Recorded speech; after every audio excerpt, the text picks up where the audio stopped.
All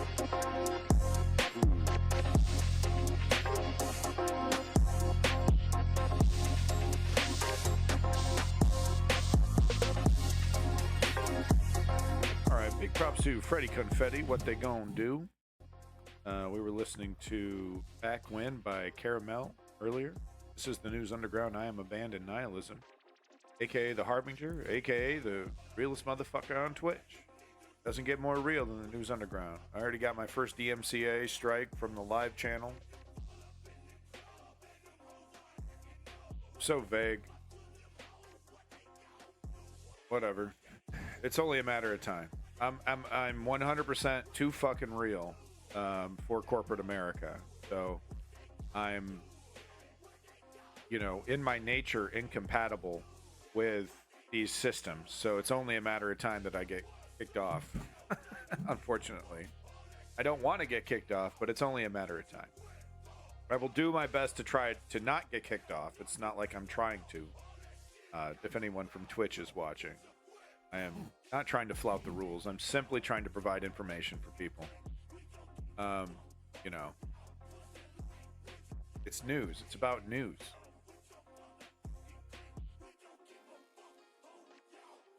Maybe that, I wish the politics section specifically had rules about, okay, you can show, you can show a little bit more than you can in other places. I really do wish the politics section had some kind of rule or something like that. Anyway, let's get into it. We're going to be jumping into Ukraine first, actually, then Gaza.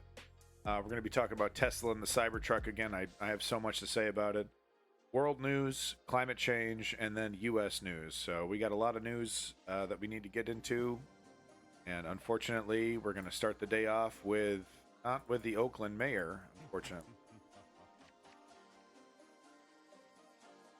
Well, we're done talking about corrupt neoliberals for today. I got that out of my system yesterday. But no, we're going to start the day with a atrocity, of course, from Russia, inflicted on the Ukrainian people, punishing them for daring to resist Russia's oppression and invasion. These videos are incredibly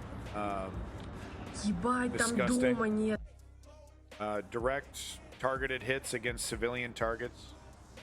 There's nothing military about. I don't know. I haven't seen any confirmation that any of these targets are military.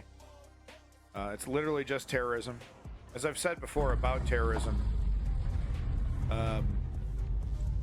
it doesn't work unless it's consistent, unless it's sustained. That's integral to the terrorist strategy working. It has to go on and on and on and on. It has to be brutal. And, at least every couple of weeks, if not every week, some kind of major travesty needs to be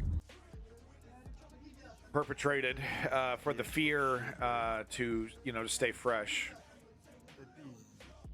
So I don't know. You tell me if that looks like a military institution there. Building. That's where the strike was. Kharkiv. Big props to your boy Davey, by the way, in the Discord. Thank you, Davey, for your wonderful links here. These links were provided by Davey. So just another video. Okay, sorry about that. But yeah, so these cars are parked at a stoplight right here, and it looks like the missile is like a direct hit, on the vehicles. You can see that missile coming down, and then everything flipping and flying. But if you look carefully at the couple frames before the impact, yeah, Chem Goblin, yeah, it doesn't even need to be said. But yeah, of course I agree.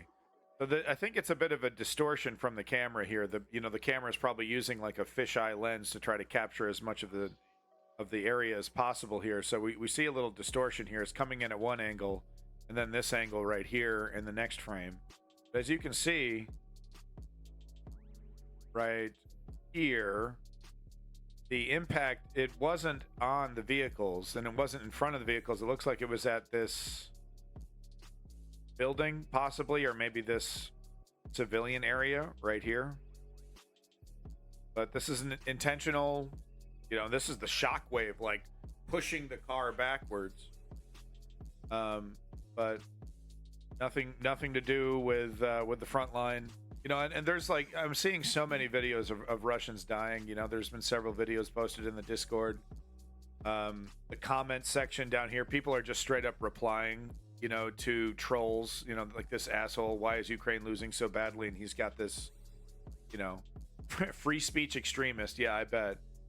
How much you want to bet this free speech extremist can't wait to censor liberals and ban all kinds of books and fill in the blank, right? But I can't show you this here because it's just a montage of Russians dying. Just piles and piles of dead Russian bodies. And then it just gets worse and worse. I mean, there's some really gruesome images coming out now.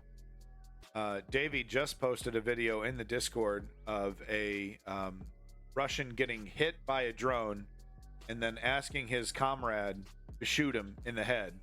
And the comrade does just that immediately, and as they keep running. Totally insane footage. Totally wildly insane footage. And then, of course, Chem Goblin posted a horrific video of someone analyzing Russians committing suicide after, you know, being hit by a drone or being taken down but not fully killed. And because they know they're going to be abandoned. They're going to be left out there for hours and hours and hours to suffer and die. That's how little faith they have in their, you know, in their hierarchy, in their establishment to come rescue them. Just kill me. Just kill me. He literally said it. He was like literally pointing to his head. Right here. Do it. While he was like, you know, 5 seconds after getting hit by a drone. I'm you know, it's how in the hell for pennies on the dollar can you get people to think this way and act this way? Is it really sustainable? How many dummies who don't care about their own life is willing to line up for this? I've never seen nihilism quite on the level as I have with the Russian military. It's unbelievable. I'm literally a drone. Kill me. I'm useless now. I can't move. There's no hope for rescue. Completely bleak. Totally bleak and dark.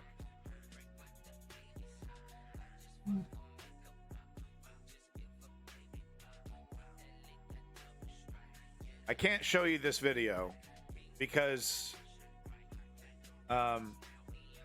not this woman, thankfully, but unfortunately this woman over here seems to be, maybe it's a man, it's hard to tell, but just a few frames later this person is apparently obliterated.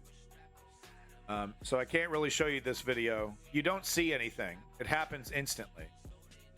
But the footage is shocking. So what I'm going to do here, I'm going to skip past the point where this person is annihilated,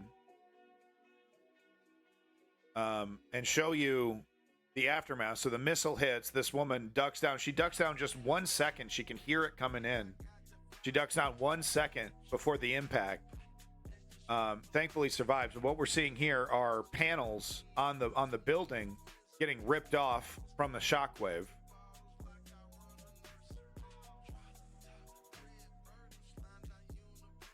This woman just, you know, terror, true terror.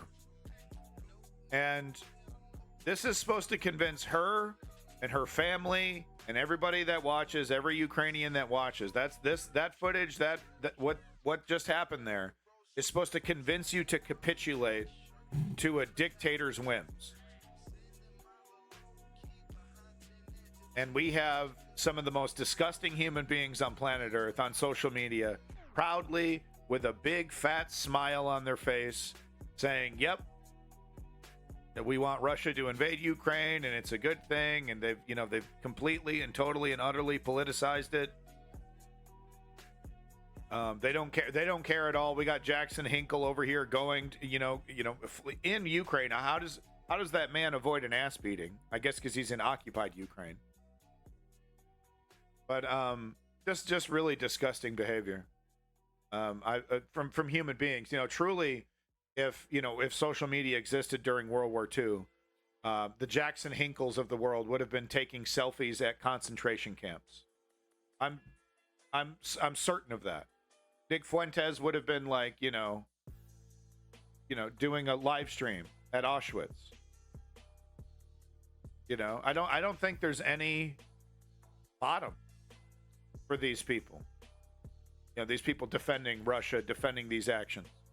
I don't think there's any bottom. I think when you've embraced a certain level of shamelessness, when you've embraced shamelessness and you put a camera in front of your face and expose to the world just how shameless you are, showing everybody, and then you're rewarded for it. I think once you've hit that level, once you're like, I'm actually making money from this grift, from this shamelessness, I think there's no stopping. I think there's no bottom to the atrocities that you would defend. So I really only have one response to Vladimir Putin, to his attack on Kharkiv. It's this. Все пизда. Эх, ебать! Suka Blat, bitch. Все пизда. So what we see here, another video from your boy Davey. This is a tank being hit by Ukrainian munitions.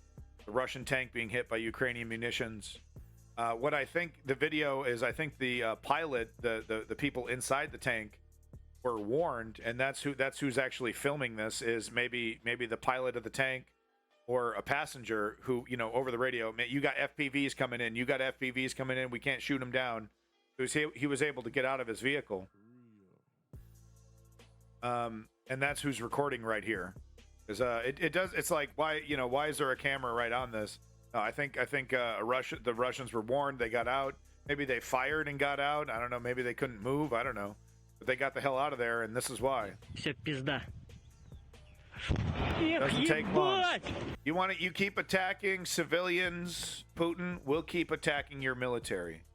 And let me tell you, Russia's on the back foot. It's not it's not exactly a rout by any means. But Russia is being pushed back. Russia is being surrounded, cut off. Dozens of prisoners taken at a time in some of these conflicts, some of these battles. 4-1 death rate, Russia versus Ukraine. And it's like, look, I know Russia is filled with a bunch of nihilists that think it's really funny to die or something. I don't really understand the mentality. I would need a character like Vlad Vexler, who we are going to be listening to today. He released a great video to kind of explain it to me, because I really don't understand how one person could be so cavalier with their life. You're a young person, you got decades in front of you, and you find some kind of honor in throwing all that away on a dictator's whim.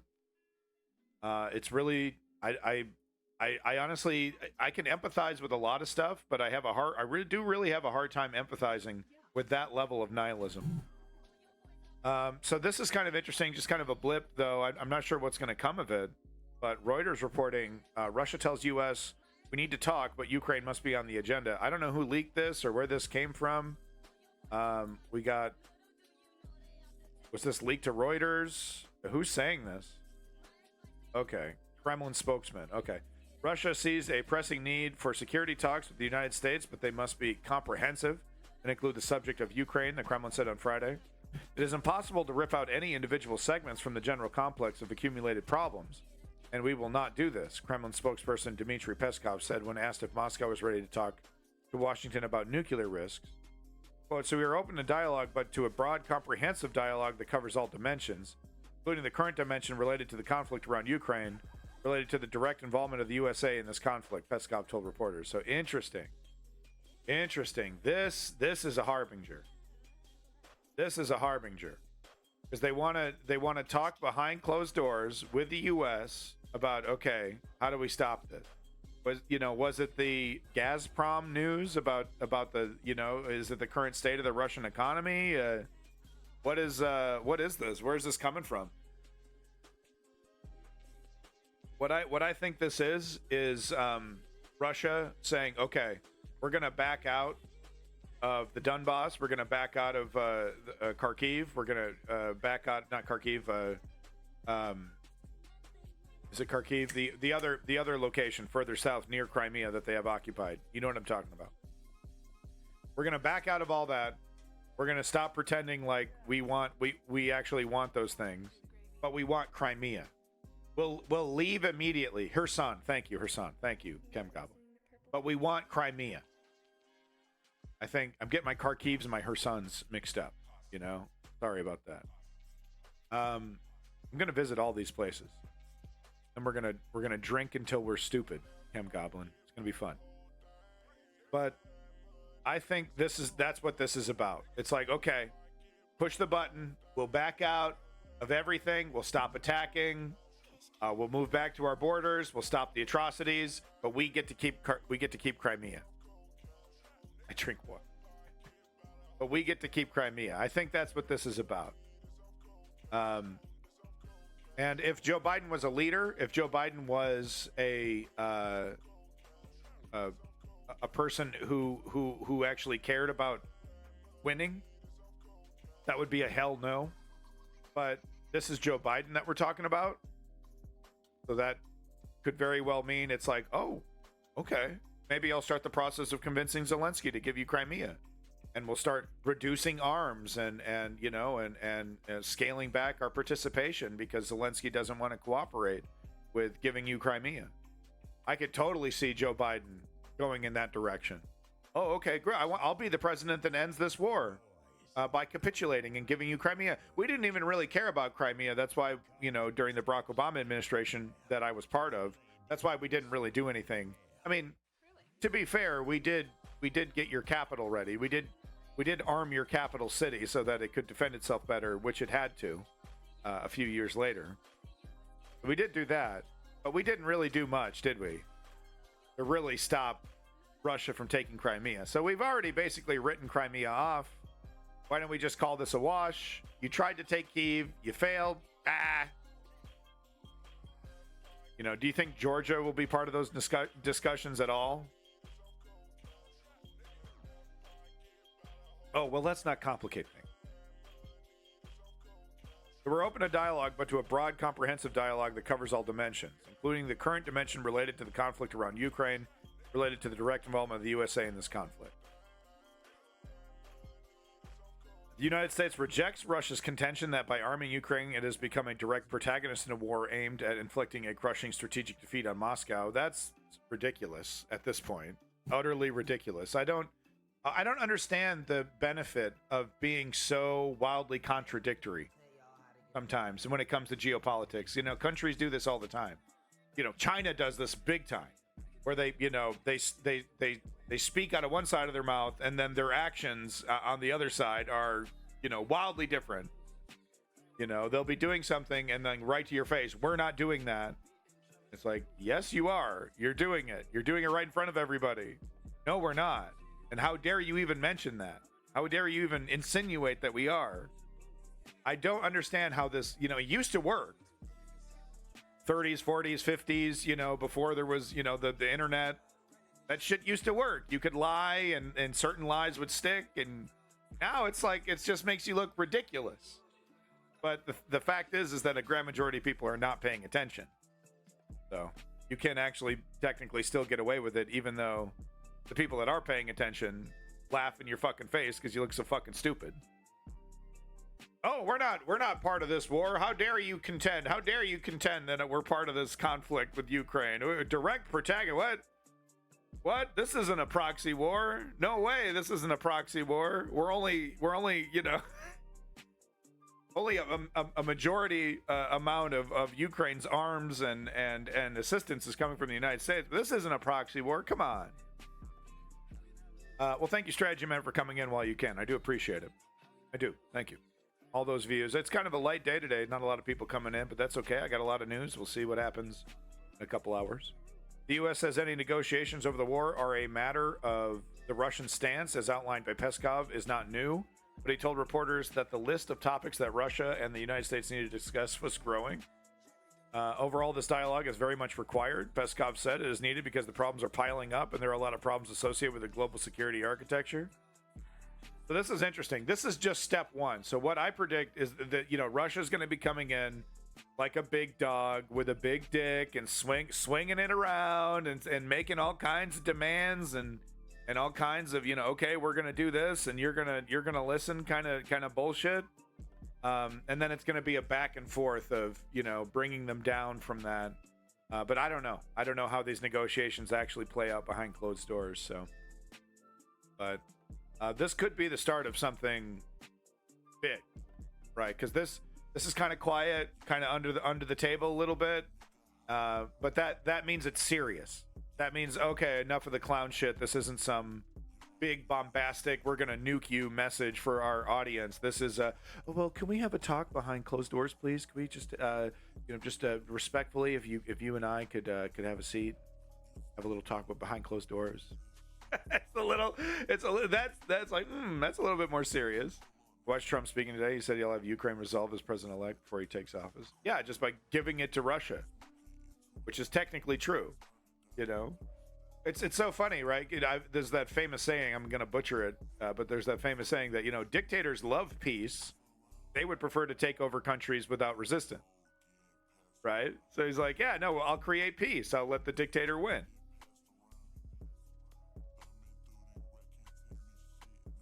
I feel comfortable saying it's a proxy war, even though United States soldiers are not dying. It's not actually technically true because United States, folks from the United States are dying. Ex-soldiers from the United States are dying. But they have, of course, volunteered to join the Ukrainian Foreign Legion. A little semantic, but semantics are important, so. Like, I'm curious on that terminology for it to be, I don't give a fuck.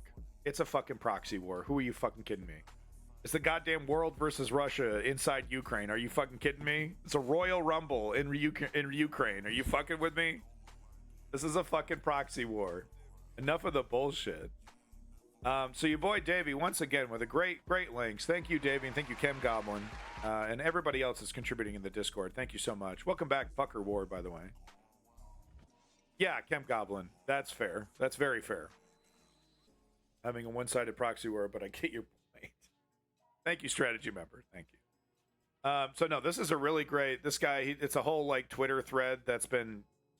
There's an application called Thread Reader.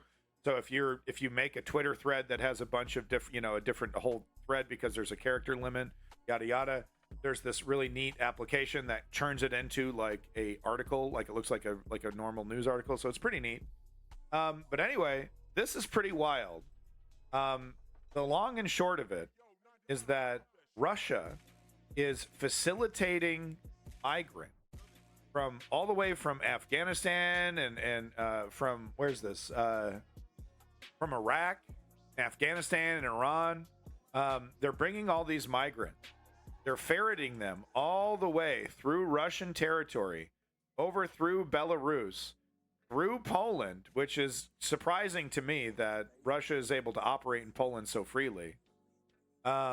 Yeah, Estonian, I'm not too happy about that, but it's probably the most heavily guarded bridge on planet Earth, to be fair. Okay, woke patriot. I'm calling it a proxy war. Sue me. Do it. Sue me. Get your lawyers. Call your friends. It's happening. Lawsuit. Do it.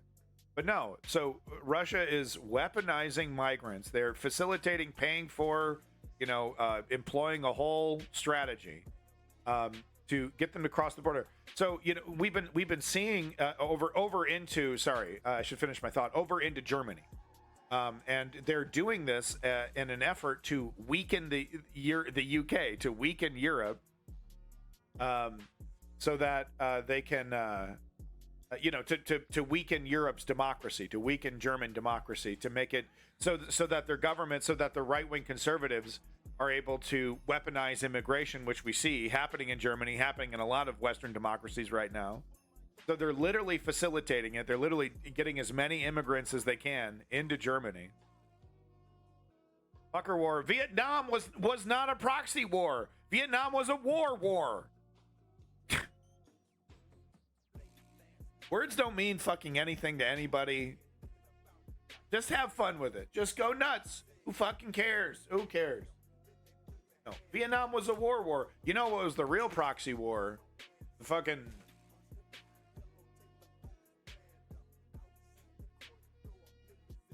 the InfoWars. Buy my supplements. Proxy for Soviets in China. It kind of was. No, it's not brain rot, MAGA-conda. Change your fucking name, MAGA-conda. But no, Pucker War, you do have a point. You actually do have a point because, you know, the Viet Cong were supported heavily by, you know, it's actually kind of interesting, isn't it? Because it's almost, Vietnam is almost the exact inverse of what's happening in Ukraine and Russia. Russia invading Ukraine, the West, you know, U.S. and the Western Alliance helping, you know, Ukraine defend itself. That's kind of exactly what was happening with Vietnam, with China and Russia. So if I'm going to call Ukraine, fuck, he might actually have a point. Shit, I take it back. No, he's kind of right. No, Pucker is kind of correct because from our perspective, it was a war. From China, Russia, and Vietnam's perspective, it was a proxy war. Japan versus U.S. was also a proxy war. No, that was war. I mean, even just because they were getting a little support. No, there was like a war declaration.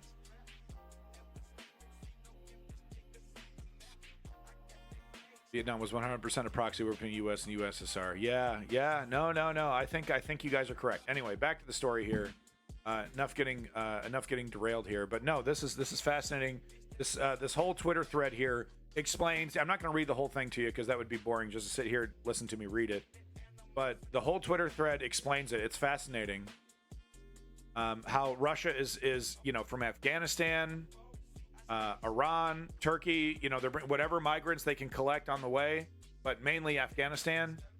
They're bringing them up through Belarus, through Poland. So remember those videos that we've been seeing of this skirmishes happening on the Polish border? You know, like weird, like, you know, sticks and stones being thrown.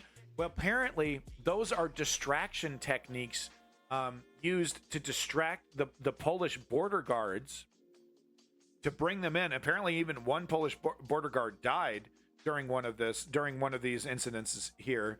But they do this, you know, they get a big group of them together and they make a big fuss at one chunk of the fence so that smaller groups of people further down or further, you know, in either direction, they can cut the fence. And they've been trained. Russia trains them.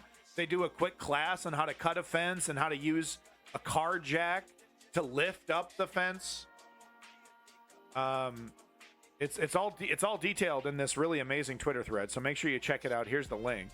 It's actually really fascinating how Russia is weaponizing a migrant crisis to destabilize, to give, you know, to destabilize Europe, Germany mainly in this scheme, but, you know, they're trying this all over the place. And that, you know, gives the conservatives who are serendipitously, you know, kind of connected to the Russians. It gives them more fuel to make disingenuous bad actor arguments. Oh, I'm going to make it all go away. You know, like the Tories over here. You know, I'm going to ship them back to Kenya.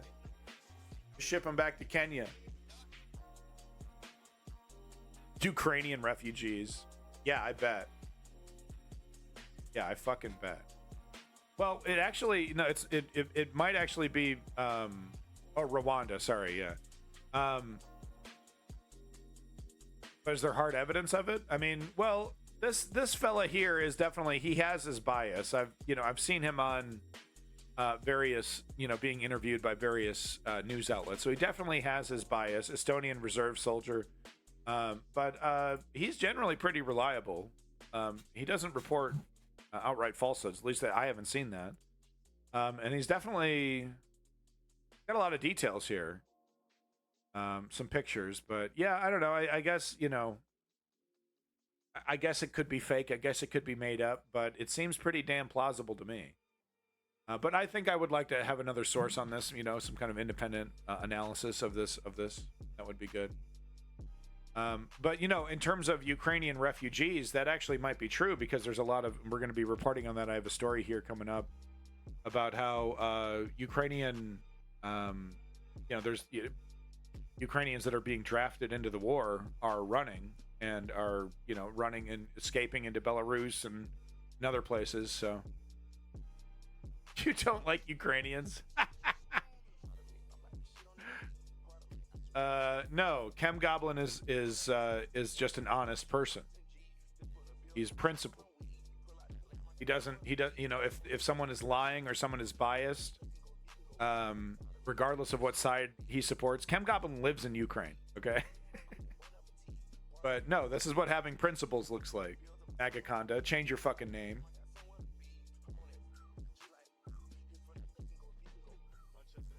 All right, Woke Patriot. No, I agree. I'd like to see, you know, I'd like to see a second article or, you know, more investigation onto this to verify it. I'm going to take it at face value for now, but, you know, your skepticism is fair, and I would like to see further evidence of this.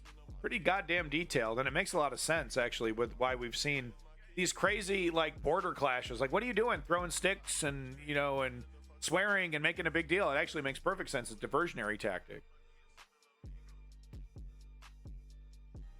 Yeah, Magaconda, change your name.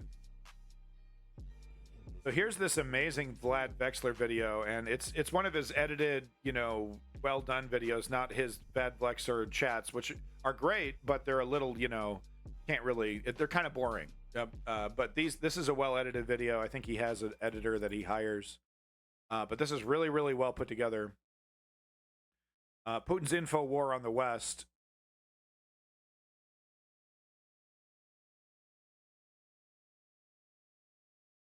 Yeah, it's really interesting how, I don't know. I hope this isn't too wonky for people. It's a really, really good video, but I hope it's not too wonky for folks. Is this the video I wanted to show? Because there was, hold on, let me just double check here. Yeah, post-truth propaganda. Yeah. No, this is a really good video, but man, I have so much other stuff to cover. Okay, I'm going to put this one on the back burner. I know, I'm sorry. But it's a 15-minute long video. I'm going to slow the flow of the stream down, and I have other news I want to report. But it's a damn good video, and I do recommend watching it. So here's the link right here. Sorry. Russia caused a lot of trouble in Donbass before the invasion. Yeah. You know, they with the gaslighting about, you know, the how the soldiers they weren't wearing insignia. Oh, they're not from Russia. I'm skeptical of the claims because the conspiracy theory resembles almost exactly other claims made by anti-immigration conspiracists. Okay. Fair enough. Yeah, I don't think that was the angle, though, that it was some kind of anti-immigration kind of thing. There was only one kind of thing that was maybe kind of seemed like anti-immigration inside the whole thread. But yeah, no, I think I'd like to see some more verification on that. That's a good point, Woke Patriot, when it comes to the weaponization of migrants.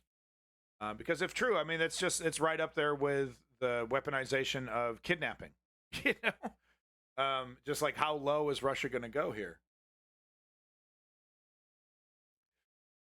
You're a desperate migrant, and you're being ferried around the goddamn continent by a government that wants to dump you into a country to weaken it, so that right-wing conservatives in that country can weaponize you in an effort to make your life more miserable.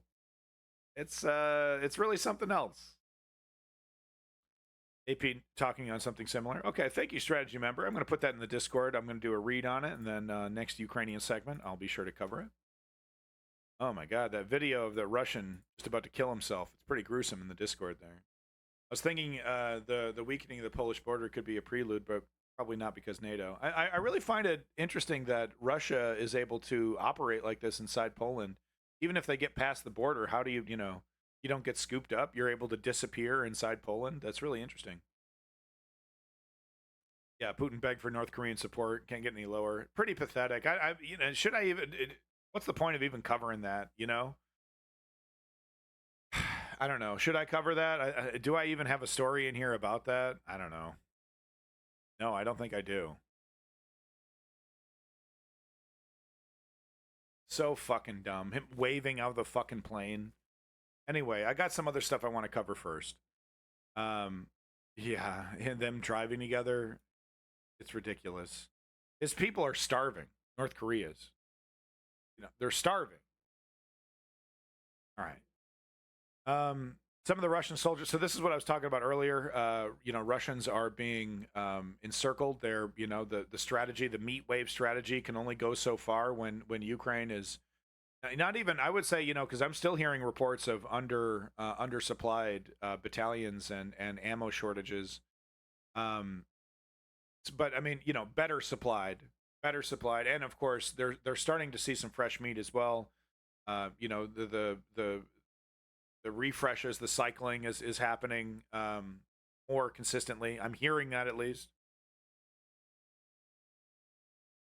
Ukraine is kind of in this for the long haul. It's slow, and maybe they're delaying it because of Joe Biden, but we're definitely starting to see a more total war stance coming from Ukraine, but obviously not announced.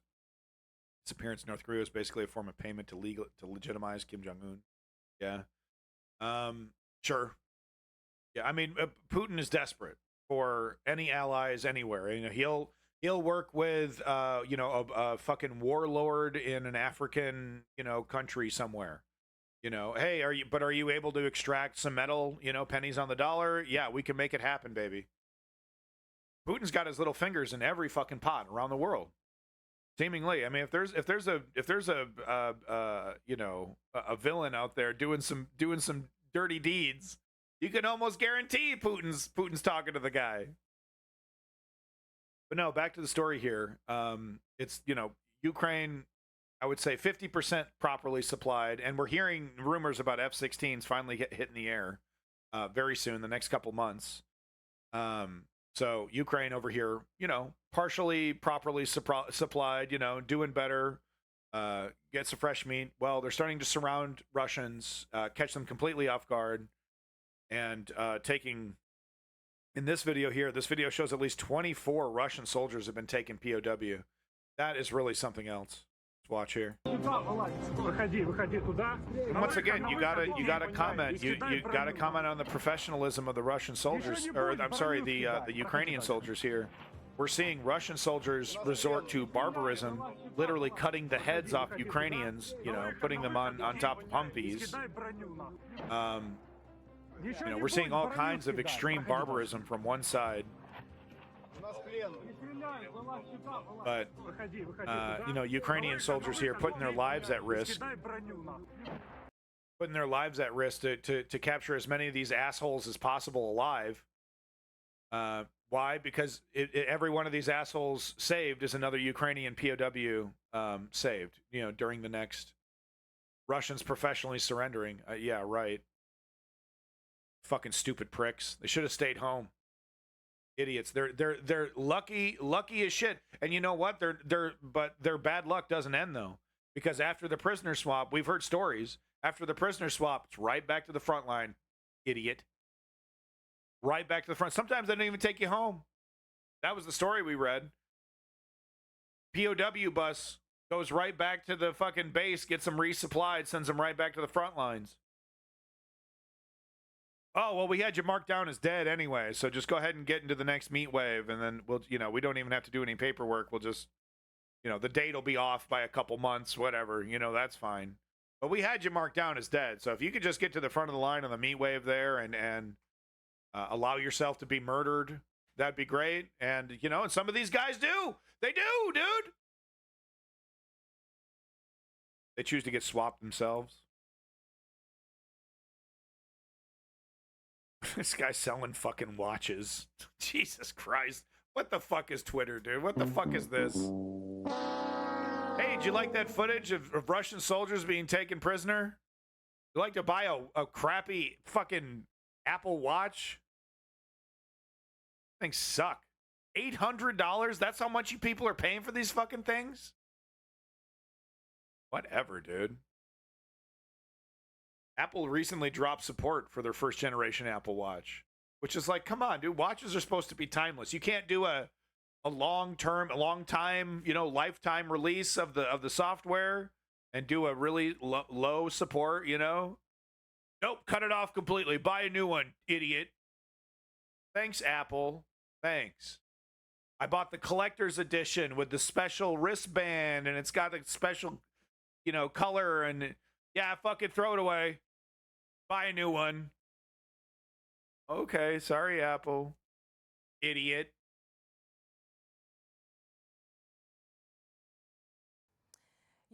I just love how Apple fucks everybody. You know, like a sick, disgusting pervert, and no one fucking cares. It's like, yep, that's just how business. That's how we do business now. Yeah, you want a proprietary charger? Charge you $80 for it? Yeah. We could do USB-C, but fuck that. We're gonna do another MagSafe variant. Yeah, fuck you. You know, you could do a MagSafe USB-C. Oh, fuck off. We're not doing that.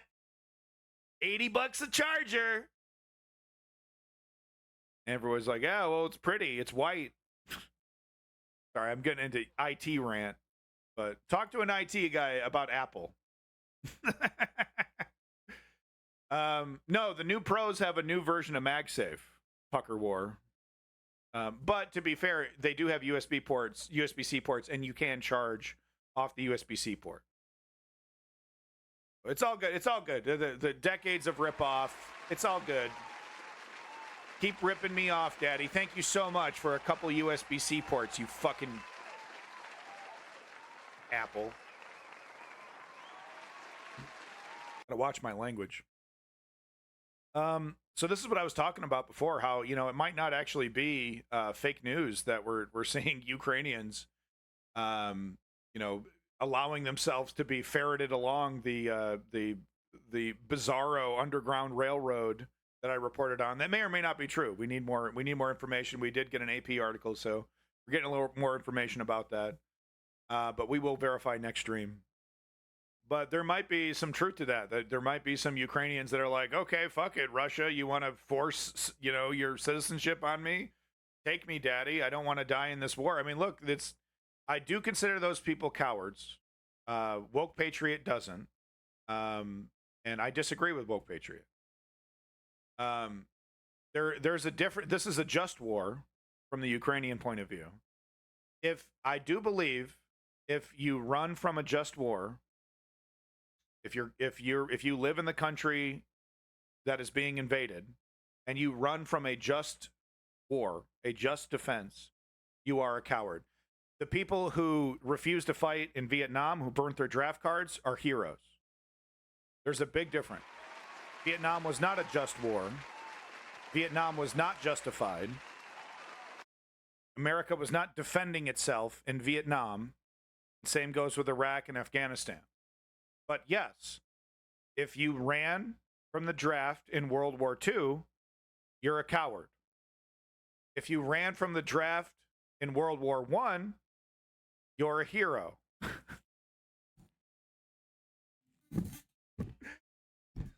Nuance is impossible. Nuance is impossible. But I try. I mostly consider it rather unseemly to call people cowards, but I also don't think draft resistors. Yeah, I know you don't, because you seem to, you know, want to picture every scenario as like a Vietnam-style draft card burning situation. I just laid it out very clearly how I feel and why I'm calling people who are running from a just conflict, an invasion of their country, cowards. You're welcome to disagree. That's fine. But I do believe that if you are living in the country that is being invaded, it is a just war. It is a just defense of your country, and that's exactly what this is. This is an existential fight, and Woke Patriot doesn't disagree with that. This is an existential fight for Ukraine's existence. If you are running from this conflict as a Ukrainian citizen, you are a coward. That's my personal belief. But let's get into it. Let's watch the video. I've explained the difference between a just war and a unjust war. You know, if it was Vietnam, I'd be burning my draft card. If it was World War II, I'd be, come on, boys, let's go fuck these Nazis up. You know, and if you can't accept that human beings are capable of those two, it's one way or the other, then, you know, honey, I don't know what to say.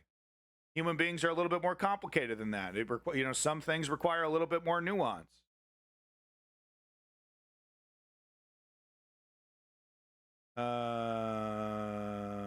Yeah, okay. You're just uncomfortable. I read your comment there real quick. You're just uncomfortable with me using the word coward. Right? Maybe there's a better word for it. I can't think of one, but maybe you have a better one that you would suggest.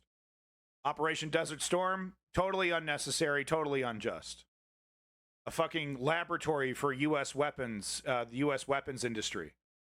That created more problems that we seemingly had to go in there and fix and just fuck things up even further. That, you know, over 1 million people in Iraq died because of our actions, because of the, you know, the tribal strife that the pot that we stirred of tribal strife.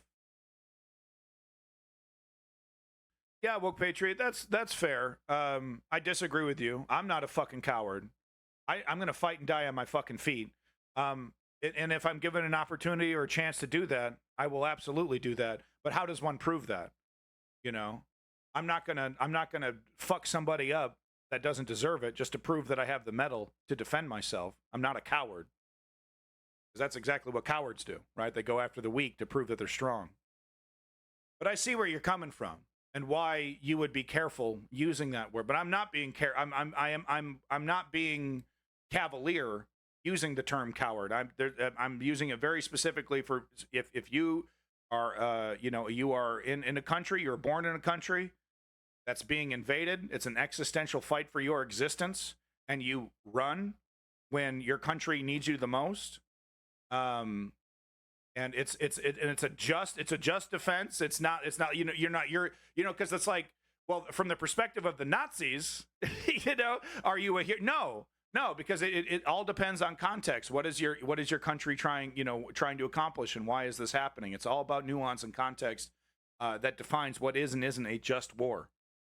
But no, if you check all the boxes, which is rare, World War II was super, you know, was a just war. This is a just war. There's really not too many in between, if you think about it. All the unnecessary conflicts, you know, that rightfully so have trained a lot of progressive lefties into being just, you know, America bad, you know, whatever America does, even if it could be spun into some altruistic mission, it's still bad.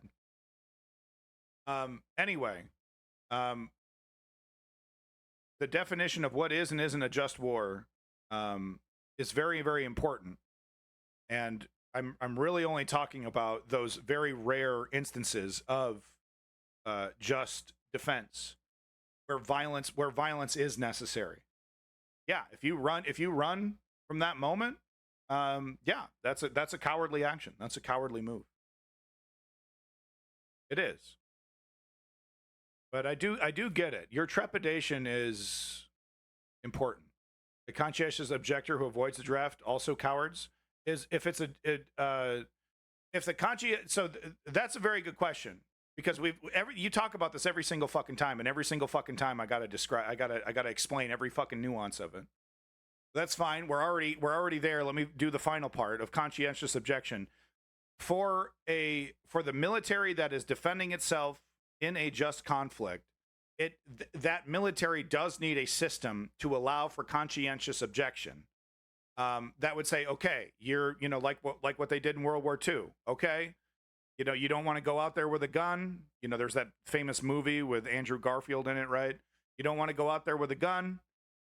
Technically, we don't have to force you to, but you do have to serve. You do have to help. Now, I don't think those people should be put on the front lines like they did with Andrew Garfield's character.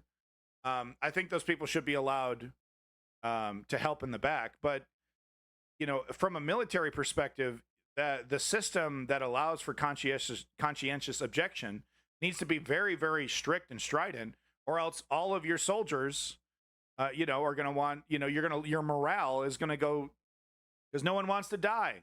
I get it. No one wants to die. What do you know?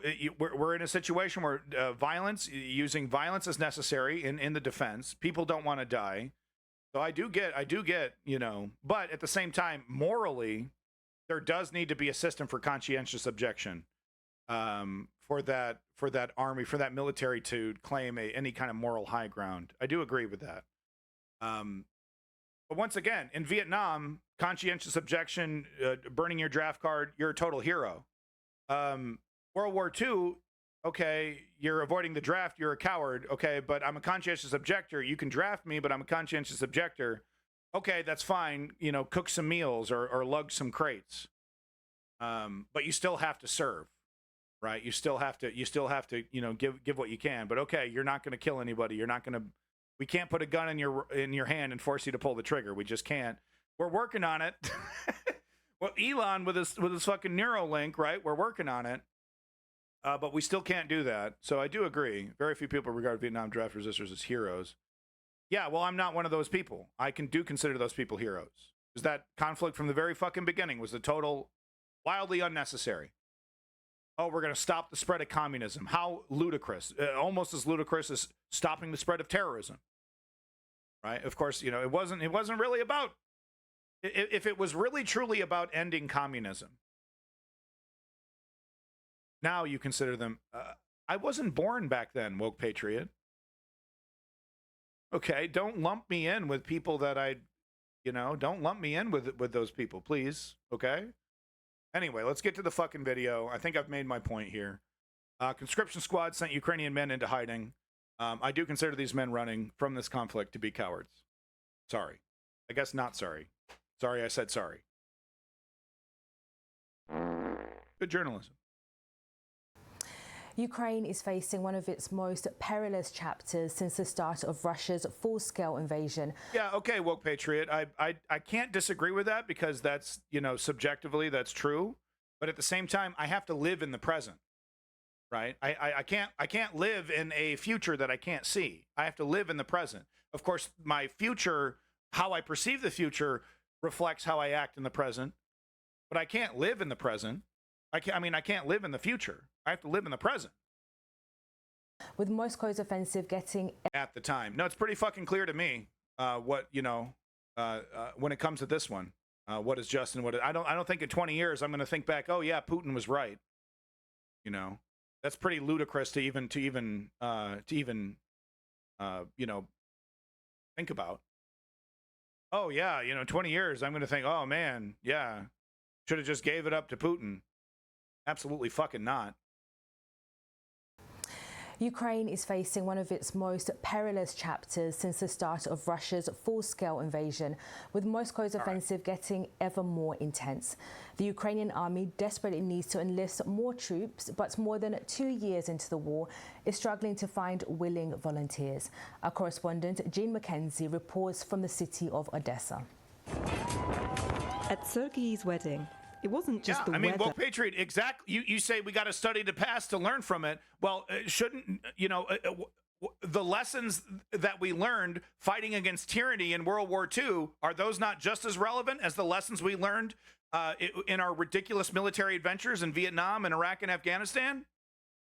We can't forget one lesson over the other, right? Context matters, right? So, yeah, no, of course we take the past to color the future, to live in the present. And that's exactly where I'm coming from. This shit is justified. Ukraine's existence is on the fucking table, man. It's on the board. Yeah, that's not what I'm saying. The lesson about war. You see, now you're going off into the motherfucking cosmic realm. All right, Carl Sagan. You know, can we get back to the fucking discussion, the fucking moment-to-moment discussion here? You goddamn philosophical fucking... Fuck, man. I don't know what the meaning of is. I just got a blowjob in the White House, okay? I don't know what's going on. Odessa. At Sergei's wedding, it wasn't just the weather that didn't go to plan. Half of the guests didn't show up. Going out in public is now too risky for men. You over here want to talk about the motherfucking very nature of war, definition of war. Come the fuck on, man. Shut up. Shut up. Who don't want to enlist. Back to the show.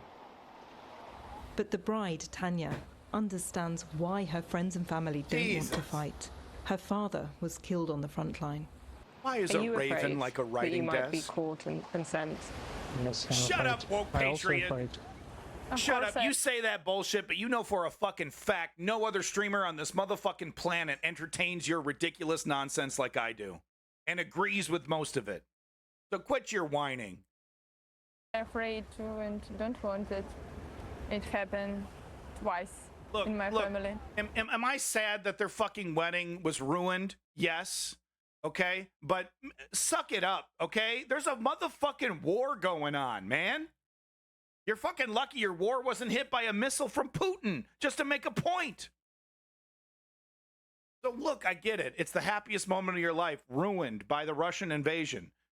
Doesn't that motivate you to want to do something about it? Man who is fighting age? Get who you're dealing with. God. Public transport has become a no-go for those trying to avoid the draft. Conscription officers have a fearsome reputation for dragging people off buses and taking them to conscription centres. Rough. These officers are on the hunt for draft dodgers. It's hard to find willing soldiers these days. So this is what we've talked about this. I've asked Chem Goblin if he's received these papers, but you have to you get papers that say, okay, I'm signed up, but I qualify to not go for one reason or another. So now it's the law for men to register so they can be have called to up. register. Are you part of the problem? Because people are hiding from you. They're scared of you. Look, some people react aggressively towards us. Others run away from us. This happens often. I don't think these people have been well brought up. These guys are having a pretty difficult time finding people who are eligible to serve. And they do accept that some people are hiding from them, but they are urging men to come forward because they say everybody has to play their part in defending this country. Behind these walls, men are hiding at the very moment the Ukrainian army needs them the most. Russia, with its superior manpower, is on the offensive. This is Vova. He won't leave the house without checking these social media groups, which tell him where the officers are.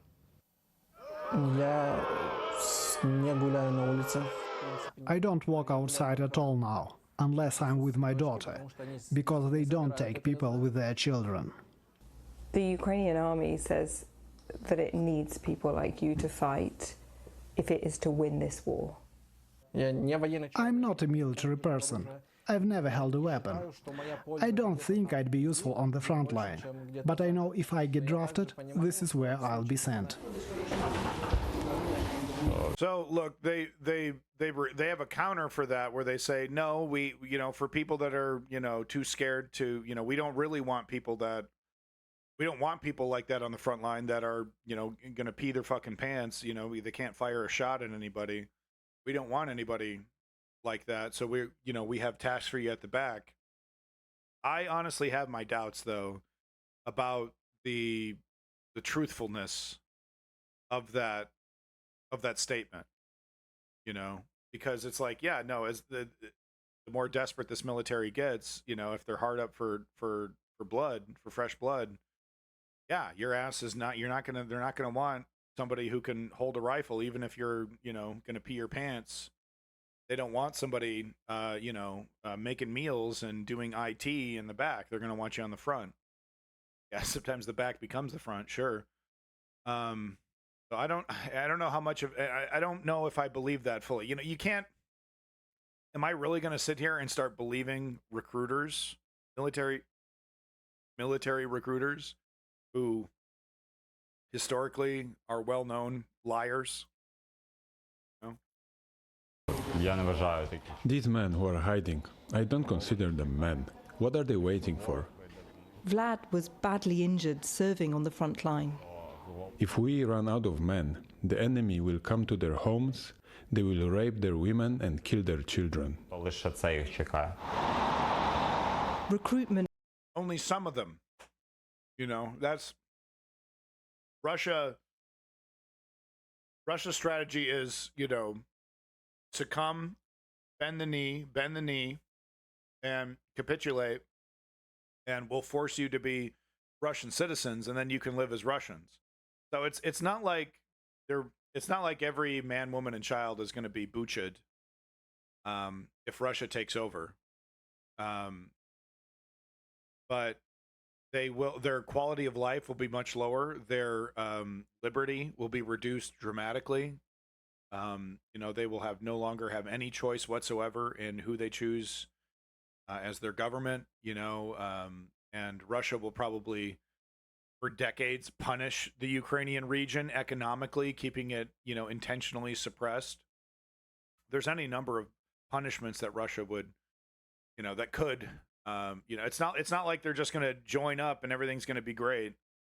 We've seen how Russia treats its vassal states, how Russia treats the countries that it conquers, intentionally suppressing them in some cases so that Russia looks better without having to try.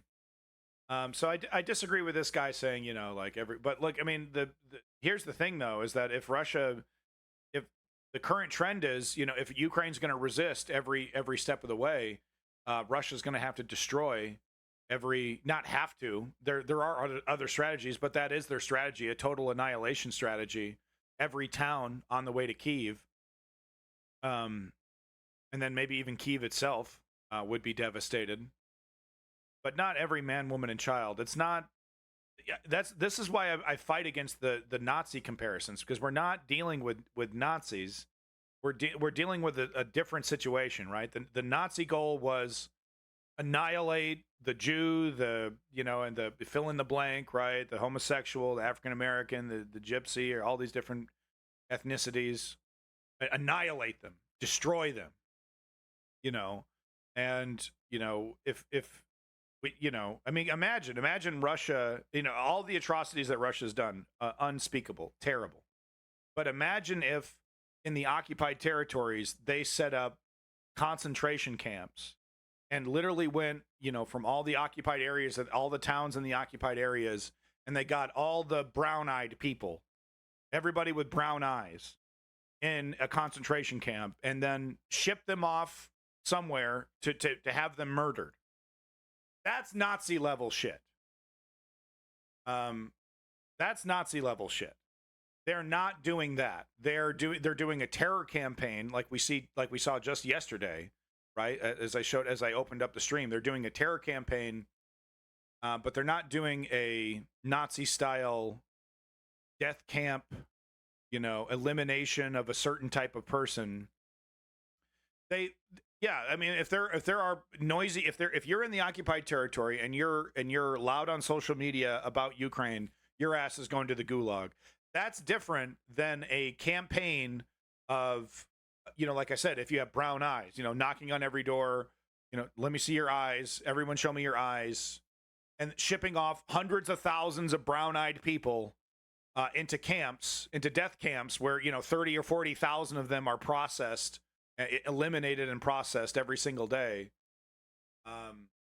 That's not exactly what we're dealing with here. And I'm not trying to diminish the crimes of Russia. I'm just trying to put this into context, because this person said something very hyperbolic. I generally agree with him mostly, but it's hyperbolic, and it's just not what the truth is. As inconvenient as it is, because I would love to say exactly what you want to hear and say something wildly hyperbolic about, they're coming to fucking eat your flesh, they're like literally goblins, they're literally, sorry, no offense to goblins, they're literally hobgoblins, the enemy of the goblin. The Nazi, I don't know. The Nazi comparison is applicable to Israel, though. No, not yet. Not yet. It depends. If Ben-Gvir was in charge, then we might be dealing with death camps, shipping people off to, places where you're going to die, where it's you're going to be eliminated and terminated. That's the kind of stuff that Ben-Gvir talks about, that Smoldrich talks about. Not directly. They dog whistle that stuff. It's not like they're like, I'm gonna build a camp. Yeah. But it's like, hey, what up? It's the gaslighting, dog whistling kind of stuff. But yeah, we would hit that level if Ben-Gvir were Bibi Netanyahu. Yeah, but we're not there yet. If we run out of men, the enemy will come to their homes. They will rape their women and kill their children. Лише це їх чекає. It's a little bit more complicated. Recruitment posters line the streets of Odessa. The message, together to victory. But Ukraine is now divided between those who are prepared to fight and those who would rather run or hide. Jean Mackenzie, BBC News, Odessa. Yeah. And look, I'm sorry if I offended anybody. Truly, I don't mean to offend anybody by saying people that are running away from a just war are cowards. But that is what I believe. And yeah, if you want to say, well, that, you know, that tells me more about you than it does about them. Okay, yeah, that's your opinion. Nothing I can do about that. All right, so let's see here what we got next. Yeah, so I don't have time to read this article, but I just want to give props to Finland. Thank you, Finland. Exports state-of-the-art weapons to Ukraine, including prototypes in development, which is, you know, I mean, come on, let's be real. Why they're doing that? They're not doing that out of the kindness of their heart. They're doing that because it's like, oh, it's a conflict. Oh, it's a war. You know, the ghoulish weapons manufacturers over here are not, you know. Have a good one, Magaconda. Please change your name. Finland has been provoking Ukraine with its most advanced weapon systems, including some that are still in development stage, according to a top Finnish military official. Unlike many other Western supporters of Ukraine, Finland does not reveal specific details of its military aid to Ukraine. This admission is not in line with the Finnish government's usual communications, which have traditionally provided only minimal information about the nature of military assistance offered to Ukraine. So it's some real prototype shit. That's cool. All right, yada yada yada. Military shit. Boom booms. Prototype boom booms. If you want the change your fucking name. If you want the full link, it's right here. A better world would be defeatist. I think the better word would be defeatist, considering they give in to conflict rather than fighting back instead of, per se, cowering in fear. Okay. Would you be happier with me saying defeatist, woke patriot, other than coward? Do you think that would be more appropriate? Welcome back, Nematode of Knowledge. Russian troops, yeah. So this is, you know, and this has been blurred out, but maybe I should blur this out a little bit better here, just to keep Jeff Bezos happy. But yeah, so this article is about, you know, the barbarism that Russia, you know, instead of trying to take more POWs, instead of changing their meat wave strategy, instead of, you know, investing more in training or, you know, I don't know, doing anything different other than sending waves and waves of ignorant fools to die for no reason. They're now, the Russian military is now resorting to extreme medieval style barbarism, at least in this instance. Russian forces in Volnovahaka, district of Donetsk region have beheaded a Ukrainian soldier, Prosecutor General Andriy Kostin said. According to him, yesterday the Ukrainian military received information, and I can show you this now because we're out of, I know that's hard to look at. According to him, yesterday the Ukrainian military received information that one of the units of the Russian Federation in the Volnovahaka district was ordered not to capture Ukrainian soldiers and instead behead them. After that, aerial reconnaissance found a damaged armored car of the armored forces of Ukraine with a human head on the hood. So, resistors? What are they resisting, woke patriot? War? No. Pacifists can't get away with that. Pacifists can't get away. You talk about you talk about lack of nuance. You criticize me for lack of nuance. You know, I'm over here talking about the difference between a just war and an unjust war, and you want to completely ignore that nuance and just say all war bad. Okay. All right, Leonard Cohen. Let's move on to the next tab here. I've just discussed. I have nothing much else to say about this. It's disgusting. If you want to read the article yourself, it's right here. But fuck Russia, you know, and fuck these tactics. You know, this, you know, keep churning the knife. You know, you get the knife in nice and deep, and you keep churning it, and eventually, they'll bend the knee and capitulate. Meanwhile, you're buddying up with fucking North Korea and quietly tapping Joe Biden on the shoulder. Oh, can we have a little discussion, please, Joe?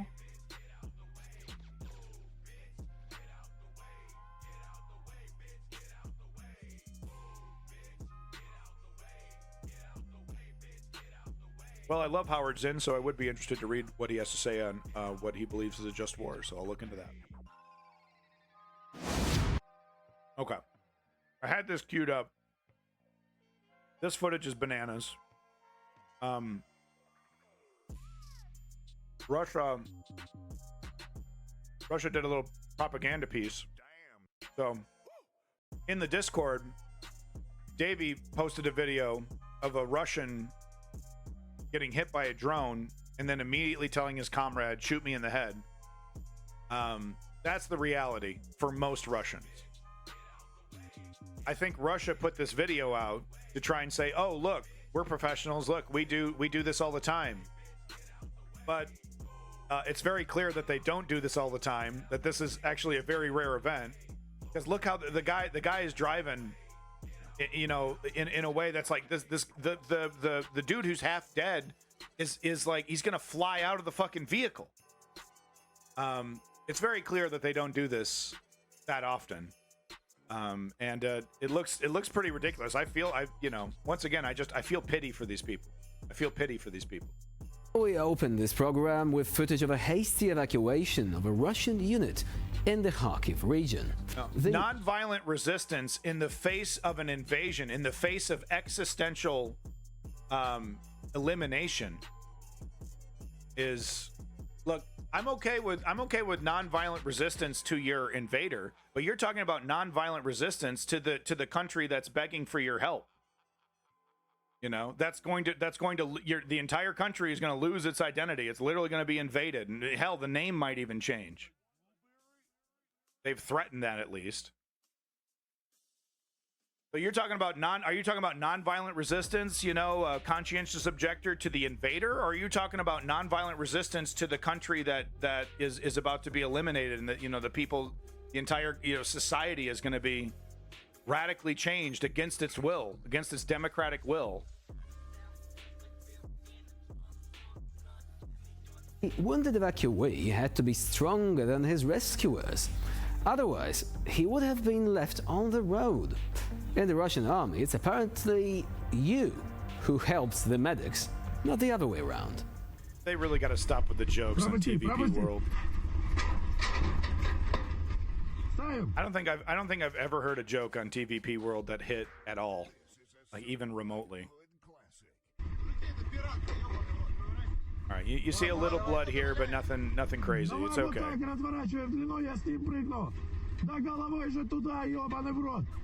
Yeah, they do this all the time, guys. All the time. The different ethnicities are really interesting as well, because, you know, Russia is, of course, pulling from any country it can, trying to get soldiers in really scummy ways, too. But it's really interesting to see the different ethnicities over here. Oh, they do this all the time, guys. Real professionals.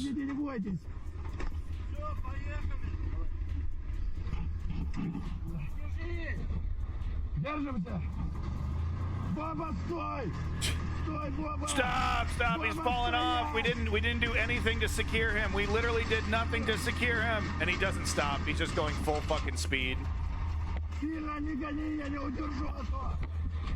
Look at this shit, man. Oh, they do this all the time.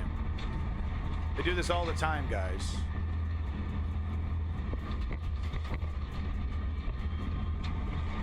And look, the reason why he's driving fast is because of drones. So I understand why he's driving fast.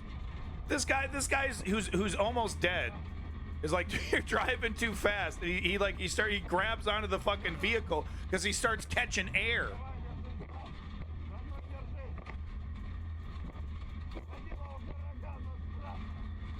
Hey, Woke Patriot, you going to answer my question about nonviolent resistance to invaders or to the country that is being invaded? Both? Because war bad? Is that what you're going to say? You should do both because war bad? Well, I'll let Russia know that war bad. Look at this guy, man. He's begging him to stop. He's begging him. He's calling him an asshole.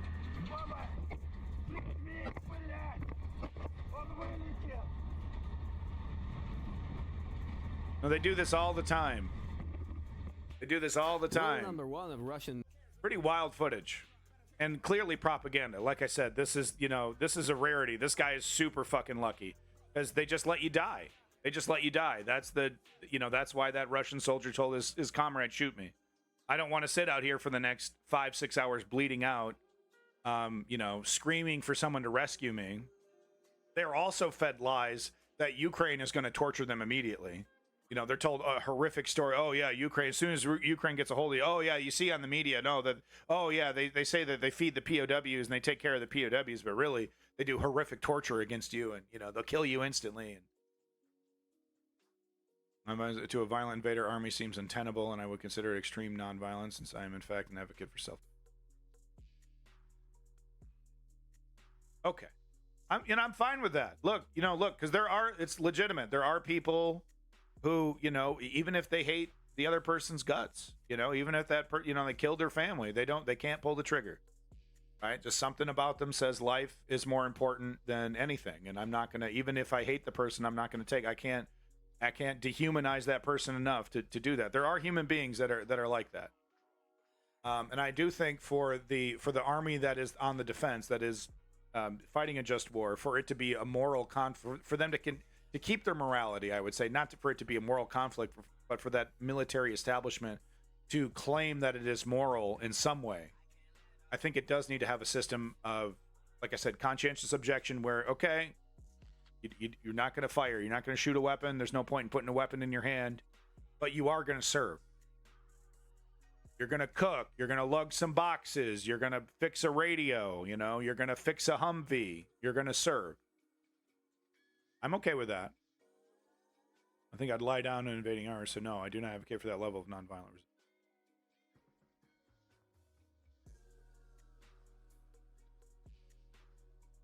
Okay, so, woke patriot. You don't think you'd lie down for an invading army, so no, I do not advocate that level of nonviolent resistance. Okay, I think I get what you're saying. So you decide not to lie down, and you decide to fight back because you believe in defending yourself. The guy next to you runs away and says, "You deal with it. I'm not built for war," and runs away. Is that person who ran away a hero? Or is he a coward? You stood up. You didn't lie down. You stood up to defend yourself. The guy next to you, though, ran away like a bitch. He wants to smoke his vape in his apartment. He's not built for war. He's got a cute little earring. And draft resistance to be non-vote. So you stand up to defend yourself. The guy next to you runs away. You go, I don't really think of cowards and cowards. Philosophically, I can't disagree with his actions, and you're going to be okay with that. He leaves you alone to fight in his stead, and you're okay with that? Yeah. I don't believe you. I know it's not as simple as what I'm describing, like this hypothetical, but you did say you believe in defending yourself. You do say you believe in resisting invasion. So this, and since I've been exactly the situation you described, it's not philosophical. Been 100% in that spot. Okay. I didn't know you were a veteran. I knew you talked to every human being on planet Earth, but I didn't know you were also a veteran. Point blank, Kevin ran. And you're cool with Kevin doing that? You agree philosophically that Kevin was, just following his conscience? Okay. Anyway, this might be why we're hearing Putin quietly tapping Joe Biden on the shoulder and asking for a private meeting behind closed doors. Gazprom stock fell to the lowest value in 7 years. It is now one of the worst performing companies on the Russian stock market. Fuck you. Fuck you. Right? Fuck you.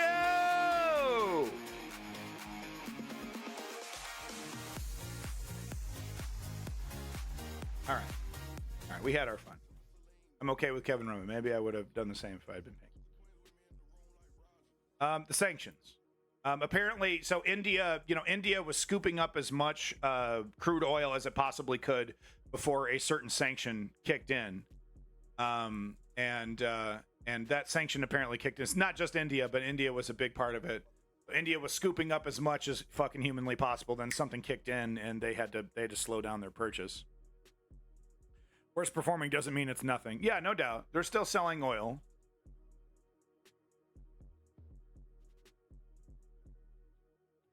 Okay, I mean, that's not exactly the same situation as fighting an invading army. It sounds like you were, I don't know, being held up by an idiot. The hypothetical scenario that I was describing was a war. You're on the front lines. Okay, you're fighting against an invading army, and the guy next to you goes, I have a philosophical problem with fighting, and then leaves you alone on the front line to die. When maybe two people fighting might have actually held them off, and you might have both survived. That's the hypothetical I was describing, not some psychopath that would you hit on his wife? The old horn dog? Were you at one of those barbecues?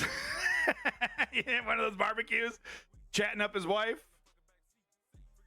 You told me about that. Has anyone looked at investing in intel for when Taiwan gets invaded? Taiwan is not getting invaded. That is not on the table. Don't believe the hype. You know, it's China. China's not ready for it. It would be a disaster. Whatever you're considering, I answered your question. Okay. Thank you, Woke Patriot. You did indeed. Isn't Intel pro-Israel? Yeah, I think they are. But no, well, they are, you know, optically, you know, their PR is very pro-Israel. But I think there was a chip factory that was going to be built in Israel that has now been canceled. Wasn't there something about that? Getting old always gets me nervous when it comes to logical decisions. Yeah, Vizon, that's a very good point. Welcome back, by the way. Russia has transferred almost all troops from under the border of Finland to Ukraine. Mass media. What was the problem? I thought NATO was going to invade. I thought we're so worried about a fucking NATO invasion. You know, oh, they're going to invade any moment. If we leave any gap in our defense, NATO will take advantage, and the devil, Uncle Sam, is going to come in to drink our Russian blood because they're so Russia-phobic. Except the Russian military and the Russian leadership is so unconcerned with NATO that they just leave a wide, defend it. We got troops there. Not anymore. We need it for the front line. We actually need it for the conflict that we want to win, not this pretend conflict that we pretend is really bothering us. It says a lot about NATO as well, that even a staunch enemy of NATO can like set its watch, you know, to how NATO is going to react here. You know, NATO is not going to be aggressive. NATO is not going to be offensive here. The stance will be aggressive, right? You know, putting missiles on the border and whatnot, but they're not going to be the aggressors. And Russia knows that. Russia 100% know they can, like I said, set their watch to it. 100% depend on that. 99.9% certain that NATO isn't going to take advantage of this situation to invade Russia.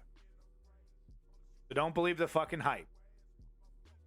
Oh, it's an invasion. Oh, you know, you got the most disgusting bad actors on planet Earth, RFK Jr. among them, talking about how it was, you know, or Nigel Farage, another one, talking about how the invasion was justified because Russia felt threatened by NATO expansion. Which is like, okay, you can feel threatened by it. And there was, you know, up until the very moment of the invasion, there were countries like Germany and France that were like, yeah, no, we're not comfortable with NATO. We're not comfortable with this aggressive stance. We want to work with Russia. We don't want to have conflicts with Russia. And then they invaded Ukraine. And then Germany said, okay, we're going to quadruple our military industrial complex spending. Switzerland said, okay, you know, we're going to, you know, adjust we're still neutral, but we're not that neutral anymore. Best case scenario, we get look, that is not going to happen until there is a conclusion to this conflict. Ukraine is not going to be joining NATO while it is being invaded by Russia. It's a hard no. It's a hard no. Now, NATO is skirting the lines. Welcome back, quick double tap. NATO is skirting the lines because I just reported, I think it was when I reported in Seattle, that NATO is starting to facilitate training of Ukrainians, and there is NATO funds being spent on the Ukrainian conflict, but in a proxy sense, training, nothing direct, nothing boots on the ground, nothing frontline. Russian bases near the border of Finland, despite Moscow's threats due to the country's ascension to NATO, are almost empty. The Russian Federation has transferred personnel and equipment to the war against Ukraine. Could it be a sign of desperation? I certainly fucking hope so. Source, YLE, with reference to an intelligence source, European Truth reports. Despite the fact that Russia threatened Finland with quote-unquote consequences, whoop, wrong button. If it joins NATO and promised to increase its military presence near the border, military bases in the region are so far emptier than a year ago. I mean, that really says it all right there about the nuclear threats and we're gonna, if you push us too far, we're gonna pop off and we're really gonna kick your ass. Then you better watch out. It's all bullshit. It's mostly bullshit. I would say 80% bullshit with 20%. I got a couple warehouses of tanks that I'll throw your way. But listen to that. Oh, there'll be consequences if you join NATO, and we're gonna frighten the shit out of you, and you wouldn't believe the military presence you're gonna see on your border when you join NATO. Turns out, no. Less populated than a year ago. Why? Because they know like I said, they can set their watch to NATO. I got a lot of problems with NATO putting missiles in Poland on the border, but I also have to acknowledge that NATO was basically 100% correct about Russia since its inception, basically. Right? Maybe there was a moment during Gorbachev, maybe there was a Gorby moment where we could have actually had some kind of, different direction, real cooperation with Russia. But that's long since passed.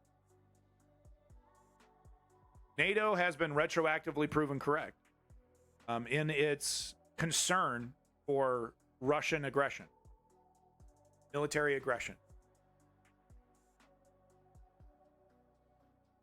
And no, it's not justified as a defense against Western hegemony. Western hegemony. On average, 80% of equipment and soldiers were transferred to the war against Ukraine. The broadcaster sourced an intelligence report. So 80%. They got a skeleton crew. They got a skeleton crew. They're not fucking concerned about NATO. So don't believe the hype. Next time the bad actor grifter on social media tries to nail you with a gotcha. Oh yeah, you're so concerned about NATO, huh? That's why you're draining resources on the border with Finland, because you're so worried about an invasion? Please. What happens if they're reporting assault? Who's they? Who's reporting what? So I wanted to back up as so I have a chat bot in the chat. You've probably seen it, talking about, hey, if you want to help resist or hold companies accountable, for Israel and Russia, like we were getting a text. Sorry, dude, we're in Ukraine at the moment. I don't know what you're talking about. But anyway, there are companies that promised, hey, we're going to get out of Russia. We gave them props, and they're still fucking there. One by hook or by crook, their products are still getting in there, and they're still making money. After Vladimir Putin's troops surged over the Ukrainian border in February 2022, the Coca-Cola company was among the first multinationals to pledge it would quit Russia in protest, aiming to avoid the inevitable headaches of complying with expected Western sanctions on the Kremlin. Coke asked its partners there to pull its cans and bottles from stores, cease deliveries of syrup to soda fountains, and stop producing its drinks. 2 years later, Coke's distinctive red logo is still easy to find in supermarkets and restaurants across the country, and taking into account a newcomer called Dorby Cola, oh my god, sold in cans with a remarkably familiar red tint and taste few would be able to distinguish from the original. Coke, by some measures, remains Russia's leading fizzy drink maker. That's Dorby Cola. Dorby Cola at a fake McDonald's. Isn't that great? Isn't that something? That's because Molten Partners, the Coke bottler in the country, is owned by a separate London-listed company called Coca-Cola HBC, in which the U.S. mothership owns a 21% stake, yada, yada, yada. You get the point. They're not holding true to their promise. If you want more details on it, yeah, I bet it's like RC Cola. If you want more details, here's the link. But if you're interested in boycotting companies because you want to support Ukraine, here's the details right here. Coke and Pepsi. Looks like just Coke. I don't know if Pepsi's still there. Maybe I should... No, Pepsi is still there. Yeah. Pathetic, man. Get the hell out of there. This a Pepsi product? Is this a Coca-Cola product? Gatorade? Were they bought by PepsiCo? I feel bad. I'll feel bad if they were. I don't know. I've been buying a lot of this special edition Gatorade at the 7-Eleven because there's a contest to win a Tetris shaped like a Slurpee, like a Tetris handheld game that's shaped like a cup of Slurpee. So I've been buying these. Look, because I want to complete my collection. Because look, I got the special edition Chicken McNugget Tetris. I got the special Chicken McNugget Tetris. You know, where it's like it's a chicken McNugget, but it's Tetris. I want to complete my collection. Now I need the Slurpee Tetris.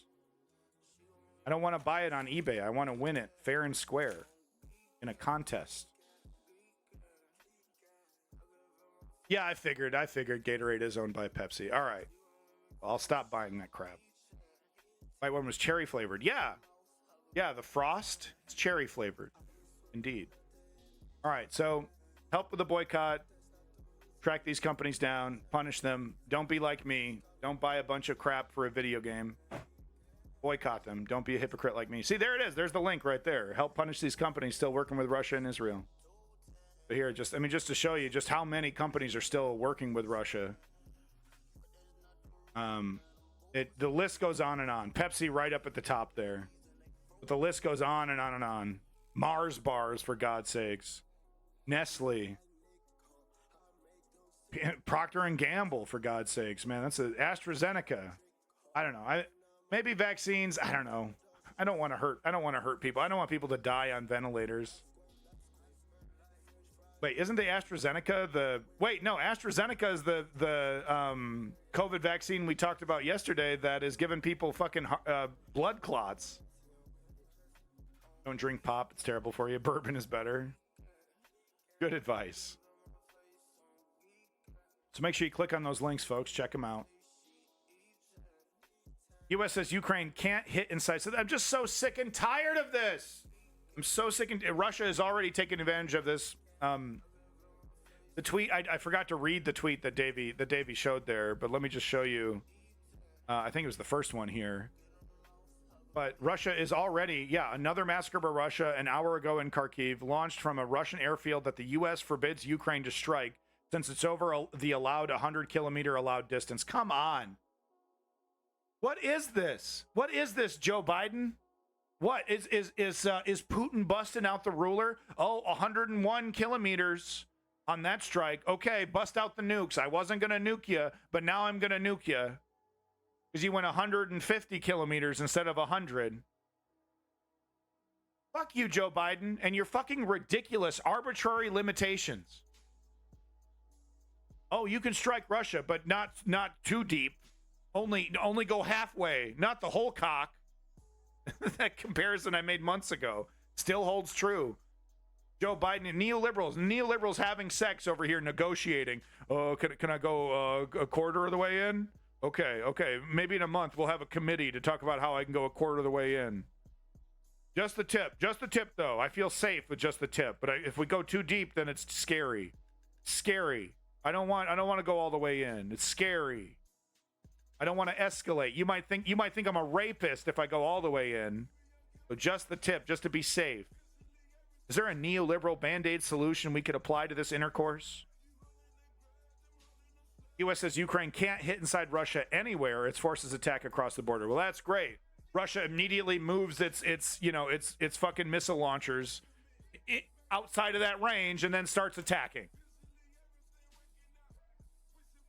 You're so fucking good at this. Get some sun, by the way.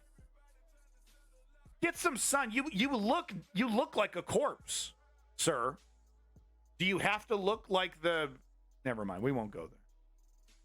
Still on Jinx. Oh. My child hasn't started talking yet. Very soon, though. Welcome back, Carl Toes. He can't. He's a vampire.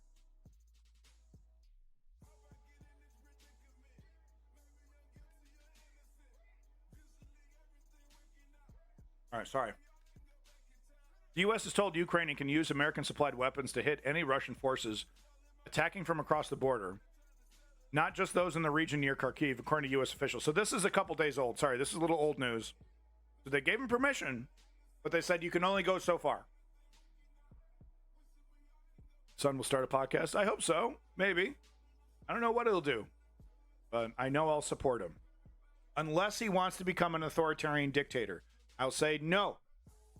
No. Maybe a little, but no.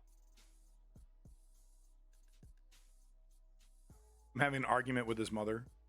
Well, I mean, he can be a little dictator. He can be a little No. Put my foot down. The policy of not allowing long-range strikes against Russia has not changed the official stress. So, yeah. Still, well, hold on here. The two officials who were granted anonymity to speak candidly about the discussions maintained that allowing Ukraine to hit inside Russia in response to counterfire from anywhere across the border is not a shift in policy since the Kharkiv decision was made. Originally, the move was characterized only in the context of an ongoing Kharkiv assault that did not exclude the possibility of hitting back against it. I'm so tired of this. I'm so fucking tired of this man. I'm so tired of this man. He is such a bad leader. He's so fucking terrible. And he's the best we got. He's the best we got. The man is holding on to baggage from the fucking 70s. You know, he's like holding, well, I made a decision in the 70s and 80s, and I got to hold true to it, and my legacy, and what a terrible, terrible thing. Not having age limits on leadership has been for this country. They used to retire and spend their money and fuck hookers for the rest of their life. You know, they used to just get out eventually to live the rest of their life. But then something happened, you know, some partisan switch was flipped. And now it's just, you know, dedicate your entire life to the party, Nancy Pelosi style. So tired of this guy.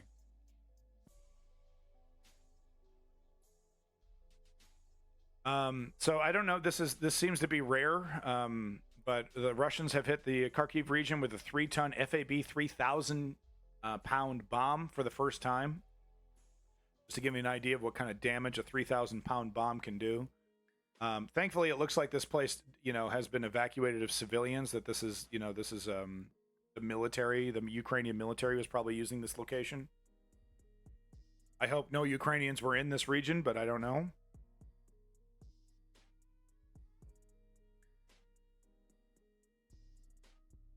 Godgrid, what happens to Moscow when it fires a nuke anywhere? What happens to the capital city in Moscow when Russia fires a nuke anywhere?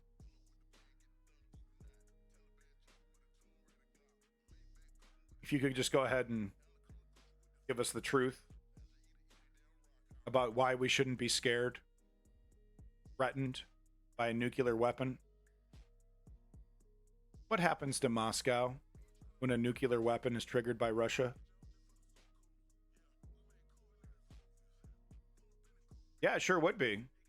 So if you're running a military in Moscow on both sides, oh yeah, definitely. So if you're running a military and you're pushing a button where you know in 5 minutes the button that you're pressing is going to be liquid, how eager, how ready are you to be pressing that button? Literally your home, you know, everything destroyed. Why should we take the threats of nuclear blackmail serious? Especially from people who run around the internet calling themselves gods. Pretty cringy. But no, is that a threat? Or should we be worried? If you know, does Russia want to not be Russia anymore? That's exactly what happens. Mutually assured destruction. Hell, but, you know, Russia might even be lucky.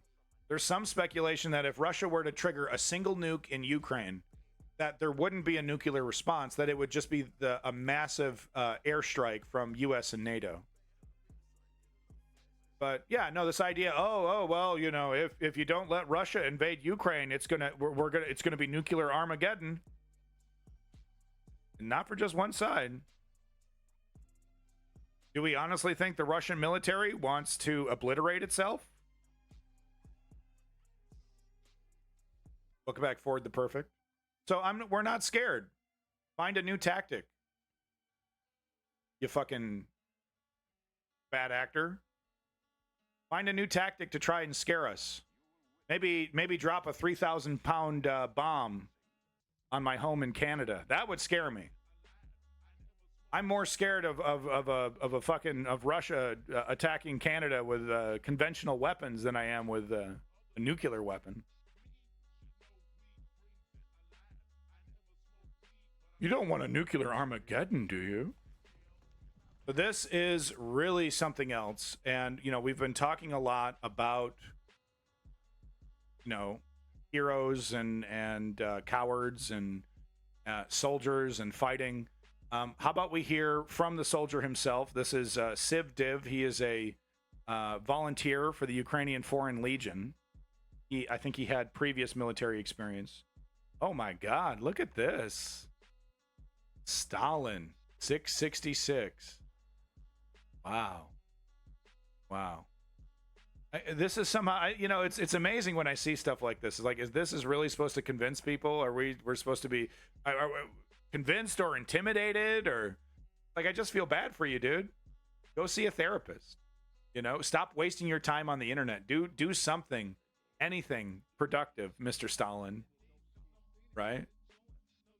Yeah. So I mean, we're just gonna go ahead and give him a ban, but you know.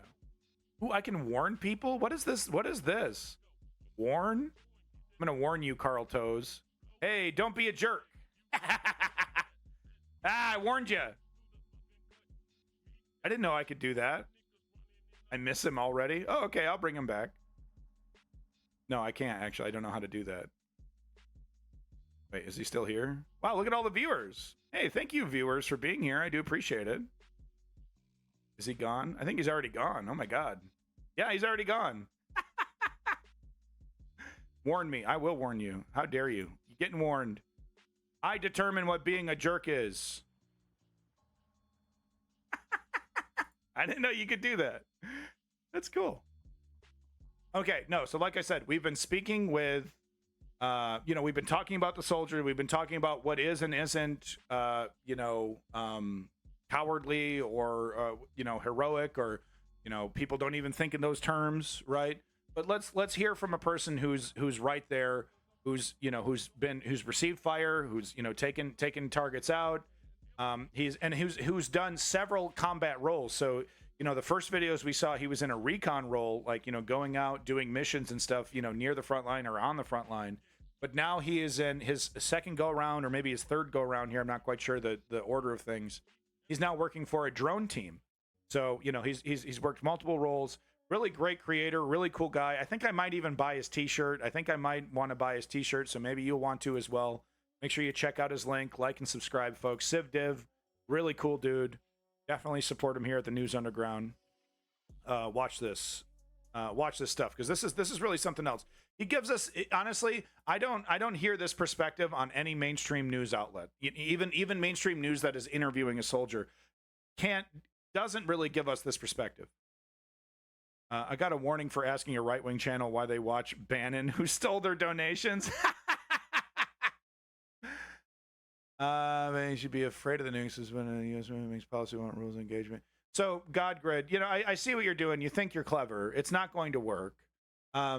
Russia's invasion is not justified. You know, even though the actions of NATO and the United States were objectively aggressive towards Russia, that still doesn't give Russia the green light to do it. Stop trying to defend it. Stop trying to inject, stop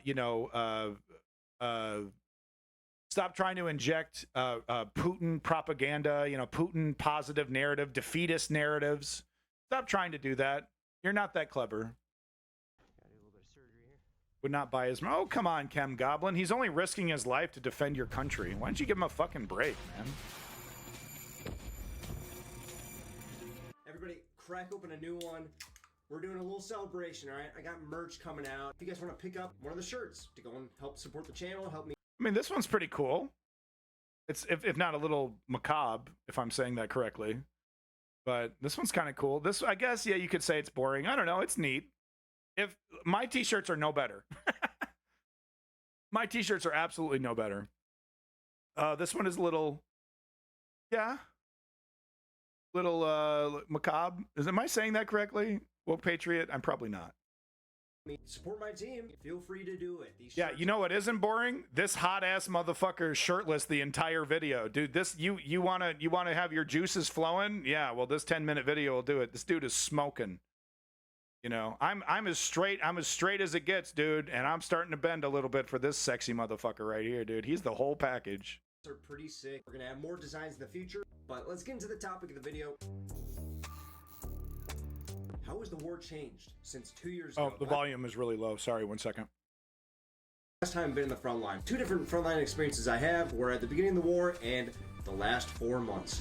And my job has changed quite a bit. I'm now air recon instead of infantry pushing the gray zone as recon. So the first way that the front line has changed is that the gray zone is not kilometers long like I'm used to. It's now just maybe at most a couple hundred meters. Especially being a type of war where Russia and Ukraine are pretty evenly matched. On the foreigner side, we have pretty much only good people. I mean, there's still like some bad apples anywhere you go, but it's mostly people who just have been here for a while, have spent a lot of time in Ukraine, just want to help. Nobody thinks about the war anymore. You know, like that's another way this war has changed. All the time I'll be talking to my friends back home, they're like, the war's still going on? It's just not relevant online as much. And yeah, that's a sad fact of it. People are dying and less people are knowing about it. I think it's a very scary thing. Now on the battlefield, jammers. A lot more prevalent. We had them at the beginning of the war.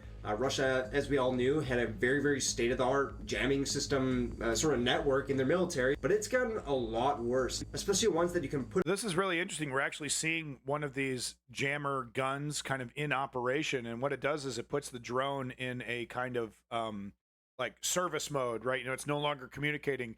So what it tries to do is it does like a scripted motion where it tries to get high and then go in one direction. Oh, well, thank you, GodGrid, for clarifying that you weren't trying to be defeatist, that you weren't trying to inject doubt into this. Look, I mean, should we...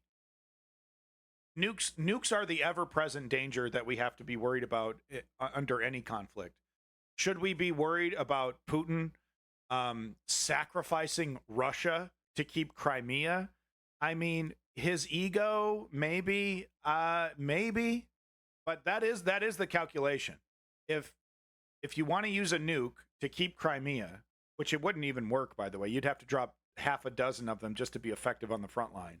But if you wanted to drop a nuke to keep Crimea, and you end up losing Russia, or you end up giving the justification needed for NATO and the Western Alliance to go full, you know, to throw the fucking book out when it comes to escalation and say, fuck escalation, this motherfucker's dropping nukes, we can do whatever the fuck we want. All the rule, you know, all the limitations removed. That's that, you know, it basically Russia dropping a nuke would be a catalyst that would not only end the Ukrainian war in Ukraine's favor, in the West's favor, but might lead to, you know, China getting a chunk of Russia, or, you know, who knows what would happen to the stability of Russia, you know, after that, after it's not only defeated in Ukraine, but you know, what happens after that? You know, now we have a nation that is fully willing to drop nuclear weapons. Are we going to drop a nuke in Georgia? Are we going to drop one in Moldova? Are we going to drop one in Belarus? Where we, you know, it changes the entire equation negatively for Russia to drop a nuke. It does. It changes the whole thing, regardless of what the Russian media, you know, because they treat the nuclear weapon like it's a magic fucking, you know, key to you know, that we'll get everything that we want if we just drop a nuclear weapon. That's how they describe it. The exact opposite would happen. The exact opposite. Even Russia-friendly countries like India would have to completely reconsider its relationship with Russia. China would be out. Come on. China, it would be out. So no, I'm not worried about nukes.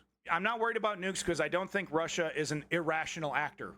As big of an ego that Putin has, and as the language that's bellicose coming out of Russia, as extreme as it is, I still feel like they're rational enough to know the consequences of using a nuclear weapon, even a small one.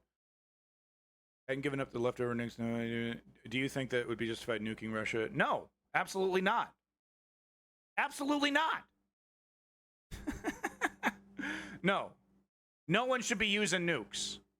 Not only because of the mutually assured destruction and what it might, the reaction of other countries, but the fact that it's not effective. It's not an effective weapon on a frontline fight. Like I said, unless you're dropping 6 or a dozen, but if you're just nuking one spot, well, yeah, I mean, it's just not nearly as effective as people make it out to be. It's not like whoa, he dropped a nuke. Okay, I'm done fighting. That's not what happens. That's not what happens. That area becomes uninhabitable, though. That would be interesting. Like, check this out. That would be interesting, though. I'm sorry to diatribe here, but think about this. Russia's about to lose Crimea. They drop a nuke right there at the connection of Kherson and Crimea. Right there in that swamp area. They make that whole swamp like irradiated, making it really difficult, even more difficult and impossible for Ukraine to cross. That would be an effective use of a nuke. It wouldn't be to kill a lot of people, but it would be to make that terrain totally. You don't want to. You get totally irradiated going through certain sectors of that terrain. It only lasts for 3 days from a nuke. So there you go. I mean, there you go. It's just not an effective. It's just not an effective battlefield technique. This isn't Fallout. It just doesn't fucking work. It's counterproductive. All right, let's get back to it. Put on your back and carry with you, and it's got a 30-minute battery, but it doesn't really matter if you're just doing a 30-minute movement, which you can go about 5 kilometers if you're going at a good pace. And it makes it very difficult to keep an eye on them with air recon, which is the job that I have right now. And speaking of drones, cheap drones rule the war. At the beginning of the war, I think we had a lot more like Orlons, which we. Ukraine is not invading Russia. That has never been on the cards. It will never be on the cards. Nobody serious talks about that. Nobody who's serious who supports Ukraine pontificates. Oh yeah, we're going for Moscow next. Nobody. That's literally not even part of the discussion.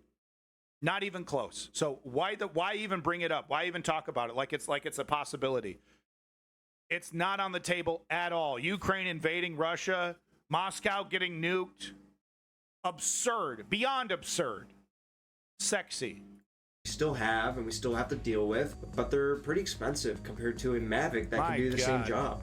So we're seeing the use from both sides. A lot of Mavics, a lot of cheap drones. Not only Mavics, but FPVs, as we all know. When I was back in Ukraine 2.5 years ago, there was no FPVs. So to encounter them here, not just kamikazes, but bombers, there's all sorts of different types of FPVs and what you could do with them. And the ways they've developed them into different frequencies. So they have different receivers and all this stuff to sort of get through the jamming. And they have nighttime optics sometimes. They'll strap on a thermal optic onto an FPV drone for $700. And now you have a guided nighttime munition. It's insane, and we see this from both sides. The next thing I've seen is that the Russians have been putting their better troops into worse conditions. So I think especially a year ago, at least from what I've been hearing from friends, is that they were using Storm Z a lot, and they've been using these conscripts and these prisoners and stuff. And yeah, they definitely still do that. But they're putting a lot of better troops into worse conditions. And I think for me, that's a sign that they're getting, better volunteers. Maybe they've finally been able to produce or find stuff from China or wherever it is in order to get their troops some better gear. But still, at the end of the day, when I look at the two different sides, especially in GoPro videos, there's a clear difference. The Ukrainians have better gear. They care about their soldiers a lot more than the Russians, but at the same time, there's been an uptick of better gear and better trained soldiers in the Russian military, at least in my AO. The next one I want to say is bunkers are everywhere, okay? I'm sure this is how it was at the beginning of the war as well. I didn't really spend too much time in trenches, but I'm not even talking about trenches. Like, when you think of the Ukrainian war, you're probably thinking trenches, long networks of them, and yeah, they exist. But the vast majority of the soldiers, maybe it's just because I'm in a... Is that what's happening on the front line, Mr. Tops? Not even close. And really, we're going to compare Russia's desperate draining of prisons, literally rapists and, you know, serial murderers being pardoned if they survive the front line. We're going to compare that to the conscription efforts in Ukraine, where they're tracking people down and making sure that they're signed up for a draft. Not even it's not even close. We literally showed video of it. You know, they're you know, the recruiters walk up to the civilian. He pulls out his card and says, "Look, see, I signed up. I have a legitimate reason to not go." That's not how it happens in Russia. Russia black bags your ass, throws your ass in a fucking van. Wake up on the front lines. Here's a bottle of vodka and a 60-year-old AK-47. Go, go, go, go, go.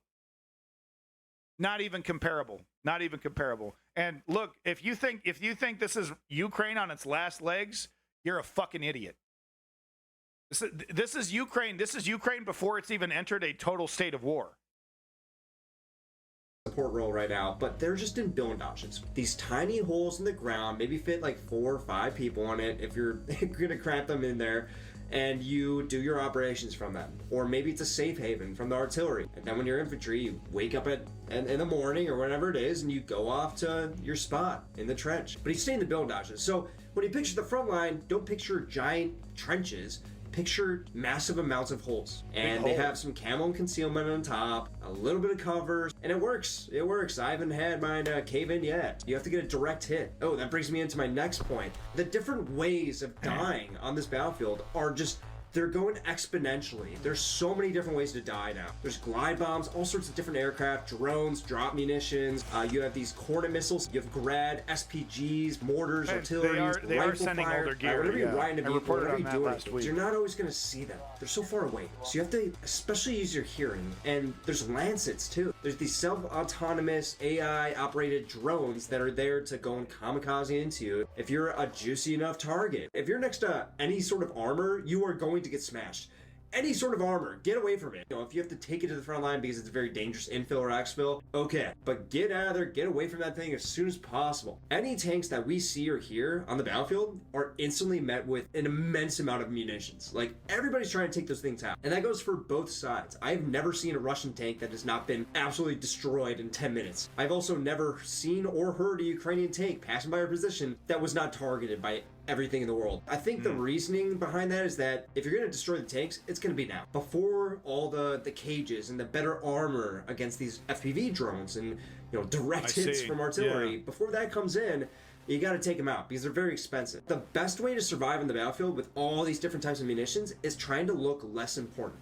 If you look important, you're going to get striked. And it's not just going to be by some $500 FPV. It's going to be a glide bomb sometimes. They're going to send glide bombs to take out a single tank. They'll send in Grad missiles to take out a group of infantry. So I've learned, try and make yourself as less important as possible. Get away from everything else. Try and maintain your camo and concealment, OPSEC, and just like pretend that you're just a spectator, kind of, you know? So that's one way to do it, I guess. The next point I want to make is morale. It's hanging in there. It's definitely a lot different than the start of the war, where they're playing the Ukrainian national anthem, all of the speakers, wherever you are, Ukrainian flags everywhere. Yeah, we still have that. People are still motivated. People still care about this fight. So morale is still there, but it's more routine. It's more like, okay, I've got this job now. People are a lot less freaked out.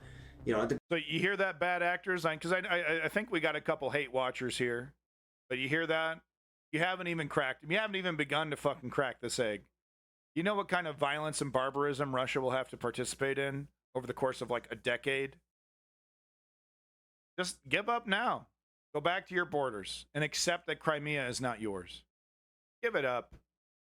How many hundreds of thousands of Russians have to die to learn this lesson? At the beginning of the war, people, I mean, especially me, I had no idea what was going on. I barely understood the language, the culture. Now at this point, it's very clear that the Russian military cannot push through this tiny country, and we're all just sort of going through the routine. You know, you go on rotation, you come back, and you keep doing that. And everybody in Ukraine has been through this war. Everybody has an experience. Everybody knows a family member who's hurt or killed or something like that. Everybody has a story, and everybody agrees. That was the scenario in like the 60s and 70s. Quick double tap. I don't know if I'm so convinced that is the scenario. If a the next time a nuclear weapon is used, that it's going to be just missiles filling the sky. And also the technology to shoot these missiles down has gotten a lot better. With that said, apparently it's still very, very difficult to shoot down an ICBM. So in Ukraine, the vast majority agree. Defend our homeland. We're going to do the job, and they don't complain. But yeah, I'm not frightened. When I see them on their same off weapons. days, That's a good point. This is a small thing, Basically but like when I go to Nova Poshta, the post office, and it's a long line. It's the off day. Ukrainians, the soldiers get off the front line. They have 2 days off. They're going to Nova Poshta, send, pick up a care package or something. Nobody complains. They wait in line. They wait their turn. They wait there for an hour, 2 hours in this long line. They all know that everybody has a story, and nobody's more important or less important than them.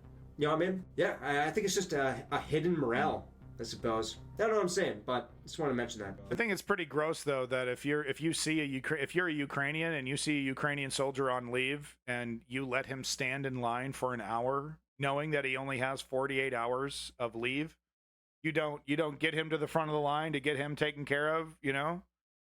That's pretty disgusting in my opinion. That's the least you could do. Surely, woke patriot, you wouldn't have a problem with that.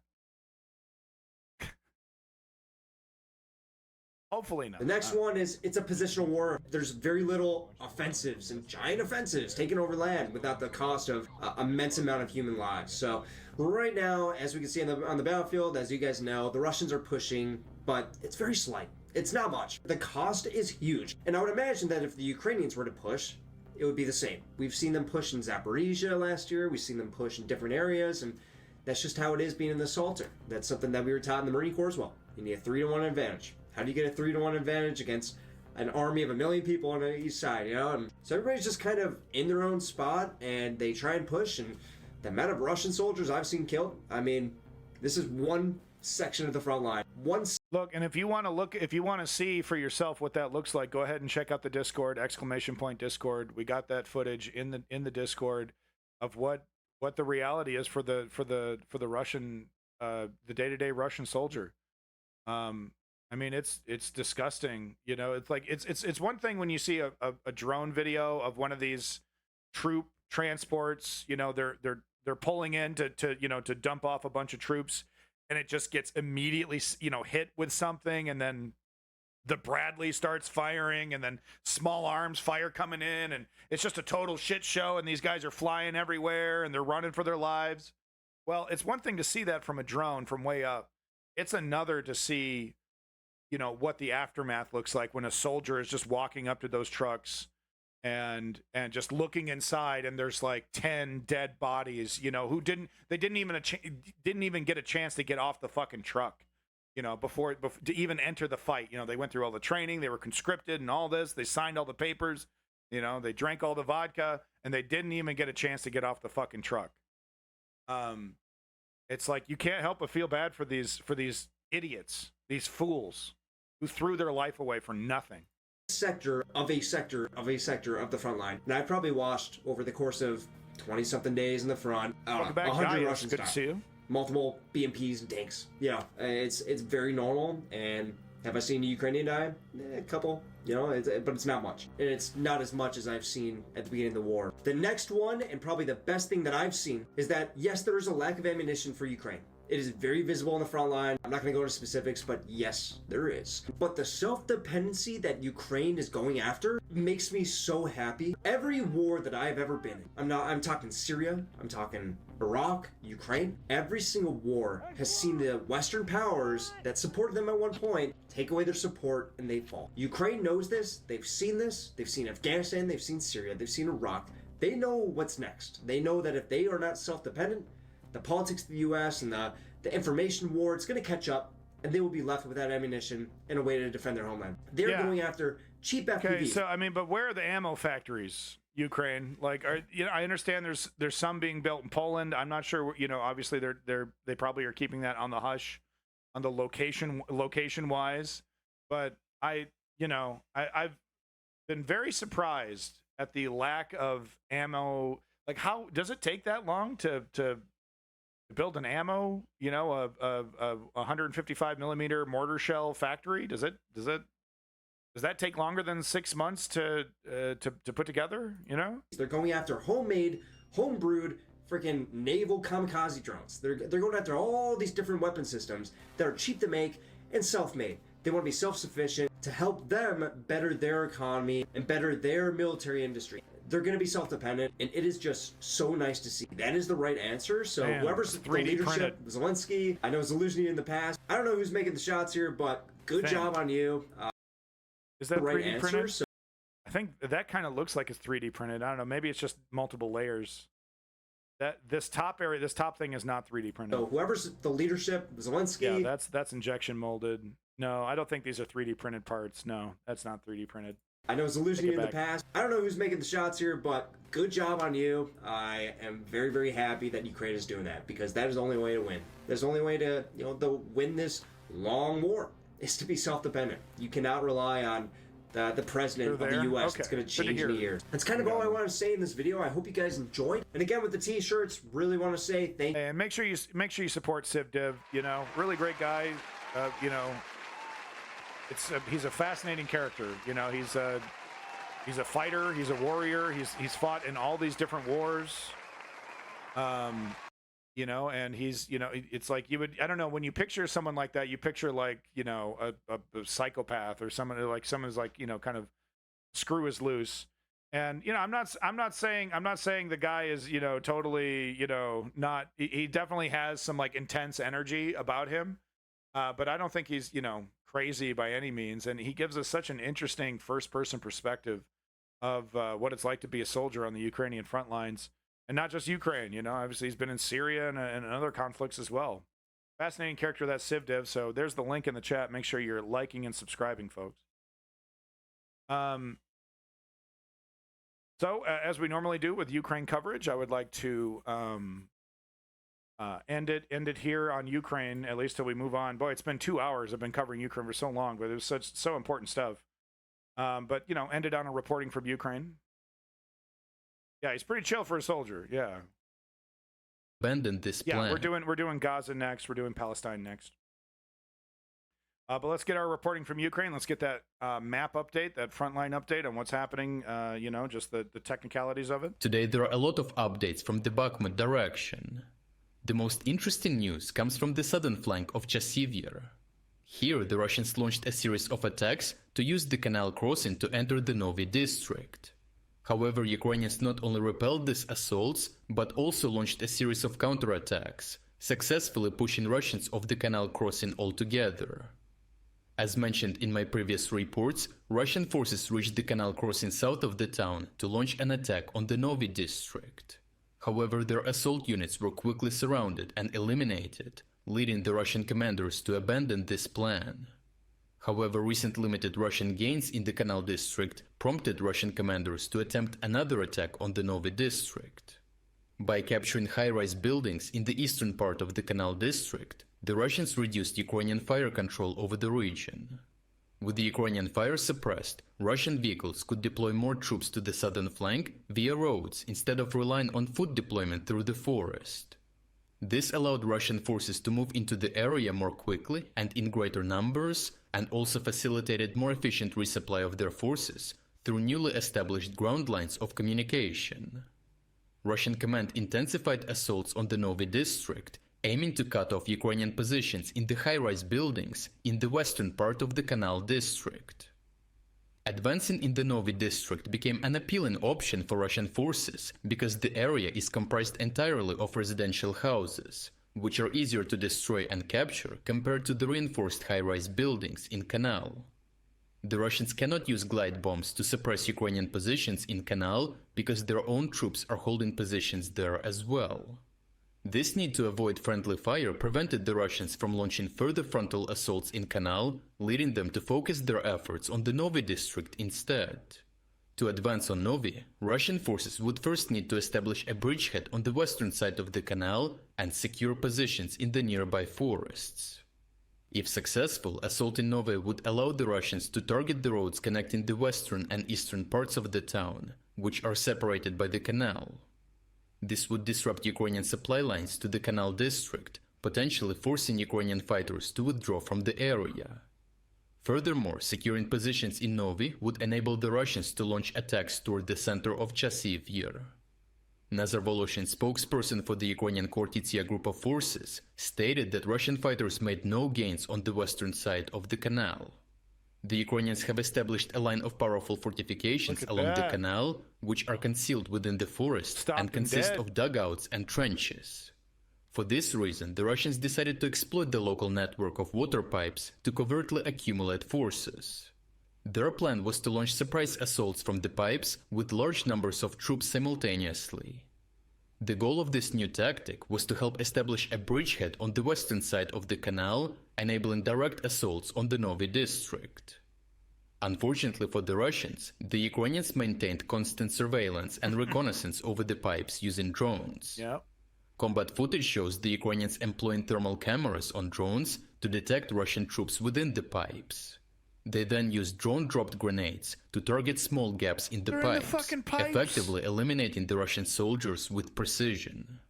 Additionally, the drones provided accurate coordinates for mortar operators to strike the pipes and create breaches, allowing drone operators to engage the Russians moving inside. The full uncensored footage of the attack can be found on our Telegram through the link in the description. As a result of the well-coordinated and precise operations by Ukrainian forces, the pipe network became a graveyard for Russian troops, leading to a halt in further assaults. The heavy Russian losses from these failed attempts created an opportunity for the Ukrainians to launch a counterattack. Geolocated footage shows a Ukrainian armored vehicle operating on the eastern side of the canal crossing. Nearby, a network of trenches, abandoned by the Russians, was subsequently taken by Ukrainian infantry who dismounted from their vehicles. This Ukrainian counterattack aimed to relieve pressure on the canal district by establishing a supply corridor via the canal crossing, linking up with Ukrainian forces in the high rises. The footage confirms that Ukrainians secured a portion of the forest to the east of the canal crossing, along with the crossing. And that's what we can expect from a well-supplied, not well-supplied, but moderately adequately supplied Ukraine, which is what we saw before the ammo starvation started six months ago, which was consistent gains, smart advancing, taking advantage of Russian weakness where they can, but understanding that they're always up against, it's like a tower defense almost, right? You're always up against this glut of soldiers that's constantly coming in. And it's about managing your resources against that that obvious advantage that Russia is pressing as hard as possible.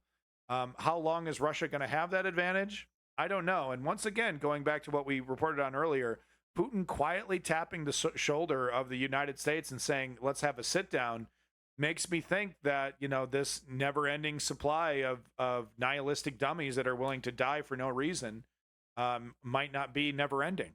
I don't know. This success was facilitated by the significantly reduced number of Russian troops holding these positions, as many had been killed during their failed attempt to amass an attack force in the water pipes. Hundreds. Overall, the Ukrainian forces successfully repelled the Russian assaults on the Novi district, utilizing superior tactics and well-coordinated counterattacks. The Russian failure to cross the canal and establish positions on the other side resulted in severe losses, allowing the Ukrainians to exploit weaknesses in their defenses. Furthermore, Ukrainian counterattacks can widen the supply corridor to the canal district, using the canal crossing to resupply the strongholds in the high rises. This could lead to a point where Russian assaults against these strongholds lose momentum, setting the stage for further Ukrainian counterattacks to push the Russians back to their starting positions, effectively clearing them out of the canal district. And then at this pace, maybe next year, if literally nothing changes between now and next year, maybe we'll be talking about Ukraine starting to take back Bakhmut. It's all about, when it is Russia, Russia is not powerful enough to invade all the way, to push all the way, but they are powerful enough to overwhelm positions and, shift their weight around and whatnot, but ever slowly getting chipped away and pushed back ever so slowly, kilometer by kilometer. If nothing changes, that's going to be the entire war until some tipping point is reached. You know, I think I don't know. I think the cat's out of the bag with the Russian economy. So we might be seeing some interesting movements there.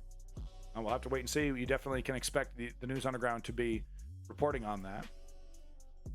Okay, we're going to move on to our next subject here real quick, but, you know, just thought I'd remind you, this is the News Underground. We are,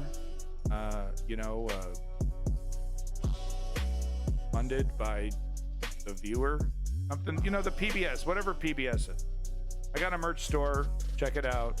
I got social media, check it out. Let me give you the link tree. Like and subscribe. If you want to see funny edited clips from the show on Instagram or TikTok or YouTube, there's the link tree. Like and subscribe, folks. Please. Nothing's more depressing than doing content like this, hiring an editor who makes it all nice and edits all nice, and then the view count is just as bad. No, it's because it's politics. Because it's politics. I just have to accept that I'm really not algorithm friendly. I'm really not algorithm friendly. I'm not friendly to the left wing algorithm. I'm not friendly to the right wing algorithm. Because I'm not cheering on Joe Biden. You know, oh, okay, he's gone. Not cheering on Trump. Okay, well, he's gone.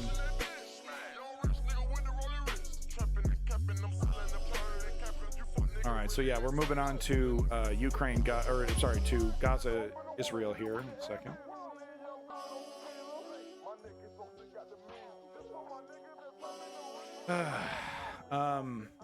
Why? Your opinions are fairly milquetoast. You sound like an open borders, HIV-stricken leftist.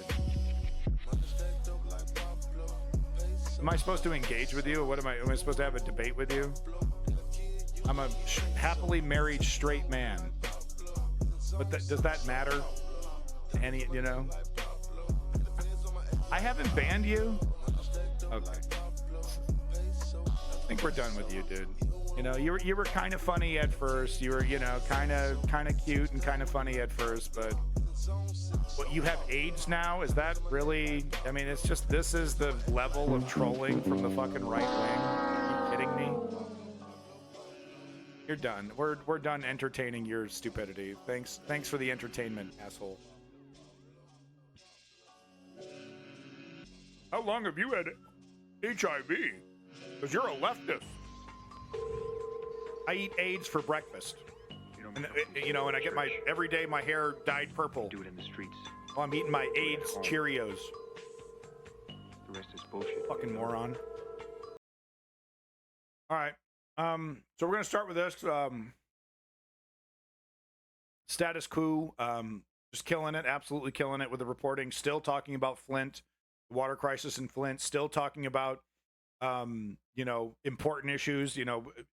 Man on the street, protests on the street, activists on the street kind of issues, really getting into the front line of this progressive fight against tyranny and authoritarianism.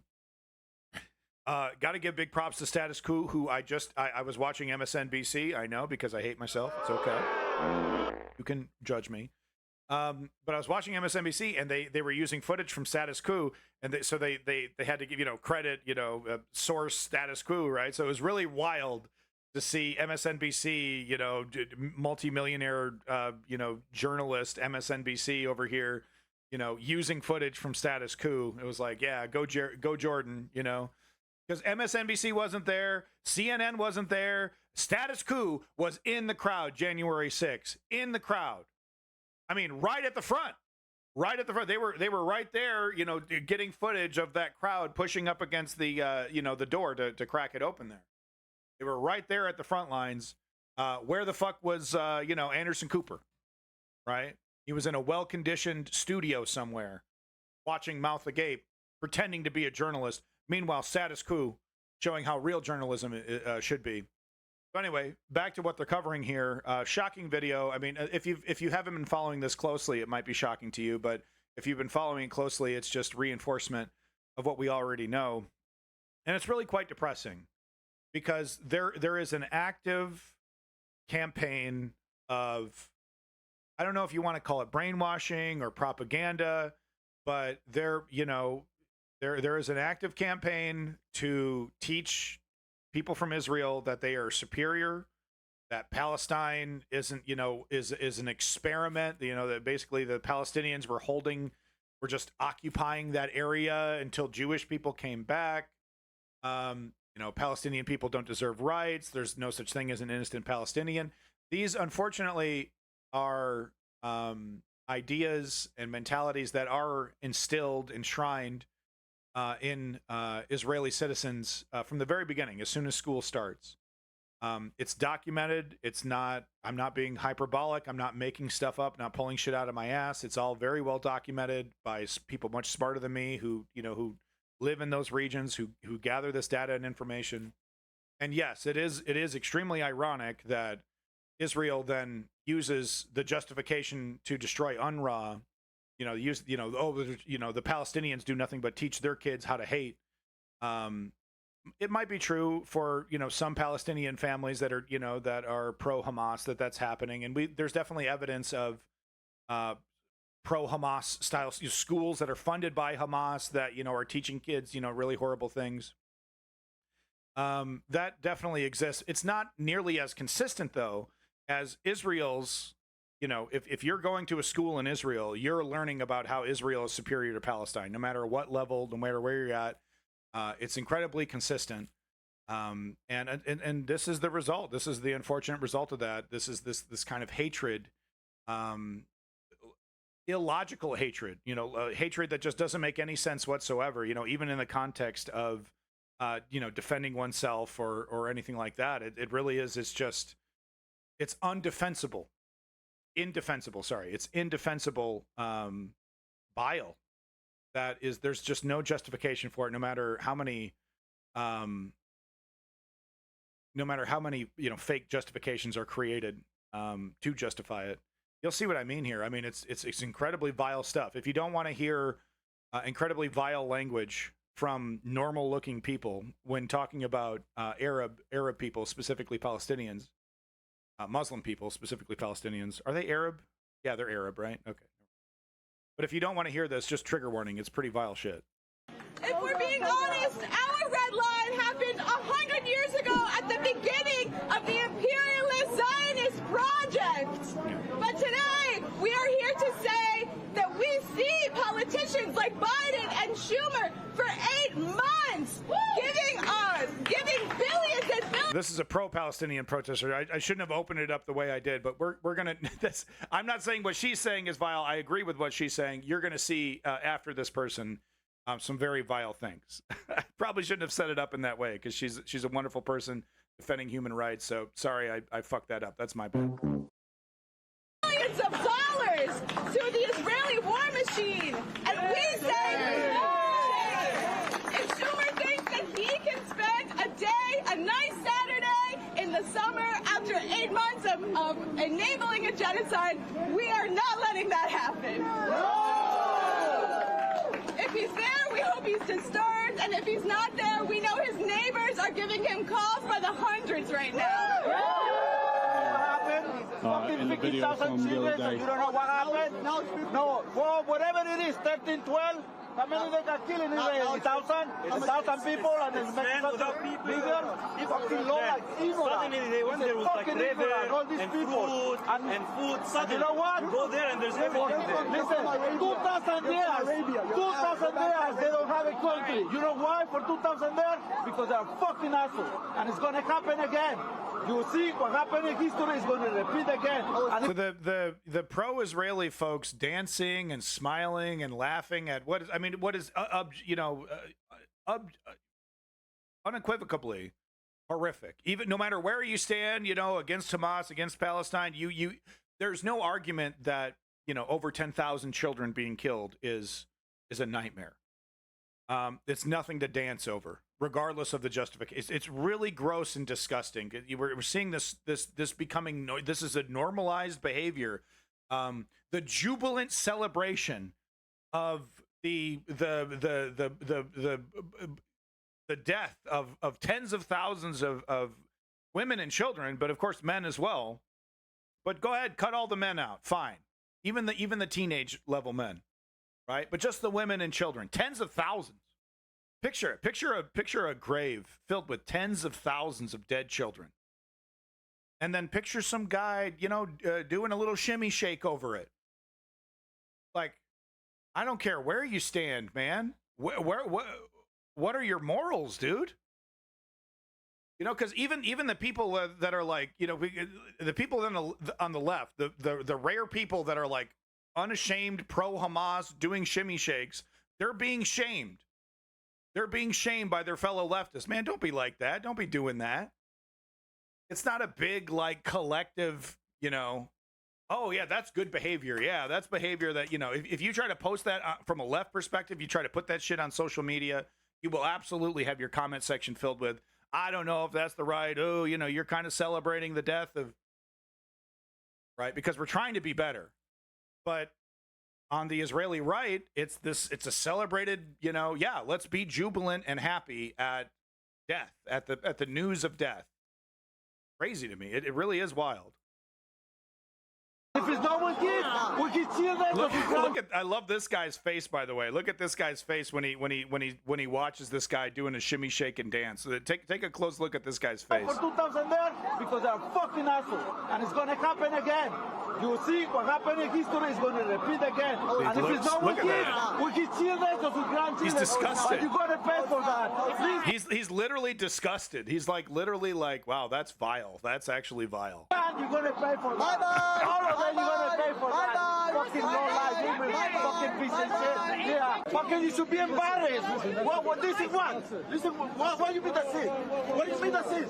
I'm relaxing. Don't tell me what to do. Don't tell me fucking what to do. Fucking there's a genocide here and you tell to me relax. Fucking victim children die and you tell me to relax. This guy's right. Is this guy wrong? He's only 100% correct. We're supposed to just sit by and just let this happen. We're not supposed to get angry. We're not supposed to get in people's faces. Picture a grave filled with children. Children's torsos and body parts and what's left of kids. It's a serious situation. It's not a shimmy shake and dance and celebrate situation, no matter what side you're on. This man's anger is only 100% justified. That's offensive. I gotta relax.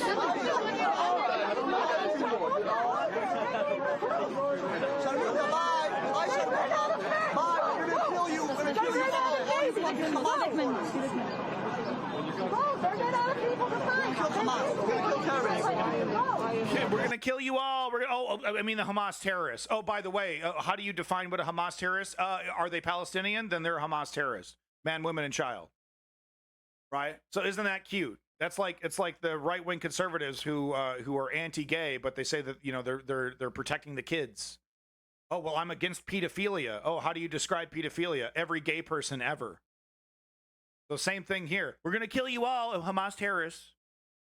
What do you define as a Hamas terrorist? Anyone that's living in Palestine. Disgusting. Cop is like, don't be saying you're going to kill everybody. They can die with them. I'm not going to pop them. If you support terrorism, you might as well go die with them. You don't agree? You don't agree? No, you don't agree? You're anti-Semitic. Anti-Semitic. You don't agree that killing people's okay? It's justified, right? We can kill people.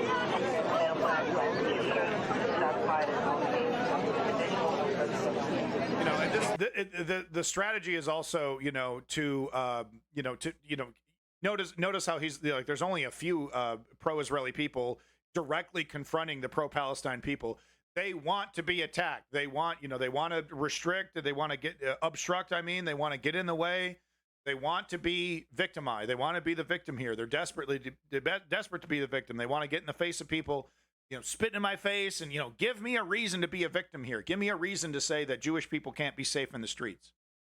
He seems pretty safe. It seems pretty safe that he can have his incredibly genocidal opinions, by the way, just horrific opinions. We're going to kill you all. He seems pretty able to, walk around and get right in people's faces and say, I support the actions of this government. He doesn't. It doesn't seem like he's worried that he's about to get beheaded, Allah Akbar style, right?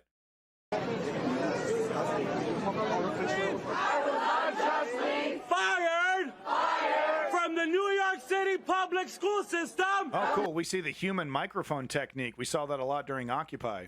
The New York City public school system. For daring to speak up. For daring to speak up. For Palestinian children. For Palestinian children. For Palestinian men. For Palestinian men. And women. And women. Who have been targeted. Who have been targeted. For the last 8 months. For the last 8 months. By the terrorist Zionist state. By the terrorist Zionist state. My superintendent told me that the reason for my firing was because I made my beliefs public. I also think it's going to take every sector of our society. And we do need to be standing up against this. They're actively trying to pass laws to make boycotting Israel illegal, literally trying to, in the UK being proposed, let's pass a law that says if you're protesting for Palestine in any context, you're officially a terrorist. You officially support terrorism. We need to nip this shit in the bud, because you think it stops with Palestine. You think once the government has been given enough power to say, yeah, but these, you can have free speech, but not these people, that scope isn't going to expand into other people and other subjects and other taboos, right? Remember, your free speech is not defined by what you agree with. Your free speech is defined by what you disagree with, about what you can't say. That's how your free speech is described. Now, I'm not a free speech absolutist. I believe free speech needs limitations. Do I believe free speech should have some kind of rule that says you can stand up for human rights unless they're Palestinian? Absolutely fucking not. But that's what we're dealing with. We're dealing with politicians, sitting politicians, leaders, people who make these rules, seriously considering, and we've already seen anti-boycotting laws passed in Texas and other places, I believe. But no, where they're saying, yeah, you can have free speech except for Palestine. Then you have to toe the the geopolitical line, the Zionist line. We have to nip this in the bud. We have to stop this. We have to come to the rescue of individuals that have been, their lives have been ruined. They lost their job because they dare stand up for Palestinian human rights. Look, you're wearing a Hamas headband and chanting, death to Israel. Fuck you, buddy. No job for you. But we're not talking about those people. Is this guy chanting death to Israel? No, I bet you this guy, if you like, what do you think? A two-state solution, right? Let's find a compromise. 99% of the time when you walk up one of these guys, pro-Palestinian protesters, they're not talking about let's destroy Israel, let's destroy the entire, from the river to the sea, destroy everything. 99% of the time it's like Israel's there, we have to deal with it, we need to negotiate two-state solution. But of course the right wing and quite frankly the neoliberal left want to categorize any pro-Palestine sentiment as a call to destroy Israel. Right, because we've talked about this before. That justification of that, that annihilation is the foundational lie that supports all the other lies that Israel tells. Right, but it's that foundational lie that if we treat Palestine, if we treat these people like human beings, we will be annihilated. All we are doing is giving our enemy time to build up its resources, because no matter what we do, no matter how we handle the situation, they're going to destroy us. That's the foundation that justifies the entire house of cards. So if that needs to be true, and if bad actors and politicians need to enshrine that into law to make that foundational lie true, they'll do that if we let them. But that is what's happening, is this foundational law that most people are human beings except for the Palestinians. And if we give the Palestinians independence and freedom, it will 1 + 1 = 2 lead to the eradication of Israel. That's what they're trying. That lie is trying to be. They're trying to enshrine that in the law, because, like I said, that justifies everything else above it. to mobilize, to gather their people, to gather their, because we have an understanding that our enemies are U.S. capitalism, are the landlords here in New York City who are driving people out of their homes, who are gentrifying neighborhoods across this city. So it's going to take every sector of society, every part from labor to students to renters, who are going to mobilize their people, who are going to educate, who are going to bring people out into these actions, because we understand and we know that these mobilizations like this are, Chuck Schumer hears them. There's a reason why we're here, 100 of us, and we see these cops out here in riot gear, right? They're scared of us. So I think the continuation of 8 months of struggle, we have seen that it has not let up. Because Chuck Schumer wants the status quo. Chuck Schumer wants to go right back to, where Israel's slowly taking pieces of land and everyone's shaking their finger, but mostly there's nothing we can do about it. And Gaza's an open air prison, but okay, well, at least we're not dropping, bombs on refugee camps. That's what Chuck Schumer wants. He wants to go right back to that status quo where Palestine is, the existence of Palestine is left nebulous and up to Israel to give Palestine permission to exist. And the problem not really fixed, right, as it perpetually gets worse and worse, but perpetually gets worse and worse, slower and quieter. Oh, 30,000 new settlements here, 6 months later, 10,000 new settlements there. Oh, 6 months later, an olive grove gets burned down and settlers take over a farm that they've been trying to take over for the last 20 years. Little bit by bit, piece by piece. That's the status quo that Chuck Schumer and the neoliberal Democrats want to return to. They don't give a fuck about Palestinian existence. They don't fucking care about the Palestinian, the Arab Muslim. They don't fucking care. What they want is to return to a status quo, like I said, where Israel was taking slow bits and pieces. Now, if a two-state solution can be worked out and Israel, okay, that's great. Okay, fine, we'll do that. But the previous status quo was perfectly acceptable to the neoliberal establishment. Before October 7th, they were perfectly okay with Israel lying to the world about, oh, we'll do a two-state solution one day, while they continue to take chunks of the West Bank and, of course, treat the Gaza Strip like fucking Alcatraz. Perfectly fine with that. And if we let Joe Biden and Chuck Schumer and the rest of the DNC get away with that, that's what we're going to see. This idea that, the tipping point has been reached and the Palestinian, there's only one direction for the Palestinians, and that's being accepted. No. Washington is going to fight that tooth and nail. Look at Cuba and tell me how much stamina Washington has to keep the thumb on the scale of fairness, right? They'll do it for decades.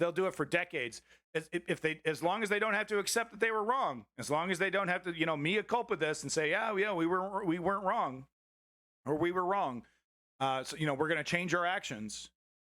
That's, that gives you an idea of the stamina that the United States has in terms of denying reality, in terms of denying Palestine their existence, even though the rest of the world, we're seeing Spain and Ireland.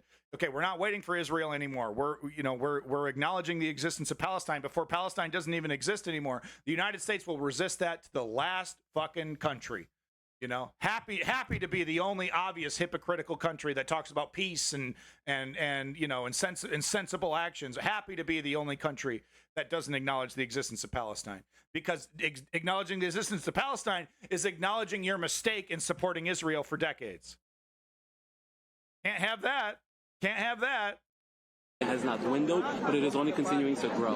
And we saw that last week when people mobilized to Washington, D.C. We're going to see it again when we mobilize to D.C. once more, to let these war criminals know that we will not be silenced, we will not cower, and we will continue fighting and speaking up for the Palestinian people. Whoa, wait a minute. I'm sorry, Andrew Miller resigned?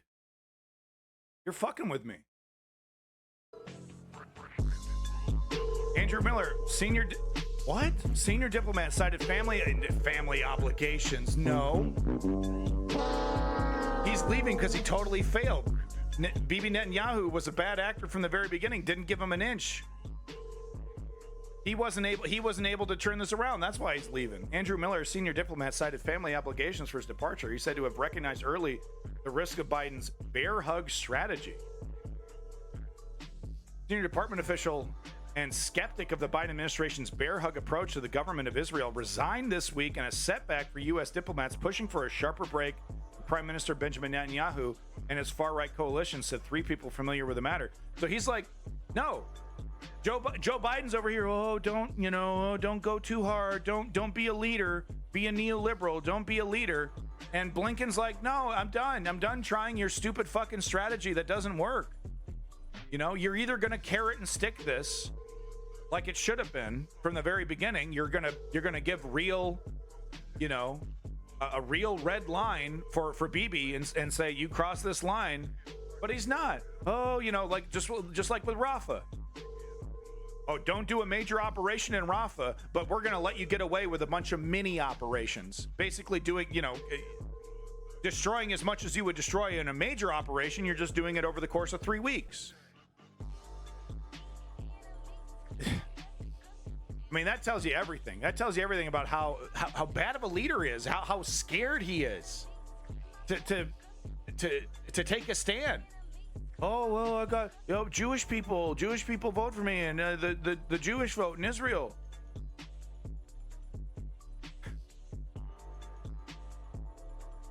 Andrew Miller, the Deputy Assistant Secretary for Israeli-Palestinian Affairs, told colleagues Friday that he had decided to leave his job. He cited his family, saying he's been seeing them sparely. Yeah, okay.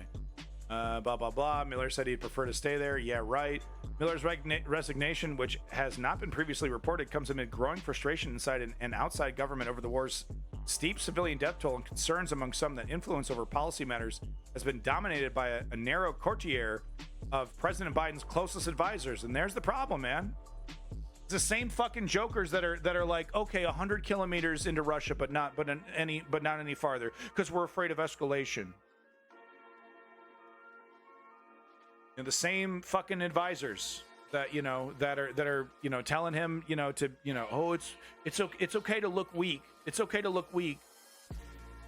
It makes you look bad when you're decisive. It makes it look bad when because if you make a decision, if you take a stand, it might be wrong, and then you'll lose.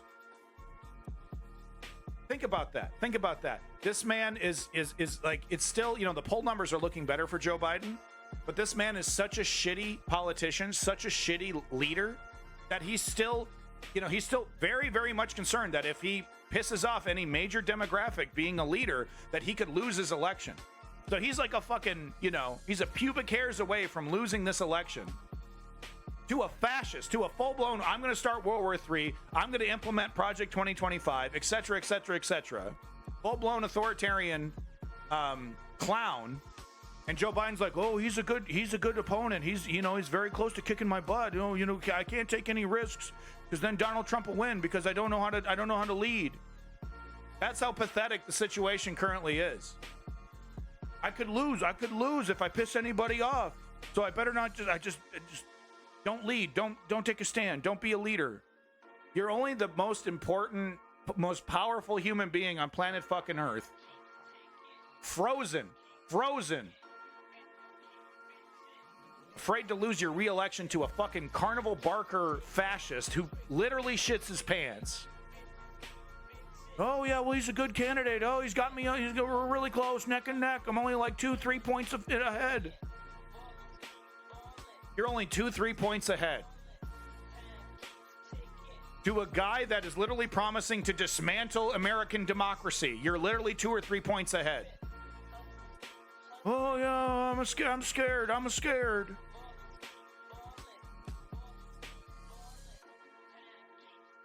Yeah. Andrew Miller, blah, blah, blah, blah, blah. He's an expert, blah, blah, blah. He'll be sorely missed.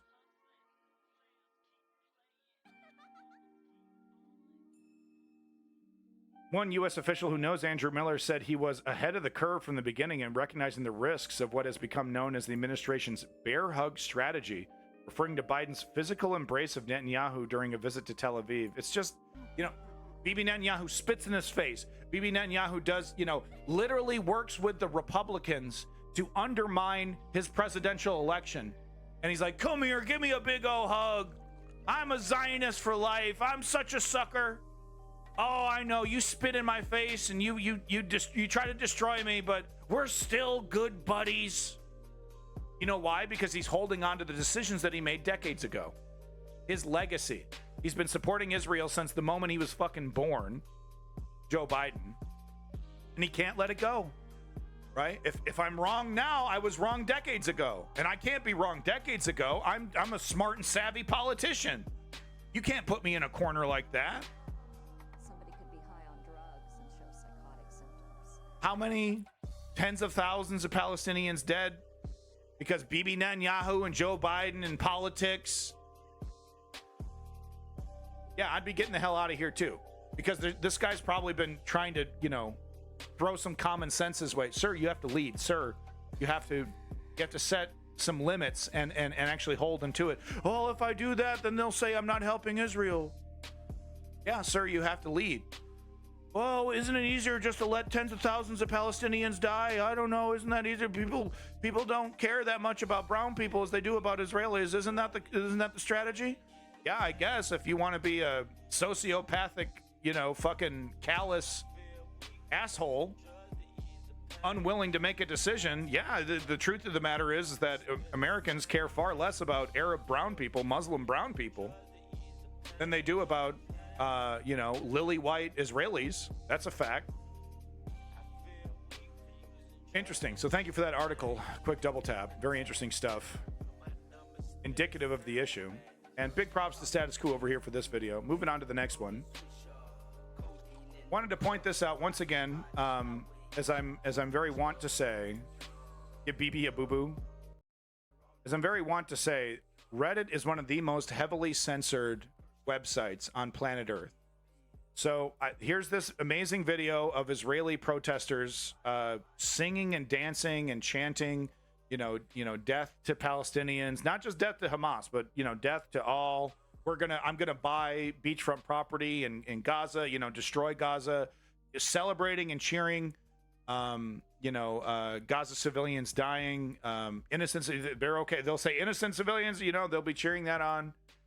But for some reason, on our international politics, not relevant. Oh, had to go. It's just sorry. This post has been removed by the moderators. Any reason why? Can you give us a reason why? No. We didn't like it. It's not relevant. It's not relevant to international politics. Really, it's not relevant. So people supporting Israel, people supporting Israel's invasion of the Palestinians, the domination of the Palestinians, that's not relevant to international politics. Says somebody. Maybe that was the reason. Oh, well, maybe it's a repost. Who knows? But don't you love it? One of the most popular websites on planet fucking Earth. Right? Some basement dweller, who knows? Some Reddit mod. Some pathetic, unpaid intern. And I don't know. Not all mods are pathetic, right? Because we do need mods. I'm not trying to be that mean. But he just arbitrarily, oh, well, I have a relative in Israel and I like Israel and this makes Israel look bad. So that could be the reason. We have no idea. No transparency, no recourse. Arbitrary decision made by some faceless dude. That's it. That's all you got. And yeah, there are systems internally to complain about that. Those are easily ignored by the mods. Oh yeah, okay. Oh yeah, they don't like the way I was modding. Okay, ignore. Most heavily censored website on planet Earth is Reddit. So it wasn't relevant to international politics for some reason, but I guess it was still relevant to Israeli crimes. The subreddit r Israel crimes. And listen to this: 53 seconds. How much hate do you think could be fit into 53 seconds?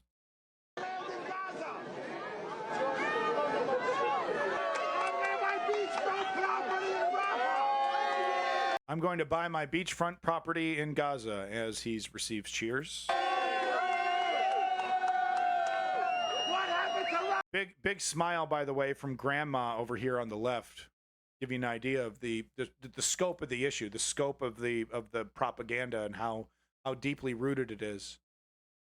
What happened to Rafah? No more. So literally, Israel literally told the Palestinians, go to Rafah, you'll be safe there. They then attacked Rafah, and he's celebrating it. He's celebrating, corralling people into one location and annihilating that location. it wasn't annihilated, but it was, you know, a multi-staged attack. They, you know, airstrikes into refugee tents kind of situation. No more! No more Rafa! No more Gaza! No more Rafa! No more Gaza! Gaza! Gaza! Gaza! Gaza! Goodbye! Gaza! Gaza! Gaza! Gaza! Old lady singing right along. I mean, you know, she bake you cookies and then can try to convince you why the Palestinians aren't human beings.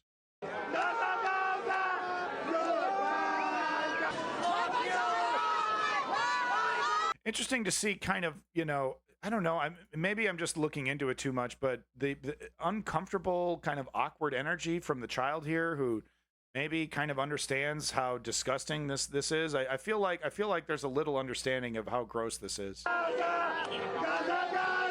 Maybe he's just embarrassed, you know, because he's a teenager and he doesn't want to be cringe, right? So he doesn't want to sing in public. Maybe that's it.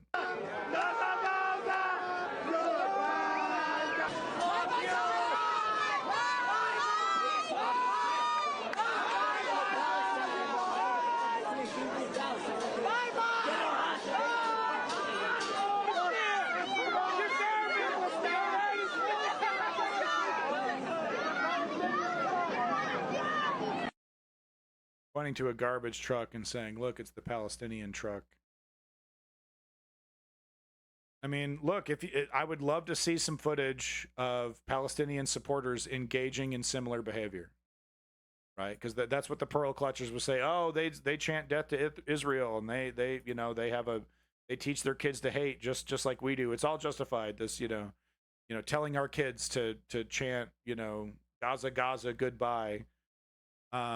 Well, it's okay. It's okay for us to do it because they do it. So, I mean, please, I mean, if anyone would be so kind as to provide a video, a similar video of this, of pro-Palestinian protesters smiling, laughing, and dancing, talking about, you know, destroying Israel. I would love to show that in the you know, for fairness.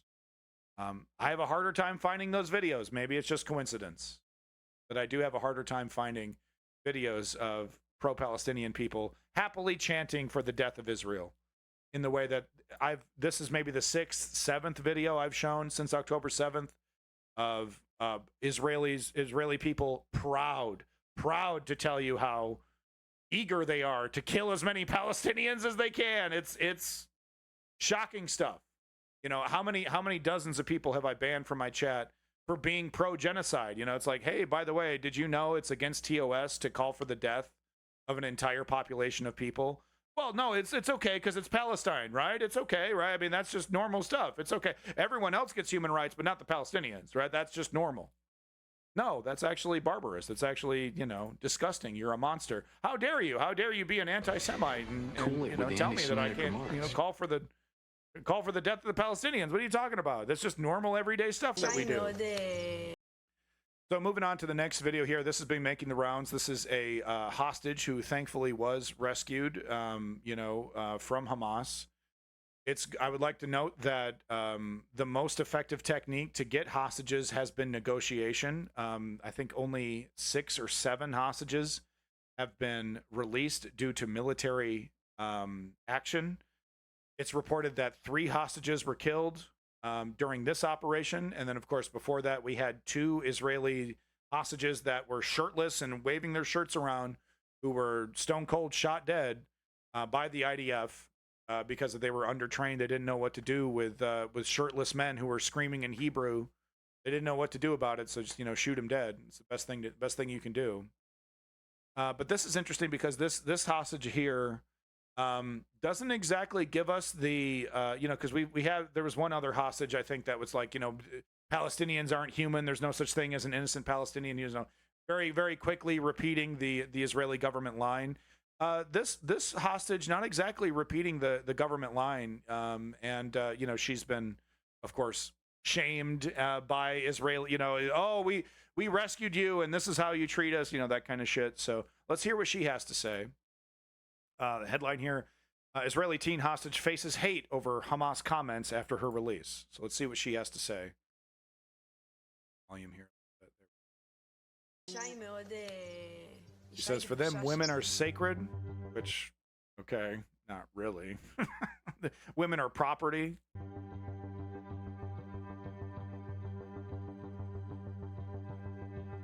Doesn't look like she was starved, I gotta say. None of these hostages look like they were hungry.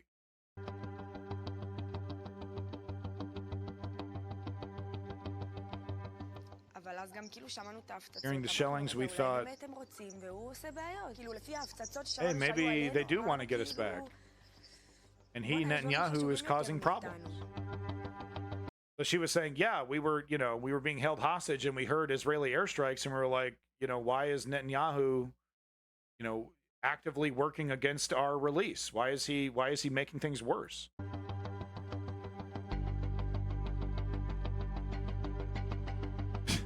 They're quick to criticize her. They would love to politicize her, but not if she says stuff they disagree with. If she says stuff she disagrees, oh, then she hates Jews.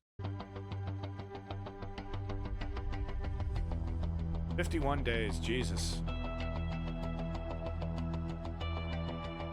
Yeah, so here's some of the comments. Can't criticize the soldiers. Really good people. Maybe you want to go back there. Say you're still a leftist. I guess the right is just totally owning kill, kill, kill. It's like it's okay to kill if you're on the right. Oh, you want to protect human rights and prevent death? Oh, you must be one of those leftists I keep hearing about. Okay. If the right really wants to give up caring about human life, okay, if that's the direction you want to go in.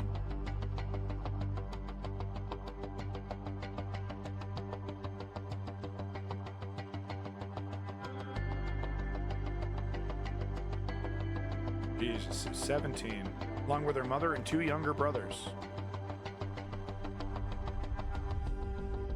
Oh, so this was in November of last year.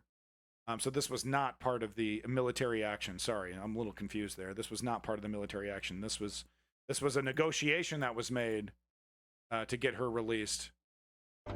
Mother and 2 younger brothers. November 2023. Okay. Part of a temporary ceasefire deal. Okay, so that's okay. Yeah, I remember that ceasefire, quote unquote. Moving on to the next article here. This is an early video, but I'm always talking. I'm constantly bringing up the fact that it's not a conspiracy theory at all. Not even close to a conspiracy theory. Bibi Netanyahu helped Hamas in a myriad of ways, and there's some really, really suspicious behavior on October 7th that has not really been, Israel did their own investigation, which is about as trustworthy as a Walmart investigating itself for underpaying its employees. Oh, did you know we don't underpay our employees? No kidding, Walmart. Did you find that out? Yeah, we crunched the numbers. Turns out we're not exploiting anybody. Wow, I wasn't expecting that from you, Walmart. So it's a little ridiculous to expect, any kind of honesty from an IDF investigation into itself.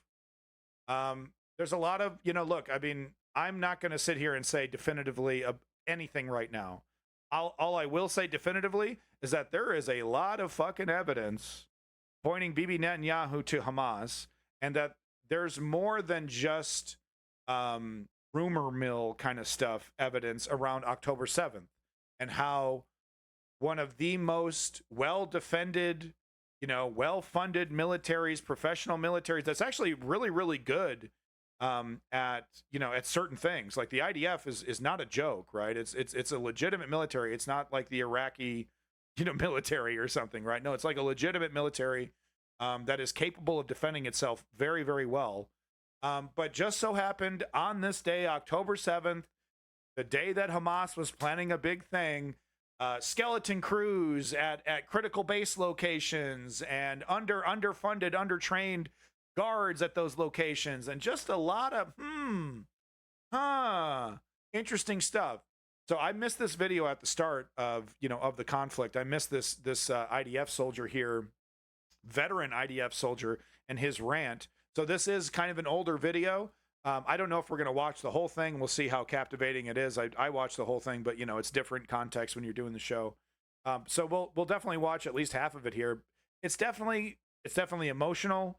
It's conspiratorial. It's his own opinion. This is not, let's not take this as hardcore fact, but it's another piece of evidence. It's another drop in the bucket. Here we have a guy who's, been a member of the IDF, who knows presumably understands the internal workings of this system and understands that it's pretty ridiculous.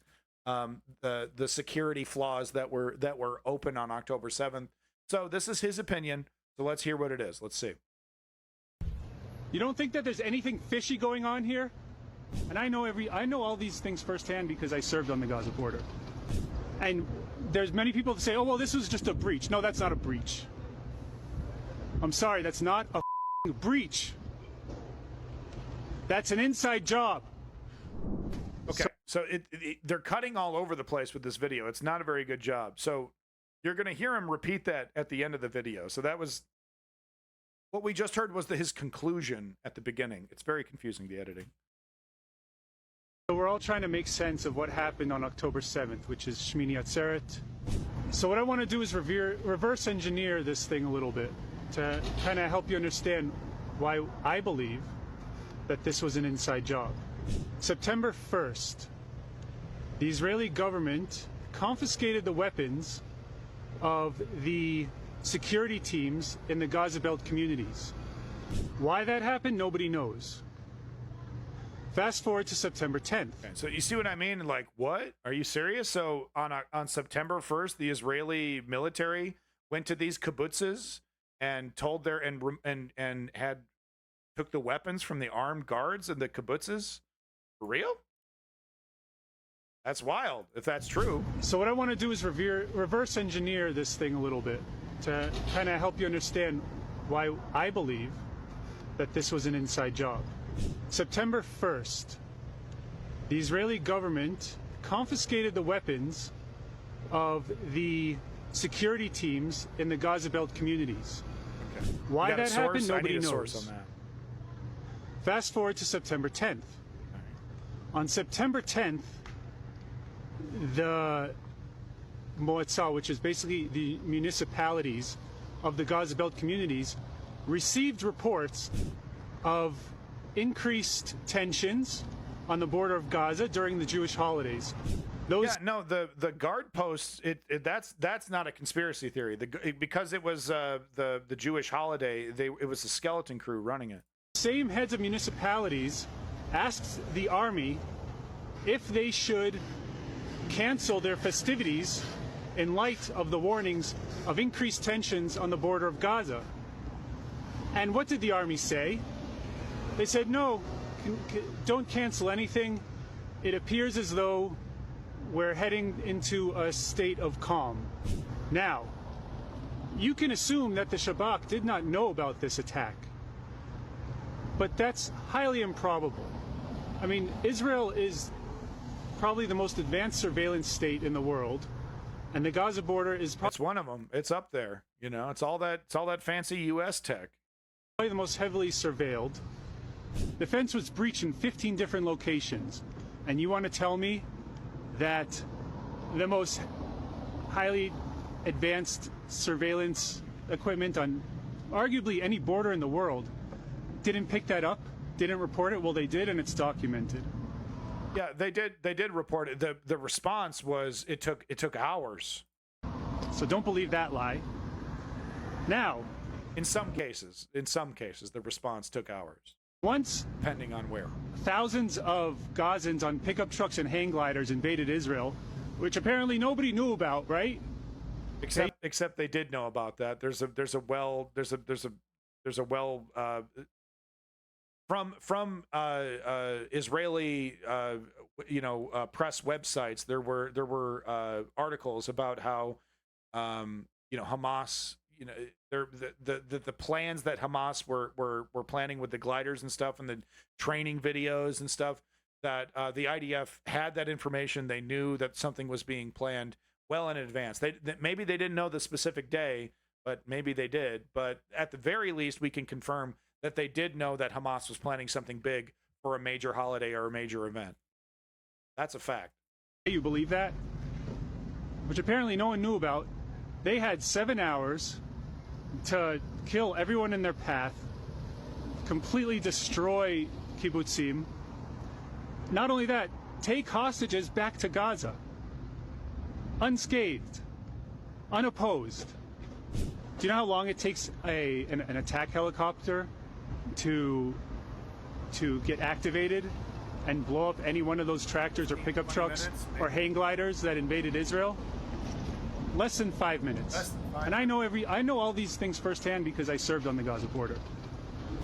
Less than 5 minutes. I mean, let's just go ahead and just double that just to be safe. So 10 minutes.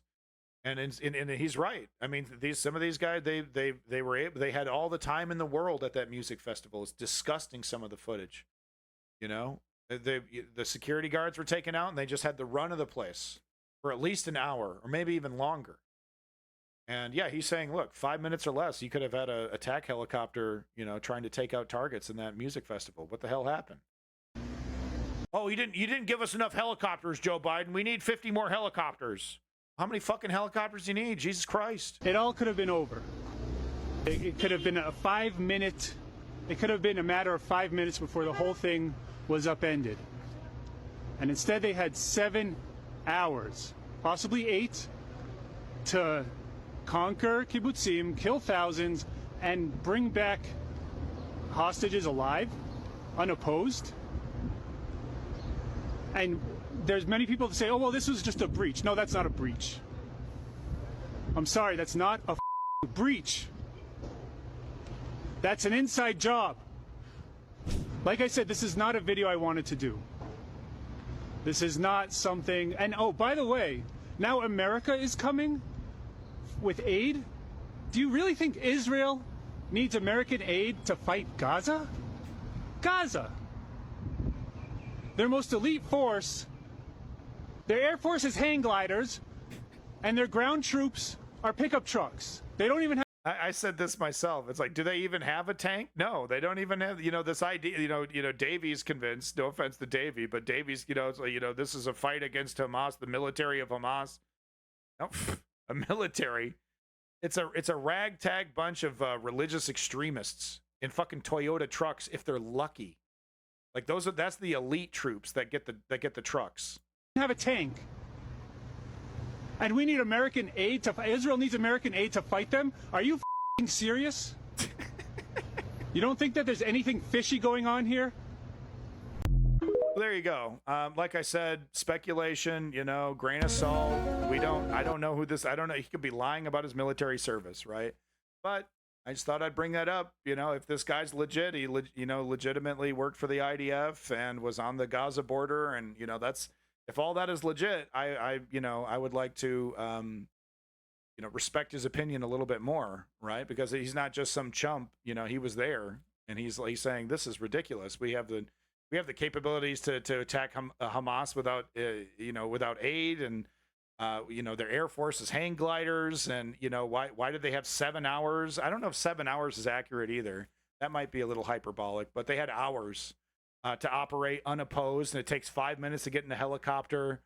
He didn't even get into the connections of Bibi Netanyahu and Hamas. I'd be very interested to see what his reaction was to reading some of that information. By the way, once again, reported by Haaretz, reported by Israeli journalists, that these connections. This is not, propaganda, leftist propaganda against Israel. Literally, Haaretz reporting that, oh yeah, there's definitely some connections between Bibi and Hamas. Moving on to the next thing here, Israel military. So this is what I was talking about. Okay, but sorry, this website, Business Insider, so important. This Business Insider website, it felt the need to block the article, but we know a way around. We got our little tricks archived 4 days ago. Israeli military knew how Hamas planned to take hostages weeks before October 7th. So just wanted to back this up, for the people. No, that's the wrong fucking button. There we go. Cool it with the anti-Semitic remarks. Right, for the people that want, oh, you're anti-Semitic and you're a conspiracy theorist, you're just making stuff up, you hate Israel and you hate Jews and blah, blah, blah, blah, blah. No. So this, I know this is Business Insider, but like I said, I could easily find this in Haaretz and other Israeli sources as well. Israeli military knew how Hamas planned to take hostages weeks before October 7th. So, I mean, look, doesn't matter. You know, we can get into it. You could read the article and blah, blah, blah. There'll be, you know, people have stuck their stake. They're picking their sides. Doesn't matter what the proof is. Well, it still matters to me. And something's fishy. Something's fishy. Israeli military knew about Hamas's plan to attack southern Israel weeks before October 7th. Even how many hostages the militant group planned to capture, according to a report from the Israeli public broadcaster Kan. So I guess these guys are self-hating Jews or something. Is that what it is? The IDF's Gaza division reportedly distributed an internal intelligence document on September 19th, 2023, outlining the details of Hamas's planned raid, according to Khan. So I've seen similar reports, similar time frame. They had, you know, well, even before, even, you know, here they have it almost a month, a little less than a month, but I've heard reports that they had, you know, months and months, that they knew something was going to go down. The document, which Khan reportedly saw, states that the IDF had observed Hamas conducting a series of trainings where militant fighters practiced attacking both Israeli military stations and civilian kibbutzim communities. They know. They know. Is Joe Biden going to be a leader and, you know, have look into this and confront Bibi Netanyahu with it? Or is he going to be a weak little bitch and ask nicely yet again? Oh, could you respect human rights, Bibi? It's making me look really bad. No. In fact, I'm gonna actively campaign for your opponent and spit in your face every opportunity. Well, okay, can you be nice about it when you spit in my face? No. Oh, okay, that's okay. Thanks for listening to me, Bibi. I'm gonna go back to being the president of the most powerful country in the world. Yeah, you go ahead and go back to being the president of the country, the most powerful country in the world. I'm gonna go back to spitting in your fucking face in public and making you look like a doddering old fool. Okay, that's okay. Thanks, BB. I'm afraid to lead. Yeah, we know, Joe. We know, bud. It's evident. Your opponents are puppeteering you like a fucking puppet, knowing that you don't have the balls to lead. Seth Rogen is my cousin. We've been through this. I called him up yesterday. I said, congratulations on being a super successful movie star. He just laughed at me and said, congratulations on 4 followers on Instagram. He said, congratulations. Then he laughed at me and then he hung up. Shut up. Okay, so this is an amazing video. I was trying to find a better clip of it. I didn't really. This BreadTube good politic guy, not really a big fan. I'm sure he's fine, you know, whatever. Just not my flavor. But I was trying to find clips of this amazing Mehdi Hassan interview without this guy talking over all of it, and yeah, I couldn't. At least he talked to you. Well, I mean, he did. The first thing he did say is, "How did I get this number?" But you know, he's a busy guy. You know, he's a busy guy. That's Seth Rogen. Welcome back, Zeoduke. Thank you for sticking around, Vizon. The Kyle K video got a good length of it without them pausing. Kyle Kalinske, yeah. Okay, let's check it out.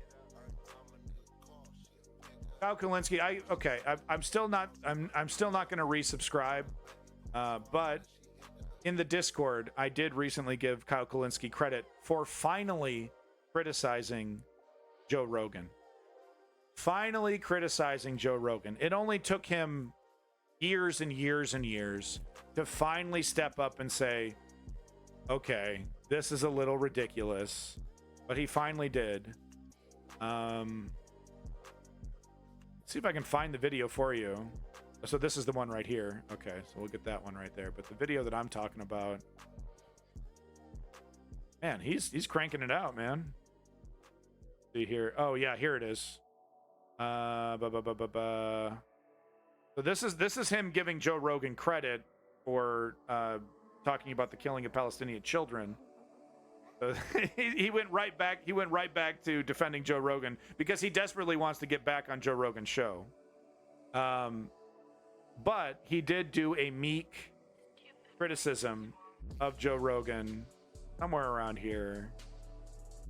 Where is it? What, did he remove the video? Where's the video? It was right around here. It was like, where did he do it? Did he remove the video? No, come on, Kyle.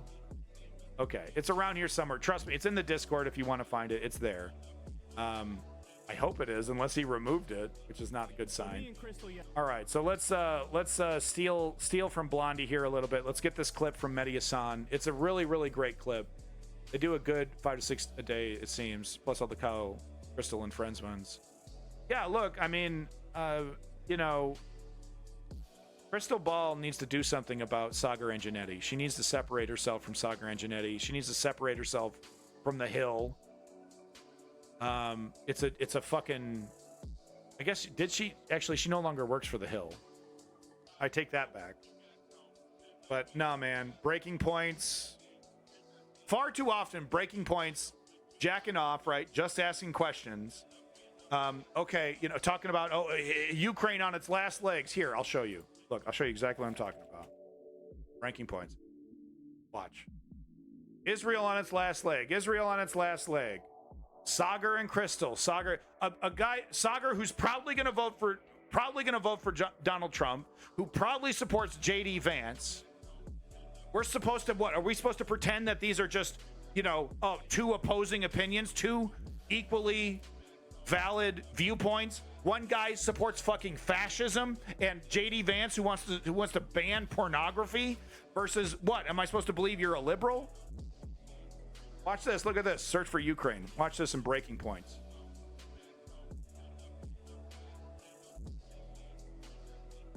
Ukraine doomed. Ukraine doomed.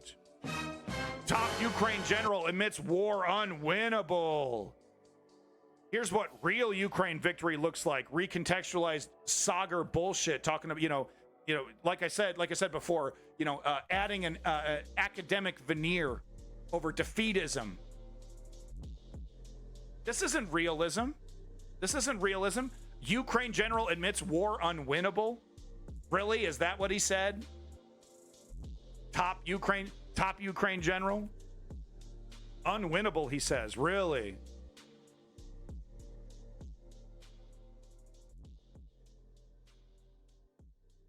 World War III, fear-mongering about World War III. Define winning. Russia moved to its borders and Crimea returned to Ukraine. Is that hard? Zio Duke? Do we honestly think that Russia can keep this up forever? Ukraine retreats from stronghold as Hillary copes. Improved Russian defenses challenge Ukraine in counteroffensive. I mean, that one's at least a little bit realistic, but you get my point. It's a whole lot of just asking questions defeatism coming from these, and I'm so sick and tired of pretending like this is some kind of fair and balanced discussion between two equals. Sagar Anginetti literally tried to make the point that it was more detrimental for children to wear masks during COVID than school shootings. I remember the video as clear as day, because that was the day I clicked unsubscribe from this shithole. Crystal just smiling, kind of nodding. Oh, I disagree. Really? You think it's that bad? Oh yeah, Sagar Anginetti. Oh yeah. It's more harmful for children's mental health to wear masks. And I don't think, and he literally said, I don't think there's anything we can do about gun violence, right? Because that's the new hand wave away excuse. Oh, well, this is a problem that will never be fixed. No, Zio Duke, I disagree with you. No, of course, Ukrainian soldiers aren't infinite, but at the current death toll, 1 to 4 at least, Ukraine can last a whole lot longer than people give them credit for. You know, this, like I said before, this idea that Russia has an infinite supply of nihilistic idiots who are happy to die for no fucking reason other than Putin's ego seems a little ridiculous to me. We're literally seeing Putin quietly tap Joe Biden on the shoulder and say, hey, can we have a private meeting? Gazprom, going in the fucking gutter. We got Russia desperately trying to get soldiers from all over the world, pulling soldiers from fucking Africa, pulling soldiers, anywhere, anyone who's willing to join in. Oh no, but but Ukraine needs to accept defeat, huh? Oh, you be realistic. Be realistic. Russia will never stop. Russia's resources are infinite. I do agree that this is a war of attrition. That this is, not exactly a stalemate, because Russia is technically getting pushed back inch by inch with a better supplied Ukraine. But this idea that this is the reality for the next 10 years, that there's going to be no changes geopolitically or economically that will change the dynamic. And I do acknowledge Zeoduke pointing out that, the rumor about, Russia running out of ammo in a couple months, all that was total bullshit. But that's not exactly what I'm talking about. I'm not talking about Russia running out of ammo. I'm talking about Russia running out of the resources to sustain the current amount of resources that it's dumping into this conflict. And the current amount of resources it's dumping into this conflict is unbe-fucking-leavable. Totally unsustainable, even for Russia. And yes, the sanctions, while not immediately effective, are starting to really dig in. We're seeing India back away from oil deals. We're seeing, Japan recently made a promise to not buy Russian oil, I believe, was the headline I reported on. Maybe I reported on, maybe I didn't. I don't remember.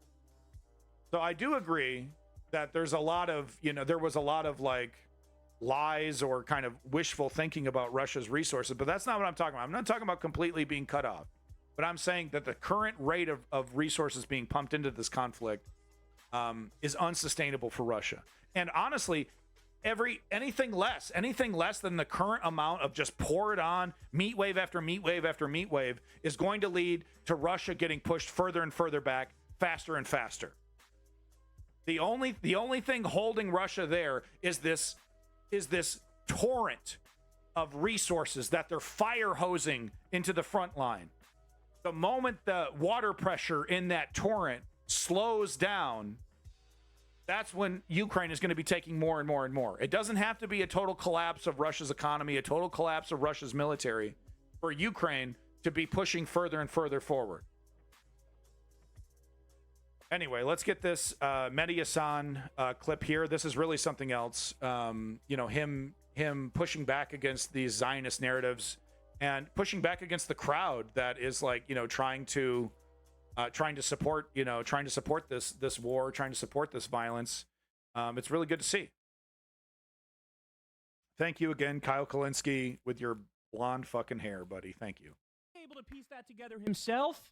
How'd he figure that out? I want to see if all four of you can work with me to work through some of the questions that are on the mind of this audience. We're going to have to vote on this resolution at the end of the evening. So, Mehdi, have a quick response, but then let's get focused back on this question of why do you think Zionism is a movement, an ism, like anti-Americanism or anti-Britishism or whatever it is? I want to hear more on that so this audience can make an informed choice at the end of the night. Yes, but let me just deal with a few things that Douglas said, because there were a few things were said. I mean, it's amusing. I wasn't surprised at all. I came to a debate in Toronto to debate Israel with two defenders of the current government, and so far Gideon and I, correct me if I'm wrong, we could have done a long list of you're apologists for genocide and war crimes and crimes against humanity. We didn't do that, but we've been called liars and Hamas supporters, and I get it. Neither of us talked about Hamas. We don't support Hamas. This is not a debate about Hamas. I know Douglas wants to redefine it as a debate about Hamas. Great, good for him, because he can't actually deal with the arguments we're putting forward. All the Jews who are putting forward these arguments, they're all anti-Semites, remember. I just want to deal with one point very important here.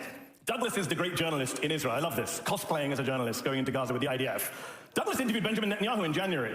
Douglas did not. You're very bothered by Qatar and funding Hamas. They're your bosses. But we're talking about bosses. Let's talk to this. You're literally paid by them.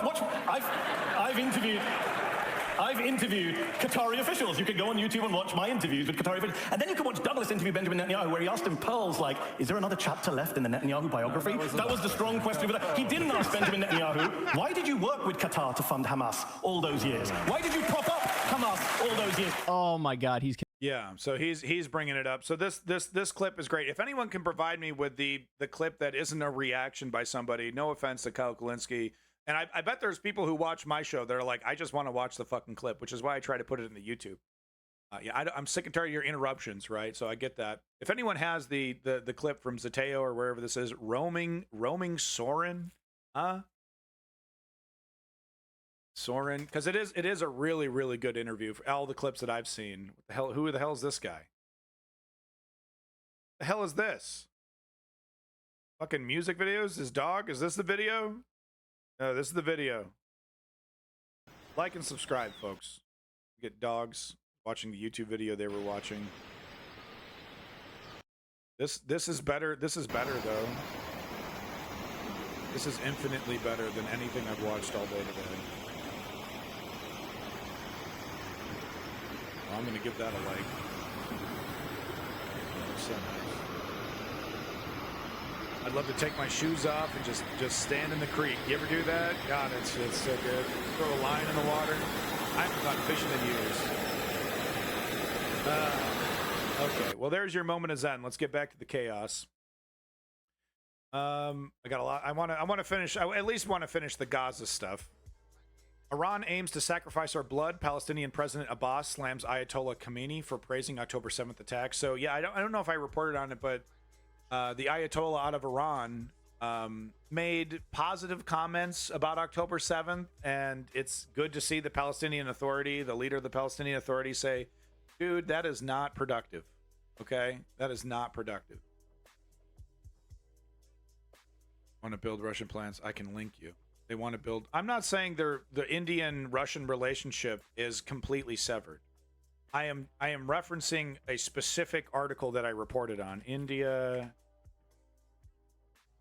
Russia, gas, what was it? Sanctions? Something wrong that night. Yeah. So here we go. This is the article I was referencing. New sanctions threaten Russia oil sales to India. So, you know, like I was saying before, before these sanctions kicked in, they were trying desperately, you know, they were buying as much Russian oil as they possibly could. And we remember I was reporting on it. Russia saw, you know, it was really depressing. At the start of the war, they actually saw more oil sales than they historically. They actually had, you know, a gangbuster year for oil sales. You know, a big reason why those, of course, they were selling oil pennies on the dollar. But fresh U.S. sanctions on Moscow threaten to dent Russian oil sales to India, the biggest buyer of Russian seaborne crude, and complicate efforts by Indian state refineries to secure annual supply deals. Free industry sources familiar with the matter said. So it's like for India, it's a great deal. You get crude oil, pennies on the dollar, you refine it, and then you sell it for full price. It's fucking billions of dollars, right, that you're making, you know, off of you know, a very small investment. So it's a big deal for India here. Washington on Friday imposed sanctions to mark the second anniversary of Moscow's invasion of Ukraine and retaliate for the death of opposition leader Alexei Navalny.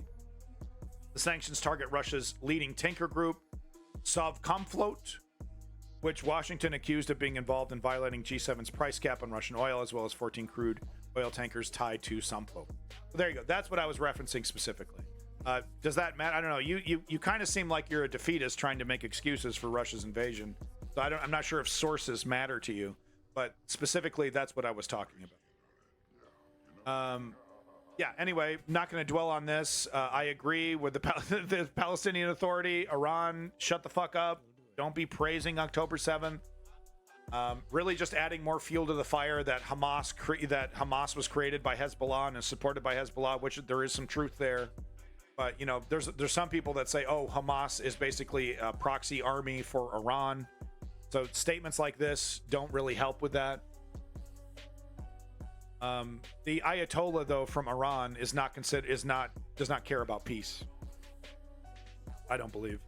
With that said, Barack Obama was able to get this hardline anti-American extremist to sign a nuclear deal with the United States to say, okay, yeah, fine, we won't have nukes, we won't do nuclear power, or we'll do nuclear power, but you can inspect, you can do all that, you can inspect all that. I think that was the situation, right?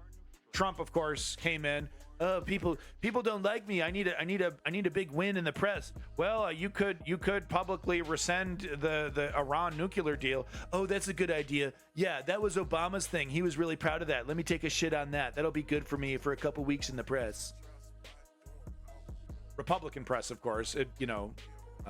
Everyone else reported that it was a horrific, terrible mistake, a step backwards. But of course, conservative media was like, "Yay, our leader, president, making bad decisions."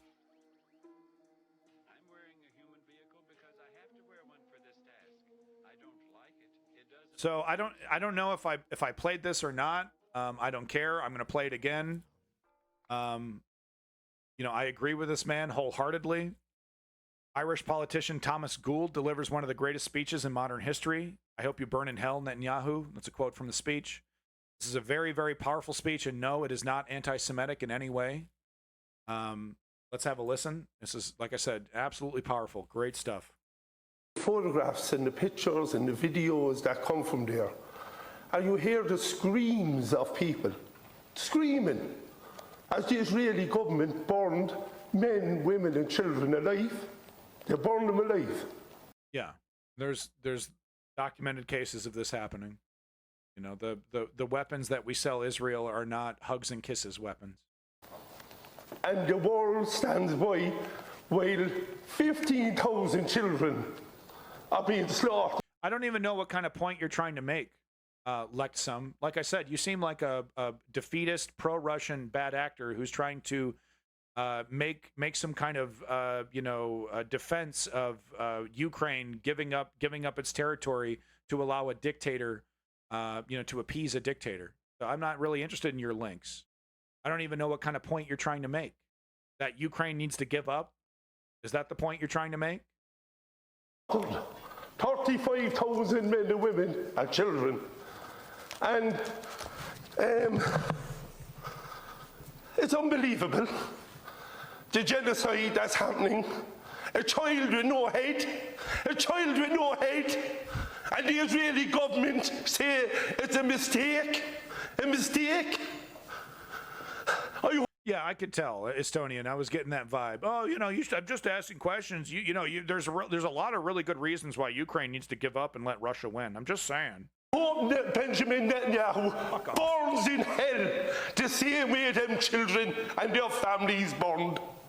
I hope him and his generals and the far-right government in Israel, that when their God finally brings him to the resting place, that he deserves to burn in hell. Because what is happening now, not alone is it apartheid, not alone is it atrocity and a war crime, it's just horrific. Terrific. It's just horrific what they're doing. You ever seen a chalk white infant being pulled out of a building's rubble? I've seen it almost every week since the start of October 7th. And no, because Hamas is not a good response to that barbarity. Where is their soul? Where is the soul of the Israeli people that allows their government to do this to children? Where is their humanity? So once again, Lexum, I'm not making the argument that India is completely severing its ties with Russia. You seem to be assuming that's what I said because that benefits your argument, and you're arguing against the straw man that you've created. Once again, I've never said India is severing ties completely with Russia, only that India has received geopolitical pressure to reduce the amount of oil sales. And that's, it was a fire sale of Russian oil, but none of this is, facts. That doesn't matter to you. You're trying to support a narrative. I get it. You're failing. Please waste somebody else's time before I time you out. The Israeli people, the Jewish people, after everything the Jewish people have suffered down over the decades, that they would allow their government to do this to other human beings. Yeah. Human beings. But in the eyes of Netanyahu and this far-right Israeli government, Palestinians are human beings. That's right.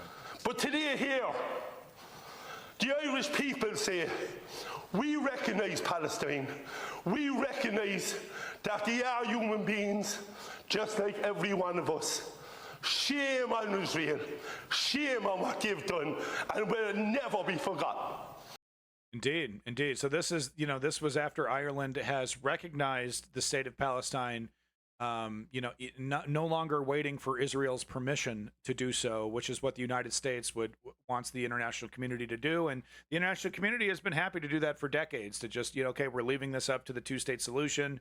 We'll acknowledge Palestine once this is over.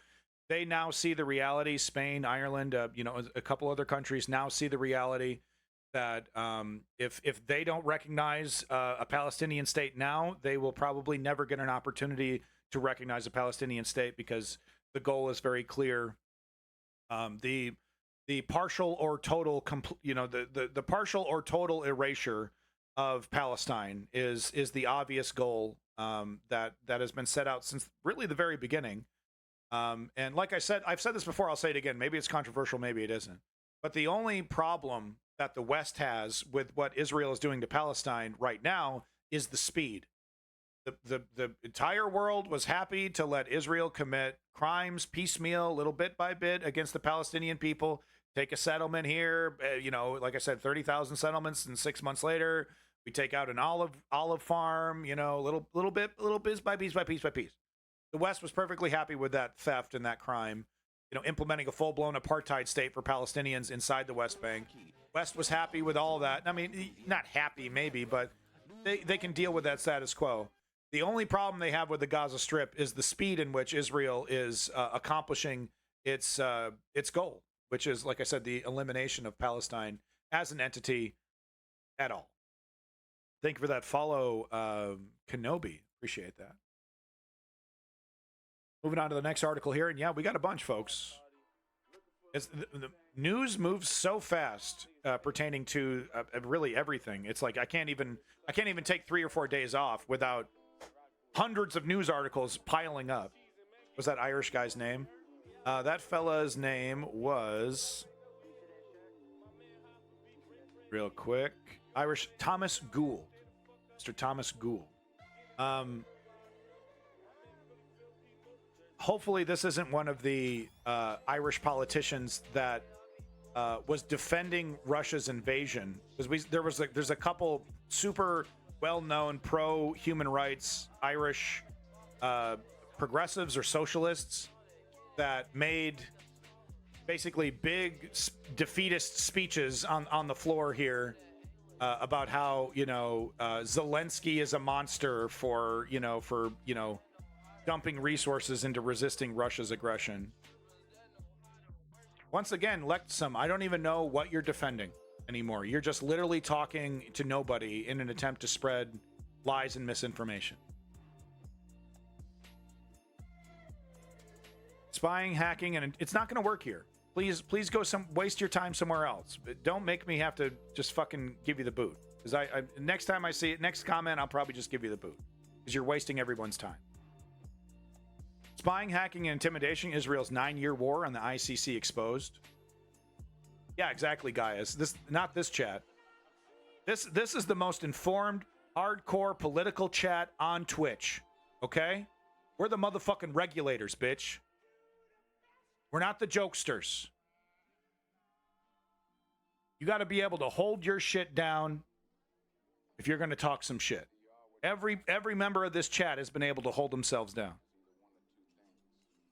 Spying, hacking, and intimidation. Israel's 9-year war on the ICC exposed. So I won't get into this too deep.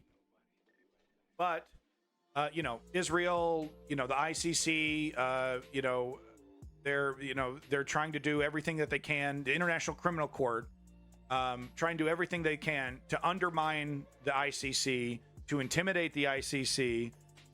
It's interesting because, the criticism, and I've said this before, and, and it's like, I don't necessarily disagree, but I think I'm starting to understand a little bit better how relevant some of these international legal, institutions actually are. Because the fact is that, the ICC said Bibi Netanyahu's a war criminal and he still gets to walk around a free man. Same thing with the leaders of Hamas, right? They get to, Qatar isn't going after them, even though they should. There was threats recently, I reported on that. But they still sit safely. The ICC ruling didn't change that. But there has to be a good reason why we're seeing this effort here. That that even though the ICC is not able to walk into Israel and put Bibi Netanyahu in handcuffs, he's still really, really, really concerned with the ICC's ruling. So when the ICC finally put down a ruling that said, yeah, Bibi Netanyahu and was it Smotrich or was it Gallant? Bibi Netanyahu and Gallant are war criminals, or they've committed war crimes, or allegedly committed war crimes, whatever that was, as well as Hamas. It undermined apparently at least a 9-year effort to intimidate the ICC into not doing that. So that's interesting to me that, because if it was irrelevant, if it was like just whatever, then they wouldn't be doing all this to try and subvert it. So there has to be something there that I'm just not understanding as well. When the chief prosecutor of the International Criminal Court, ICC, announced that he was seeking arrest warrants against Israeli and Hamas leaders, he issued a cryptic warning, quote, "I insist all attempts to impede, intimidate, or improperly influence the officials of this court must cease immediately." So kind of a cryptic warning. He doesn't say specifically, but gee, who might be doing that? Karim Khan did not provide specific details of attempts to interfere in the ICC's work, but he noted a clause in the court's foundational treaty that made any such interference a criminal offense. If the conduct continued, he added, "my office will not hesitate to act." Okay, yeah, you go ahead and do that. See what I mean? Like, it's like without the enforcement, their statements do ring a little hollow, but not hollow enough to for these guys to be like, I don't give a shit what the ICC says. No, Bibi Netanyahu gives a big shit. Israel seems to give a big shit about what the ICC has to say. Now an investigation by The Guardian and the Israeli-based magazines Plus 972. That's the name of your fucking magazine? What? Oh, is that like a phone extension? What the? Okay. And Local Call can reveal how Israel has run an almost decade-long... Or is that 972 magazines? Reveal how Israel has run an almost decade-long secret war against the court. The country deployed its intelligence agencies to surveil, hack, pressure, smear, and allegedly threaten senior ICC staff in an effort to derail the court's inquiries. Now, I don't know if Uncle Sam, if the United States has gone so far as to do some of these things, maybe the hacking, maybe the smearing, but the United States it absolutely is not a friend of the ICC, and I wouldn't be surprised if the United States either knew about these actions or maybe even, tacitly kind of, it's okay. Yeah, you go ahead and push back on them. They're a nuisance.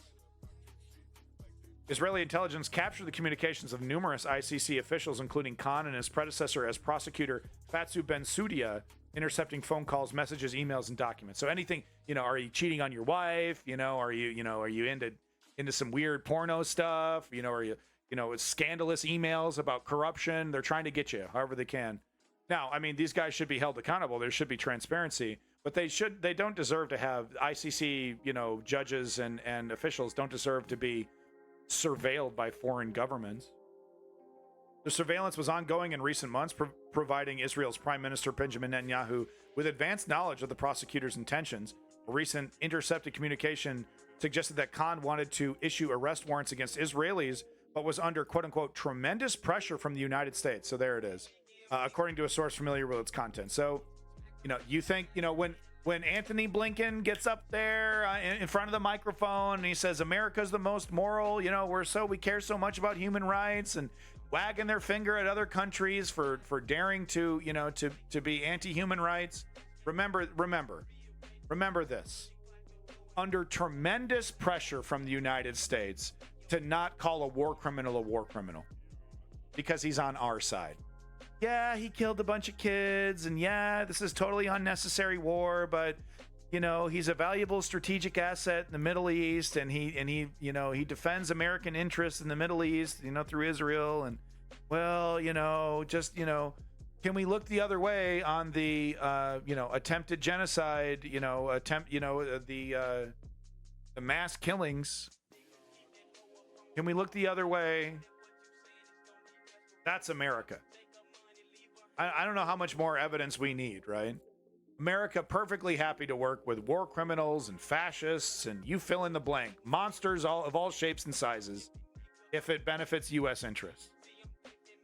Kind of reminds me of a character named Putin, going all over the world, doing the best he can to create some fucking empire of evil, basically. Better stay away from that word. Not evil, but bad stuff. Noogies. He gives noogies to everybody. Israel. So here's a video to actually back it up. You don't need to hear my droning on and on about it. That's why I didn't read the article. Got this video queued up here. Here's a quick explanation of all that we just heard. I just kind of went through it pretty well, though. We don't really need this. This is a lot of redundant information. Never mind. I basically went through the big points. There's some ancillary information here. There you go. If you want the link to this video. Moving on to the next one. Is this the... Yeah, okay. So this was, I think, from Woke Patriot. Thank you, Woke Patriot. Davey, Chem Goblin, Strategy Member, Tisriel, for all your links in the Discord, and anybody else that I missed, I'm sorry. But this is the hypocrisy I'm talking about. Blinken in 2023. What separates us from Hamas is our respect for international law. Then in Blinken in 2024, we fundamentally reject international law. But you can't pin us down. But no, I mean, when I hear U.S. officials, and I've been laughing like this at U.S. officials since the Barack Obama era, right? When we were supposed to believe that his drone campaign was somehow moral and justified. But I've been laughing at the United States lying to the world about how it gives a shit about peace. I've been laughing since the Obama administration. It's such a joke. Such a fucking joke. And of course, what separates Israel, the United States, and other democracies when it comes to incredibly difficult situations like this is our respect for international law and, as appropriate, the laws of war. So we know that Israel will take all of the precautions that it can, just as we would. And again, that's what separates us from Hamas. And of course, what separates him from the terrorists is the respect for international law, human rights. Welcome back, Davey. U.S. quote-unquote fundamentally rejects the ICC's outrageous bid for warrants for Israeli leaders. Look, you can go after war criminals all day, just not our war criminals. Our American exceptionalism shields them from all guilt. 10, 20, 30, 40, 50,000 kids dead. We're still the moral choice. And the American exceptionalists would say, yep, that's okay, yep. We don't need to, conduct ourselves any better. It's peanut butter jelly time! Welcome, Ice King of Space. Another article, I believe this one was from Woke Patriot as well. AP finds most arrested in protests aren't leftist radicals. So, like I mentioned this before, we're seeing this in the UK, an attempt to ban literally any criticism of Israel, literally enshrine it into law that you're not allowed to criticize, boycott, push back against the Israeli government in any way. Even if you're a citizen of the UK, you're a citizen of Britain or whatever. How does that work? United Kingdom, yeah, okay, okay. Even if you're a citizen, you're not allowed to speak ill of this foreign government, which is, only Israel. Every other, you can talk shit about Turkey all day, talk shit about Canada all day. Oh, you talking about Israel? Oh, send them, arrest them. So there's a big effort to, in a way, make protesting illegal, but certainly making protesting for the Palestinian human rights, for Palestinian existence, making that immediately considered a hate crime. Above, I guess, even above even the Nazis, right? Because they're not passing laws that say if you're a proud fascist chanting Nazi slogans, you can't march in the street. Oh, free speech for the Nazis. But if you're pro-Palestine, no, you're actually worse then you're worse than anything else. You're literally chanting for, you know, there's no nuance there. Supporting Palestine means you support murder. So that's what they're trying to do. And you know, what we see is the accusation that leftist radicals are, you know, burning cars and destroying the world, and you know, this is just Israel and Palestine is just an excuse for them to be violent. Well, the AP did some digging. They found out that most of those arrested in the protest weren't radicals, weren't extreme leftists that hate Israel. They were just regular folks who were out there for Palestinian human rights, swept up in a fear-inducing police dragnet, because that's what it's about. It's about intimidating protesters. It's about telling protesters, if you come out here, you could get hurt, you could get arrested, you could lose your job, right? If we arrest you too long or you get a record, do not come out here. Do not, do not express your feelings. Do not, take advantage of your democracy. Don't express yourself. Don't dissent. If you do, you will be punished. That's what the police's goal was. It wasn't, they weren't going after, it's like, because they want to frame it, the bad actors want to frame it like, oh, the cops are heroes, they're doing everything they can to defend against Antifa and pro-Palestinian psychopaths that are burning down the village and burning down the city, and watch out, it's chaos. The cops were the cops were arresting violent radicals who were foaming at the mouth, talking about how much they hate Jewish people. That's the narrative that they want to perpetuate. President Donald Trump portrays the hundreds of people arrested nationwide in protests against racial injustice as violent urban left-wing radicals. So there you go. That's just from Donald Trump, but it's reinforced throughout the entire right-wing blogosphere. That's we see it. Even in reference to any kind of protest, left-wing protest at all, right? Every BLM protest was a riot, right? Everything has to do with Occupy Wall Street, terrorism, and riots. It doesn't matter that 90% of BLM protests were peaceful. It's riotous, anarchists, Antifa. We got to ban protesting, right? That's the foundation that they're trying to build there, right? They're trying to build that justification. Yeah, well, there's just no choice. It's getting out of hand. We tried to be democratic. We tried to be nice, and democracy is just not working. So the only choice is to ban protesting. We can't have people pushing against state narratives.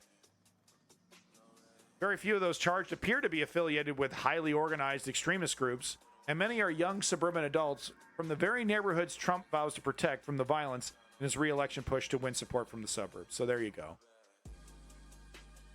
Digging into and finding proof of what we already knew, that this narrative of psychopathic radical anarchists who hate Israel are leading the charge on these pro-Palestinian protests. And this isn't really about Palestinian human rights.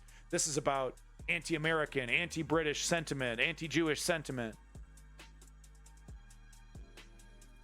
That's what Nigel Farage needs it to be. Okay, so I cut out that other video because it was too long, and I'm going to go ahead and do the same thing on this one as well. No, what happened to that other video? I thought I put it in the Discord, but I will be playing this video when I have more time. This is a very, very important video. It is a Holocaust survivor on GPS with what's his nuts. But it's a Holocaust survivor criticizing Israeli war crime. So it's a pretty important video. If you want to watch it early, if you don't want to wait for me to broadcast it, here you go. Here's the link. Check it out. It's a very, very cool video, and it's really funny because the person, I've searched CNN. I've searched Fareed Zakaria's GPS. He doesn't have this on YouTube. It's just too spicy, too good to be on YouTube. So thankfully, someone stood in their living room with their phone and just recorded this whole clip off of their TV. And you could totally tell the camera's like moving the entire time. So, credit to this person here, Ali Mazira, for getting the truth out there. I guess, Fareed Zakaria, it was just too anti-Semitic to have a Holocaust survivor criticizing Israel. YouTube over here. The Holocaust was, yeah, we know it's real.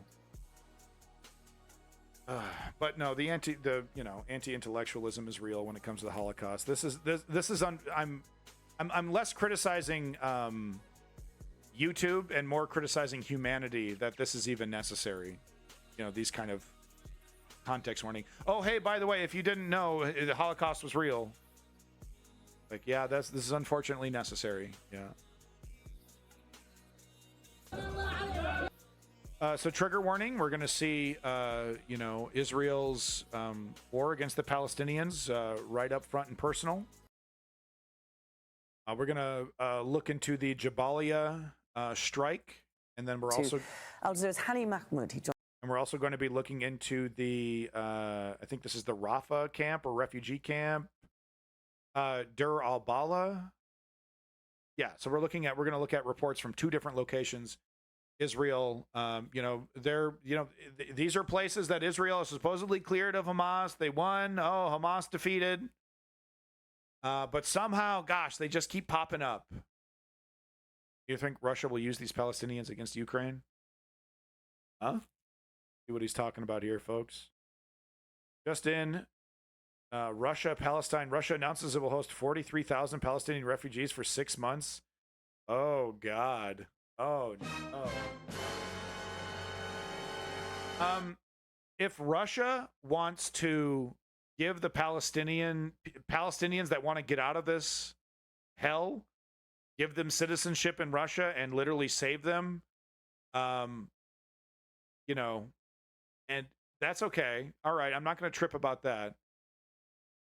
Is Russia going to send these people to the front lines, which is what Davey is asking? I think yes. I think very, very likely Russia isn't going to force these people because some of these people are not going to be able to fight. But I think Russia, is going to give them citizenship and draft them. Yeah, dude. Watch this space because this is actually very interesting. And I'm okay with this. Like I said, if Russia wants to out-humanitarian the United States and the West and say, hey, actually, we're not horrible. Look, we're even though they are definitely horrible. But no, if this is a new propaganda strategy by Russia to be more humane than the West, to show the world that Russia is better, yeah, I'm down for that war. Can we do that war? I'm going to hug him. No, I'm going to hug and kiss him. No, I'm going to hug and kiss him and give him a cookie. Oh, I don't want to give him a cookie. I just want to hug and kiss him. Yeah, that's right. I'm going to win this war. That's the kind of war that I would really love to fight. That's the war that I would really love to fight. I'm going to give him I'll give him half a cookie. I'll give him half a cookie. I'll give him a full cookie, a hug, and a kiss. So that's very interesting. Did this just come out? Was this 22nd? Yeah, so this is fresh news. Very interesting. And yes, I don't think this is about Russia being humanitarian. This is about Russia needing flesh and blood. And going back to exactly what we were talking about earlier, that look, even though it feels indefinite, even though it feels like Russia, the resources from Russia are never going to end, that is fucking literally impossible. I'm not saying it's all going to disappear and everything's going to collapse and it's going to be like a light switch, but I'm saying it's not sustainable and we can't expect a tipping point sometime, some way, somehow. You can't, you can't sweep all of this under the carpet. I'll teach them to make cookies. That is very interesting. I'll be watching that story very, very closely, and we'll be reporting on that. Davey, if there's any follow-up that you run into in between now and the end of the stream, please let me know, because that is very, very interesting. And yeah, no, I don't think that's about humanitarian aid and helping suffering people. I think it's about how many of these fighting age men are gonna, will I be able to get sent to the front lines? The Israelis have destroyed our lives, this woman screams. Burned our homes down. May God punish them, the US and all those backing Israel. We ran for our lives. I would, look, you want to point to this woman and say, see, there's no innocent Israelis or no innocent Palestinians. This woman is absolutely entitled to her grief and absolutely entitled to her feelings. And I would also like to ask anybody who, you know, who disagrees with this woman, are the Palestinians not allowed to resist in any way, even through Hamas or other ways? Like, are they literally, is the expectation for them to just accept it? We got killed. It's our fault. It's our bad. Is that what the Western democracies are expecting from Palestinians? A reaction that no other human being would ever have, that would, you know, oh, I'm okay with this. We deserve this. This is what we get. Well, we ran for our lives. I would feel like she's a, you Before know, the war on Gaza, more than she's allowed to 100,000 be people pissed. used to live in the Jabalia refugee camp. These mountains of rubble and twisted metal used to be Palestinian homes, schools, businesses and markets. After a near 3-week-long Israeli military operation, people returned to try and salvage what remains of their lives. The Israeli army and airstrikes have obliterated even the shelters where they used to try and hide. Now, Ice King, the plan in 20 years from now is for, you know, Israeli settlers to be living in the Gaza Strip. And that's the dirty, disgusting truth of it that no one really wants to acknowledge. That's the reality. That's the geopolitical reality here, is that there is no desire whatsoever by the Israeli leadership, the parties that are in power and the parties that are not in power that would like to be in power, and a plurality, not every Israeli citizen, but a democratic majority of Israeli citizens. None of those entities are interested in Palestinian statehood. It will need to be forced upon the Israeli state and population, Palestinian existence. They won't like it. They'll bitch and moan. We're going to do this. We're going to do that. Watch out. Watch out. But it will require the United States to be a leader and say enough is enough. You want our military help or not? We're going to, whether you want it or not, Israel, we are going to help create a Palestinian state. We are going to help fund rebuilding efforts in Palestine. That's what it would require. It would require real American leadership. So never going to happen. Never going to happen. What was the plan 20 years ago? The plan was 20 years ago was the eradication of Palestine, but slower, right? Pretend to entertain a two-state solution, keep Bill Clinton happy, keep the Western democracies happy, pretend like you're going to, you know, do a two-state solution. Meanwhile, quietly acquiesce to the settlers who are participating in colonial settler colonialism. Sorry. You know, quietly ignore and acquiesce and legitimize their gains very quietly and very slowly, piecemeal. Oh, well, the settlers have taken this over a couple of years ago. Now it's an official settlement. Now it's an official part of Israel. This is now Israel, right? They've never defined their official borders. Israel, from the very beginning, they've never defined their official borders because the plan from the very beginning was to take all of it. You can't take all of it if you're like, okay, this is the limit. This is where Israel ends. No, Israel doesn't end until Palestine ends. That has been the plan since the very beginning, it seems. That has been the Zionist plan from the very beginning, it seems.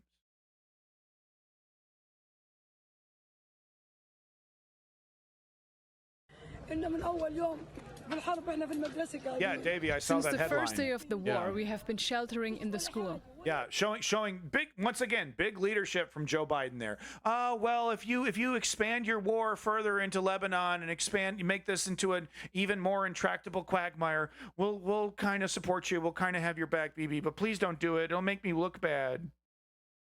Please don't do it. But if you do it, we'll totally have your back, but please don't do it, please. That's the leadership coming out of the United States. Makes me want to fucking throw up. Then we were forced to leave south. I was separated from my family and still looking for them until now. I came back to find everything destroyed. The Israelis destroyed our homes and with it our lives. The entire place is no longer livable. I found this stale of loaf of bread on the ground. I picked it up. I have not eaten for days. The Israelis burned everything. Till now, I cannot find my family. My 75-year-old husband, my daughter. We lost each other under the Israeli merciless shelling. I mean, imagine that. You're married to someone for decades, for years and years and years, and you have kids and you have a whole life, and then some other country, but Hamas, and then drops a fucking bomb on your building, and now you're alone. And now you're alone. And Israel does this every single fucking day, man. Is this woman?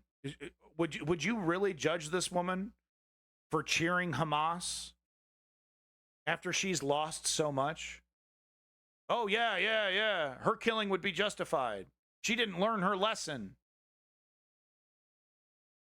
It just doesn't work that way. You don't eliminate this pain that this woman has experienced by pointing a gun and say, comply or else. That's just not how human beings work. If, like I've said before, if this was happening in Ohio, the exact Gaza Strip scenario happening in a chunk of Ohio where human beings were pushed to the limits that the Palestinians are pushed to, we would see Ohioans, do some kind of theocratic nonsense with Hamas, or, in desperation support, hyper extremists, the only groups that have enough strength and are willing to fight back. It's not justified. October 7th is not justified. That barbarity is not justified. But it can be expected when you put people in this position. 1 + 1 = 2. When you put people in an open air prison and you blockade them and you treat them with disrespect and you give them no hope for the future, violent extremism, usually religious, is not far behind. This is what happens to human beings. This is not just, oh, well, the Palestinians are, this is they're a special example. They're especially extreme. They're animals compared to normal Arabs or Muslims. It's ridiculous, utterly ridiculous. The dirty little secret is that if you want to kill Hamas, you have to treat the Palestinians like human beings. Oh, you're going to reward Hamas. You're going to reward Hamas. If you want to kill Hamas, the Palestinian people need a happy, healthy middle class. Because that's the only thing that destroys terrorism. That's the only peace and a secure future for one's family is the only thing that destroys the desire for terrorism. It's not a fucking Glock. It's not a bomb. It's food. It's education. It's a future. Under the Israeli merciless shelling. What looks like blood splattered on a wall. And this is what happens to human beings. This is what happens to human beings. To the children, to the women and children. Blood. Hanging out in a house. This used to be a wall. Sorry, I didn't even mean to hit that button. This used to be a wall. And look, you got kids' clothes up here. This is what was some kind of dry cleaner? Is this some kind of business? But this is what it does to human beings. It makes your head explode. It makes your body explode. I don't think people have the imagination to imagine what a 2-month-old baby looks like exploding. I don't think people are, have that imagination, and thank goodness in some cases. But I think that's, lacking that imagination is what allows people to acquiesce to this kind of brutality. They haven't actually seen it. They haven't, felt the gore, smelled the gore on their skin. They don't really know just how horrible it is to drop a bomb on a residential building filled with women and children. I guess in a way that's really great that there's so many people who can't even fathom the horror that they support. But I do think we should return to an era of journalism showing the grim, brutal reality on primetime TV. You know how they stopped showing the dead soldiers from Iraq and Afghanistan. They never went back to doing it. You know, so Americans were able to support the Iraq-Afghanistan invasion without having to feel bad about it. You know, it sanitizes it. It sanitizes it. But look at this. You got kids. You got little kids' clothes covered in fucking blood from somebody who exploded. People need to see this shit. Especially those that support it. Especially yep, this is justified. This is good. I want this. This is the only way. Then fucking look at it. Oh, I don't have to look at it. I don't have to look at it. I just fully agree with it. No, you have to fucking look at it. Because I have to look at it. You have to look at it. You son of a bitch, you straw man. Splattered on a wall, a skeleton on the floor. A local journalist films and describes the scene. More bodies on piles of overturned sand. The journalist says an Israeli military bulldozer dug up this makeshift cemetery where Palestinians were forced to bury some of their dead.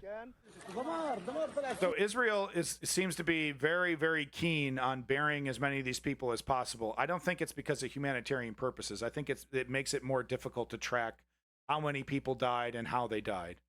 I think that's why we see this zeal to bury as many people as possible, as quickly as possible from the IDF. Total destruction. Only 3 weeks ago, this was still Jabaliya's main market. We still used to get our hands on some food here. Now it's flattened. And of course, IDF would say, "Oh, it was filled with ammo. Hamas was using it. There was tunnels underneath." And they get to say that stuff, and then the news media goes, "Oh, okay, that's a good reason," without a single shred of fucking evidence. Okay, it was used by Hamas to store weapons. Proof. There's tunnels underneath it. Proof. Israel's unburying bodies to see if they can identify hostages. All right, it's just as likely as what I said. So I don't know. I don't really have proof one or the other, one way or the other. So I guess I'll give that one to you, Davey. I don't really feel confident staking my, putting my foot on the ground about why Israel is so quick to bust out. I mean, it's like an hour later after these strikes, they seem to have the bulldozers out there digging holes. Israel cares. So Israel is only trying to completely eradicate the people in this region, but I'm supposed to believe Israel cares about the spread of disease. They're doing everything they can to prevent food and drinkable water from getting in there. But Israel is also really super concerned about the spread of disease. Okay. Level to the ground. People cannot find their homes or shops. The entire area has disappeared. We do not even know if we will find our families and relatives. This is a crime. It is a sin. The Israel. Really. Peach Pie, you're kind of reaching. Like I said, I don't really have proof one or the other, so I'll let you guys have it. You apologists. I'll let you apologists have it. But, yeah, sure. I will say, the only thing I'll say for certain is that this is not the first time I've reported on this. They seem to be very, very quick after these strikes, after they kill a lot of people, to get the bulldozers out and start digging those holes as soon as possible to get as many, I don't know what the reason is, but they seem to have a pretty big zeal to do that. Israeli forces stormed our shelter in the refugee camp. We were forced to leave to work. Fent, there's a big difference between supporting Palestine and supporting Hamas, okay? I've said it before, I'll say it again. Hamas is holding the Palestinian people hostage. They haven't had a legitimate election in 20 years. And I've shown several videos of Palestinians cursing Hamas's name for causing, for rightfully so, for giving Israel the justification it needs to commit these atrocities. Yeah, Zeoduke. Yeah. So you don't have to equate supporting Palestine with supporting Hamas. There is a way to be nuanced about this, to say I support Palestinian resistance, I support Palestine, existing, but I do not support the actions of Hamas. And in fact, I find Hamas to be counterproductive to the needs and desires of the Palestinian people. is the Palestinian Authority better? Yes, technically it's better, but is the Palestinian Authority wildly corrupt and, out for their own gain most of the time? Yes, that's also the unfortunate truth. A lot of gray in this. There's not a shining, this isn't Ukraine, Russia. There isn't a very clear moral, person on a moral side here. We got a lot of gray areas. They aren't burying anything except for people who get buried in an airstrike. They're unburying the graveyards to search for hostages. I've seen both Israeli and Palestinian doctors who are at the El Shifa hospital say they're. So yeah, that was their excuse. Maybe that they're trying to find hostages. Are they going through those bodies? Because, well, no, I do remember reporting that that there were Israelis digging up bodies and like opening up body bags and looking.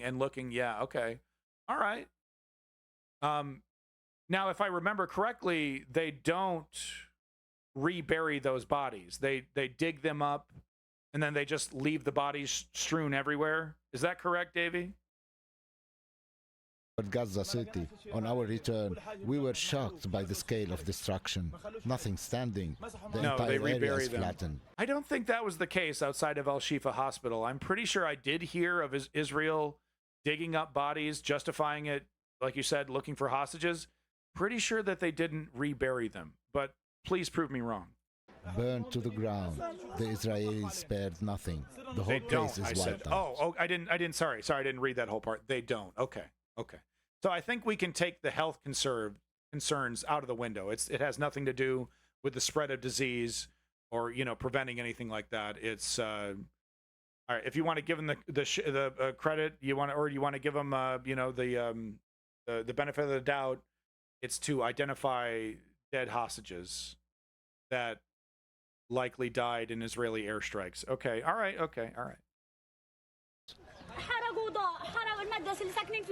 After destroying our homes, they burnt down the school where we sheltered, says this woman. That's the only place that was left for us and our children to hide. Where do we go now? So that's exactly why they do it. Exactly what that woman said. Where do we go now? That's why you go after the hospitals, the schools, the refugee areas where they can get food. You make everything feel unsafe. And right, the seemingly the reason why you do that is so that, for the average Palestinian person, you got nowhere to go. Go to Egypt, go to Jordan, go to some other Arab country that will deal with you. But here in Gaza, you will find no peace. You'll move all over the Gaza Strip, nowhere safe. The only place, no hospitals, no aid, no nothing, no education for your kids. Just get out of here. It's not welcome for Palestinians. That's seemingly that's the goal. All right, so I wanted to show this one as well. Gaza faces escalating Israeli attacks, refugee camp, humanitarian zone, quote unquote humanitarian zone targeted. This was 3 days old. It's probably already happened several more times since then. But once again, Israel corralling people into locations, saying, "Oh, there's a Hamas member in there," and airstriking a refugee camp that they promised people that they were safe in. Yeah, I guess so. I've been going on for almost 5 hours now on Ukraine and Gaza. So yeah, I guess I'm going to have to do some kind of special stream tomorrow or maybe Monday, just to make up for all this other news. But yeah, it looks like Gaza will be the last subject for today. Sorry, folks. Joins us from Deir al-Balah. Hani, bring us up to speed with all the latest strikes that Gaza has been experiencing.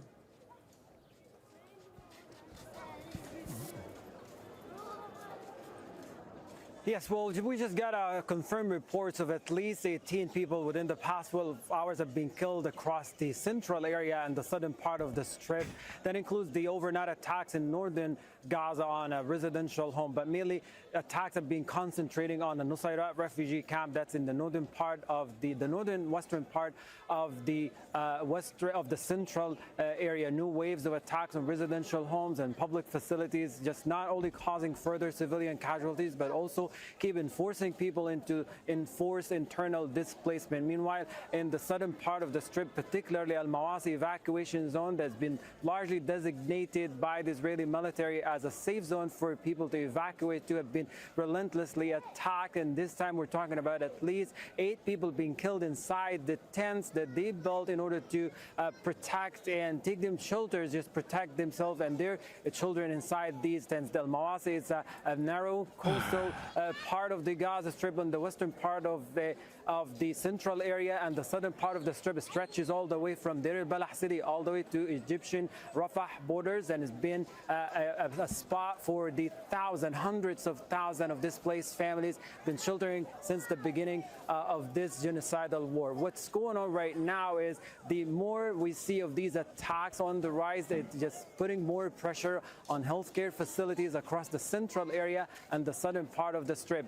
We're talking about Nasser Hospital, for example, that has been completely pushed out of service, and right now is trying to get back on track with a few of the insufficient medical staff inside the hospital, as well as all the difficulties and challenges involved in getting the hospital back to on track. But we're talking about one only hospital in the entire city of Khan Yunis. The situations are quite similar in the central area. We are here at the courtyard of Al-Aqsa Hospital, the old. All right, so you get the point. You get the point. It just continues, and there's a reason why it continues. There is a reason why it continues. Let's get this interview here from this Palestinian man. I would like to get his opinion on what he has to say here. I'm curious. General surgeon from Panzima, that's a mid-part. This guy's a surgeon. He is a general pediatric surgeon, as well as Dr. Bushra Uthman, general surgeon from Panzima. That's a part of a medical mission from Australia. Thank you so much for joining us. And maybe a better way to start this conversation is to talk about give us a general assessment of what's going on inside the hospital. Maybe like what is the situations with the hospital in Gaza? My name is Jamal Mar'i. I'm one of the surgeons coming with Panzima from Sydney. Panzima is a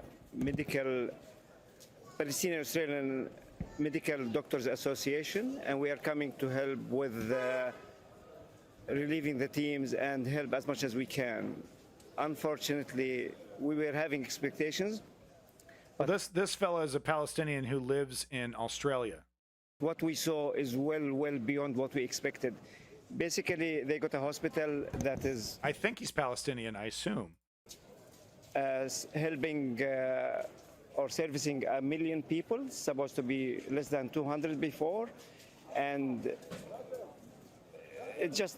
they're not coping. I can't understand how they are going, but they got 5 theaters in the operating theater, 5 rooms, and they said they are theaters.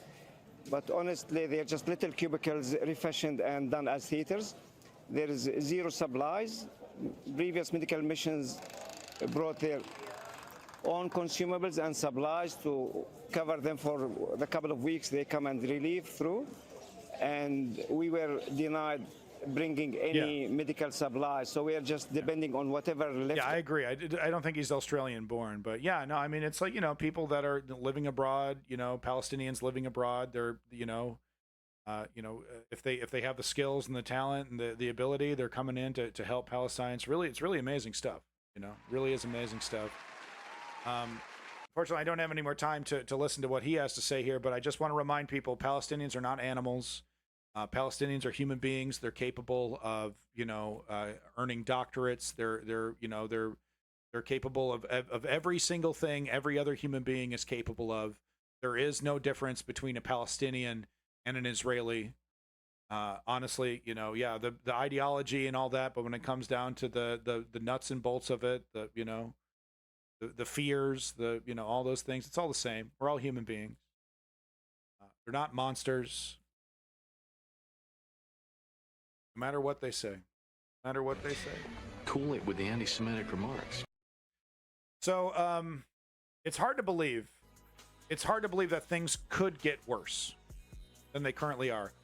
But things could absolutely get worse if certain things happen. So here's this breaking news from 21 days ago.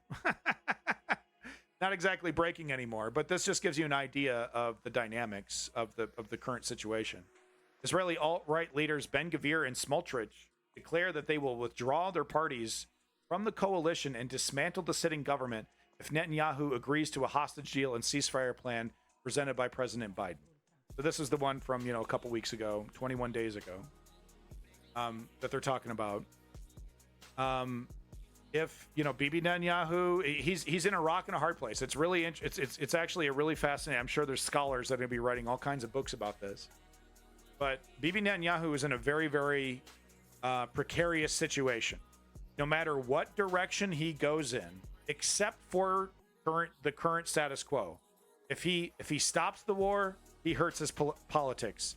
If he continues or escalates the war, he hurts his politics. The only thing that seems to be benefiting him is being nebulous, is being like, well, I don't know when we're going to end the war. I don't know when things are going to end. I don't know when we're going to, I don't know what the Gaza Strip looks like whenever we're done. Whenever we actually say that we're done. That's why Gallant left. Yeah, Hamas rejects the deal as well. It really shouldn't be about Hamas, though. It should be about the Palestinian Authority. The idea that, we're going to let Hamas continue to be the de facto government in the Gaza Strip after all this, absolutely not. So that just shows the seriousness of it right there, that it's not, it's not a discussion with the Palestinian Authority about removing some of the settlements in the West Bank so that the Palestinian Authority can be the installed government of the Gaza Strip to start rebuilding and creating stability. No, we're not even there. We're still pretending that Hamas is a legitimate military government organization and not just a group of extremists who are in way over their fucking head. So right there it tells you everything about the seriousness of this, treating Hamas like some legitimate government. They're irrelevant. They have zero authority with, you're making my point for me. If Israel really wanted a stable Gaza Strip, they would continue to militarily push back against Hamas wherever they pop up from, not using airstrikes, by the way, using surgical strikes, using boots on the ground, actual information to go after actual Hamas members, not annihilate entire families. They should continue to do that, continue to push back against Hamas while facilitating the Palestinian Authority to come in to create initially a technocratic government, but eventually, hopefully, to create some kind of stability. But that would eventually lead to, the elimination of Hamas. Like I said, the only way to eliminate Hamas. You don't agree with this. You learned all the wrong lessons from Iraq and Afghanistan and Vietnam and etc. You learned all the wrong lessons, and still think that Hamas will be eliminated at the barrel of a gun, which it won't. The only thing that eliminates Hamas is a happy and healthy middle class, and the only way to create a happy and healthy middle class is to bring in the Palestinian Authority, install them as the local government in the Gaza Strip, and help facilitate security and rebuilding, right? Build that corridor between the West Bank and the Gaza Strip. I'm not talking about an Israeli occupation. I'm talking about it would be a temporary occupation, but similar to like what happened after World War II in Germany and Japan, right? A temporary occupation. You install you install a technocratic government. You create stability, and then eventually, slowly, you relinquish control and allow the government, allow the country to stand on its own. You would be doing that if you were interested in Palestine as a state and Palestine existing, like the world was interested in Germany and Japan existing after World War II. Israel is not interested in Palestine existing. So they take the Palestinian Authority, like you said, totally irrelevant. Take it off. Yeah, okay, 7 years. But eventually Japan was given back to the Japanese. Technocratic government installed. Are you trying to justify the previous occupation there was no goal whatsoever? Literally, it was Bibi Netanyahu supporting Hamas, having Hamas's back in the Gaza Strip during that occupation of the Gaza Strip. Is that what you're trying to say? That, oh, we occupied them already without trying to do anything? We just put some walls up? Oh, well, we already did that. That's not what I'm talking about. Look, Israel has an opportunity here. They've scattered Hamas to the winds. Hamas will never be defeated because that's not how terrorism works. But you have a great opportunity to work with the Palestinian Authority, which is absolutely not irrelevant at all. Only irrelevant if you have no interest in treating Palestine like a state. That doesn't... The Palestinian Authority is not pro-Israel. The government of the Gaza Strip, of the government of Palestine, has to be pro-Israel to exist? Really? So not even okay, we acknowledge the existence of Israel. They have to be pro-Israel. That's the only way. Wow, you are just an occupier. You are a colonialist. Huh? That's it, huh? Well, we've killed everybody. We've taken it over. The government that we install obviously has to be a super pro-Israeli government. So basically, Israel owns the Gaza Strip then.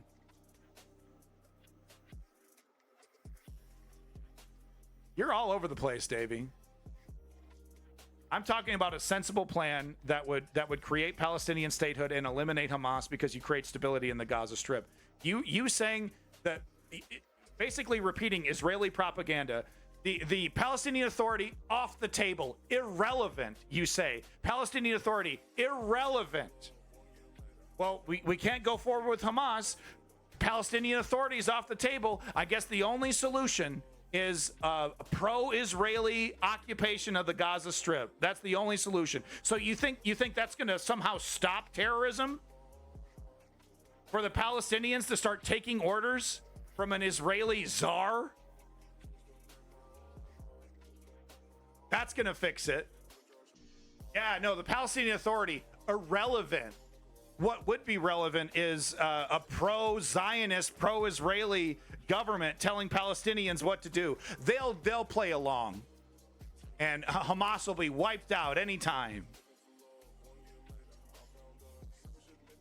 But yeah, no, look, we're already at occupation. The occupation is happening. So why don't we turn this into something worth the damn? Like we did in World War II. But the dirty little lie that Davey doesn't want to admit is that Israel has no intention of treating Palestine with any kind of legitimacy. Because that's the only way to do it. You're not going to bring in a government from Qatar. You're not going to bring in a government from Jordan. You're not going to bring in a government from Egypt. No one wants to do it. The only relevant entity is the Palestinian Authority. But of course, according to the bad actors, and of course, according to the Israeli government, that's the first thing that's off the table. Oh, the Palestinian Authority? No, won't even consider it. How ridiculous. They're only the most relevant entity to do exactly what I described, which is the only way to create real peace in this region without destroying it, without completely eradicating the entire Gaza Strip and just giving it over to Israel. Irrelevant, huh? Irrelevant. Only the most relevant entity that could actually create a lasting peace. But no, off the table. We can't discuss that. Not serious. U.S. and other Western powers ended the occupation because they were confident the newly installed Palestinian.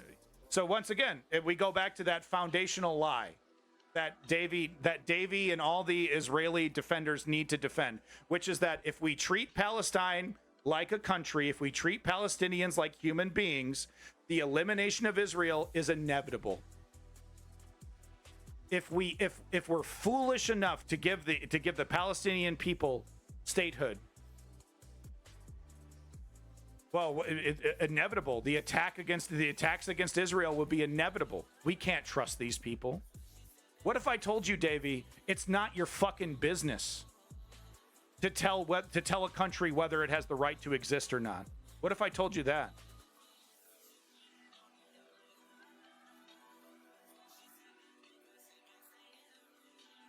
So there you go, Davey. Davey he's a colonialist. He fully agrees with that foundational lie that all the other justifications and lies are built upon. That for some reason, the Palestinians are human beings that are special from all the other human beings on planet Earth. North Koreans, fucking Russians, Cubans, I mean, you know, all the boogeymen, not nearly as bad as the Palestinians, who are bloodthirsty anti-Jewish monsters that as soon as we give freedom to, will use that freedom to collect their strength and attack Israel and destroy it. It's a total lie. And in fact, it's xenophobic. It is, what's the word I'm looking for? Starts with a B, I think. It's xenophobic. The word right on the tip of my tongue. But no, Davey, it is absolutely a lie. You're basically saying the Palestinians are a special type of human being that can't be trusted with freedom, that need a big daddy empire to maintain them. They're basically, you know, kind of a rung above animals, where it's like, of course they're not animals, but they need to be monitored and maintained and caged, or else they will destroy us. Yeah, no, that's beyond disgusting, super xenophobic, borderline racist. Yeah. It's like I said, it's that foundational lie that Israel needs, right? This is a fight for our existence. Everything we do, everything is justified if you believe that lie. That if we give the Palestinians humanity, if we treat the Palestinians like human beings, it's the end of Israel, because all you're doing is giving animals time to build up strength. Yeah, it's wildly xenophobic. It's disgusting. And you're totally, blatantly, wildly wrong. I'm talking ding, ding, ding, wrong as fuck. The Palestinians are not special human beings. The Palestinians are you know, they deserve freedom and autonomy just like any other country. Two far-right Israeli ministers threatened to topple the government if it accepts Biden's peace plan. So we just went over this, but here are the two characters that I'm talking about. And what I'm talking about is that, yes, things can actually get worse if these characters get in charge. You know, Davey is going to have a really hard time justifying Israel's lies and colonialization then if these two monsters get in charge, because they're going to blow past all the pretense. They're going to blow past all the stupid foundational lies that Davey is desperately trying to hold on to. All that's going to go to the wayside, and we're going to get fucking murder, right? These are the guys that want to create chaos on the border with Egypt so that hundreds of thousands, tens of thousands of people pour into the Egyptian border. These are the people that want to voluntarily resettle. What do they say? Is voluntarily migrate? Is that it? Voluntary migration, where they force people into buses and dump them into Jordan. That's who these guys are. And of course, Davey has their back, apparently.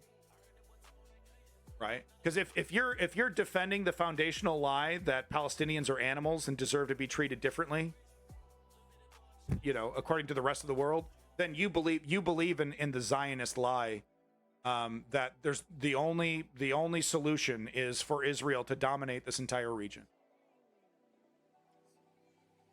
If you're defending the foundational lie that you can't trust the Palestinians because they're animals that will destroy us if we give them strength, you agree with these monsters. I mean, there's no other way to put it. Look into the statements of Smoltrich and Ben-Gvir here, and tell me that these guys are not brutal monsters.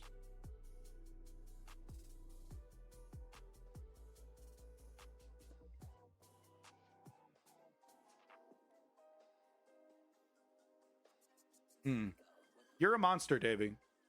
You're a xenophobic monster. That's all I have to say to you, buddy. The solution to Hamas is treating the Palestinians like human beings, and you and people like you refuse to do that. For whether you hate brown people or hate Arab people or Palestinians in specific, whatever it is xenophobic garbage to say that the Palestinians don't deserve independence, don't deserve to be treated like any other country because they are exceptionally violent. It's the definition of disgusting. what's left of Hamas and why they're and what they're still capable of. I mean, this is a great video. Maybe we'll get to this later. I don't have time for a 20-minute DW. They're gonna DMCA me anyway, so fuck you, DW. This video. Davey over here saying if Israel were to dare give the Palestinians freedom, the entire population would just bide their time and commit revenge.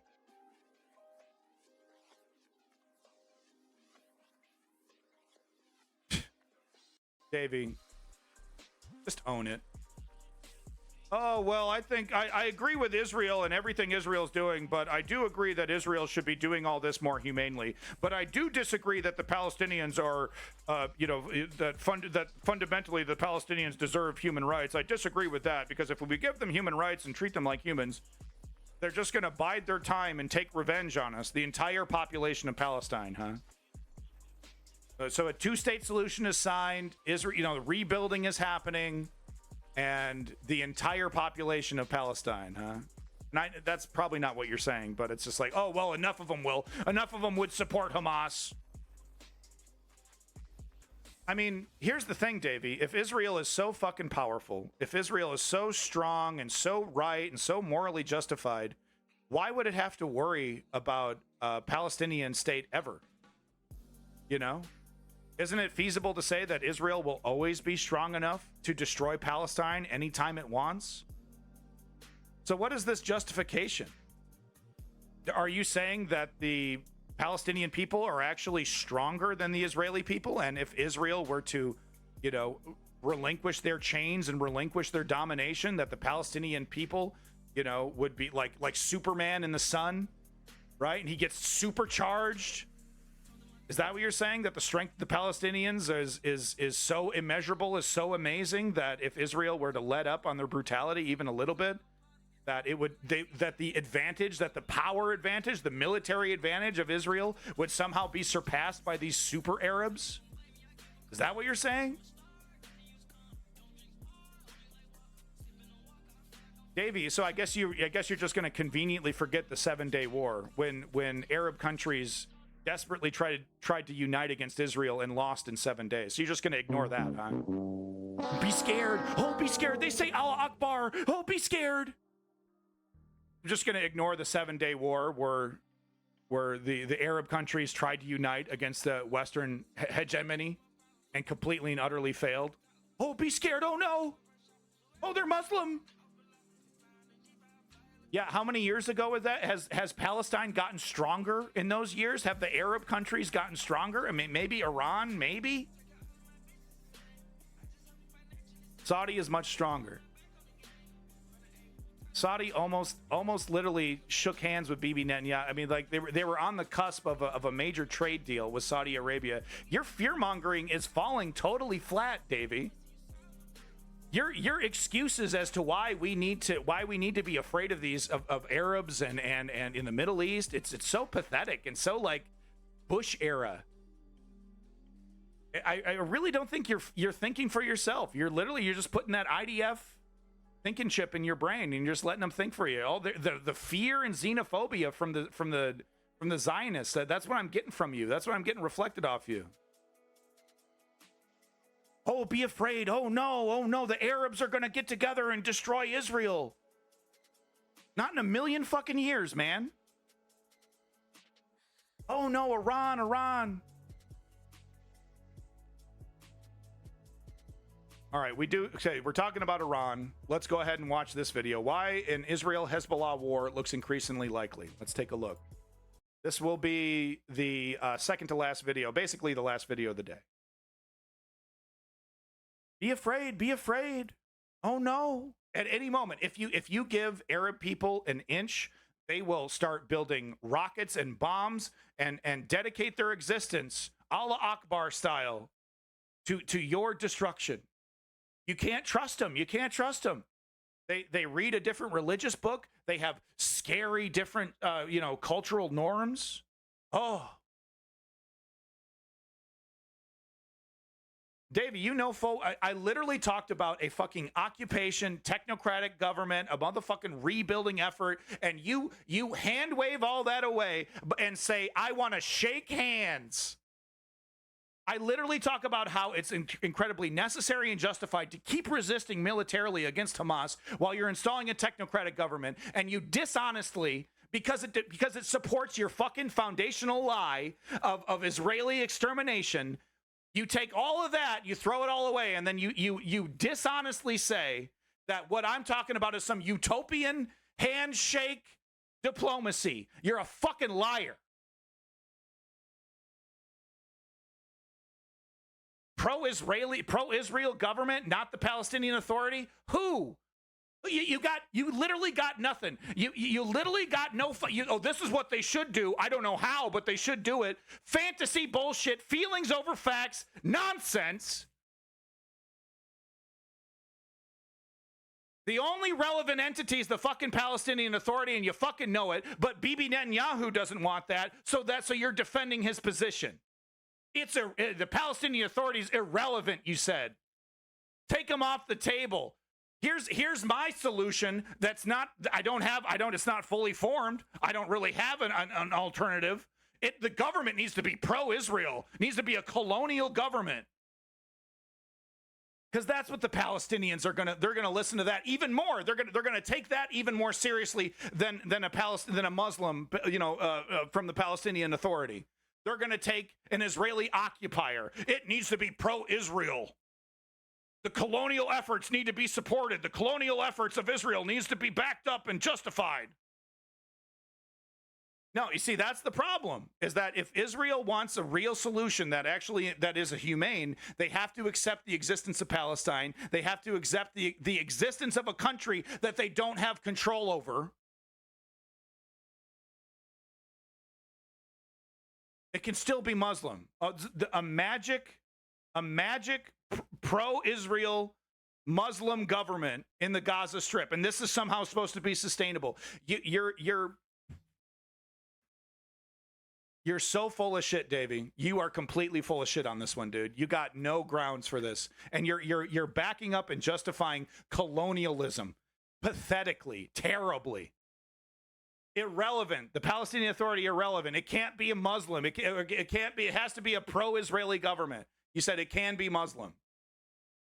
You're presenting a fantasy. You're presenting something that's not viable, and you're saying this is the right way, but it's not even fully formed.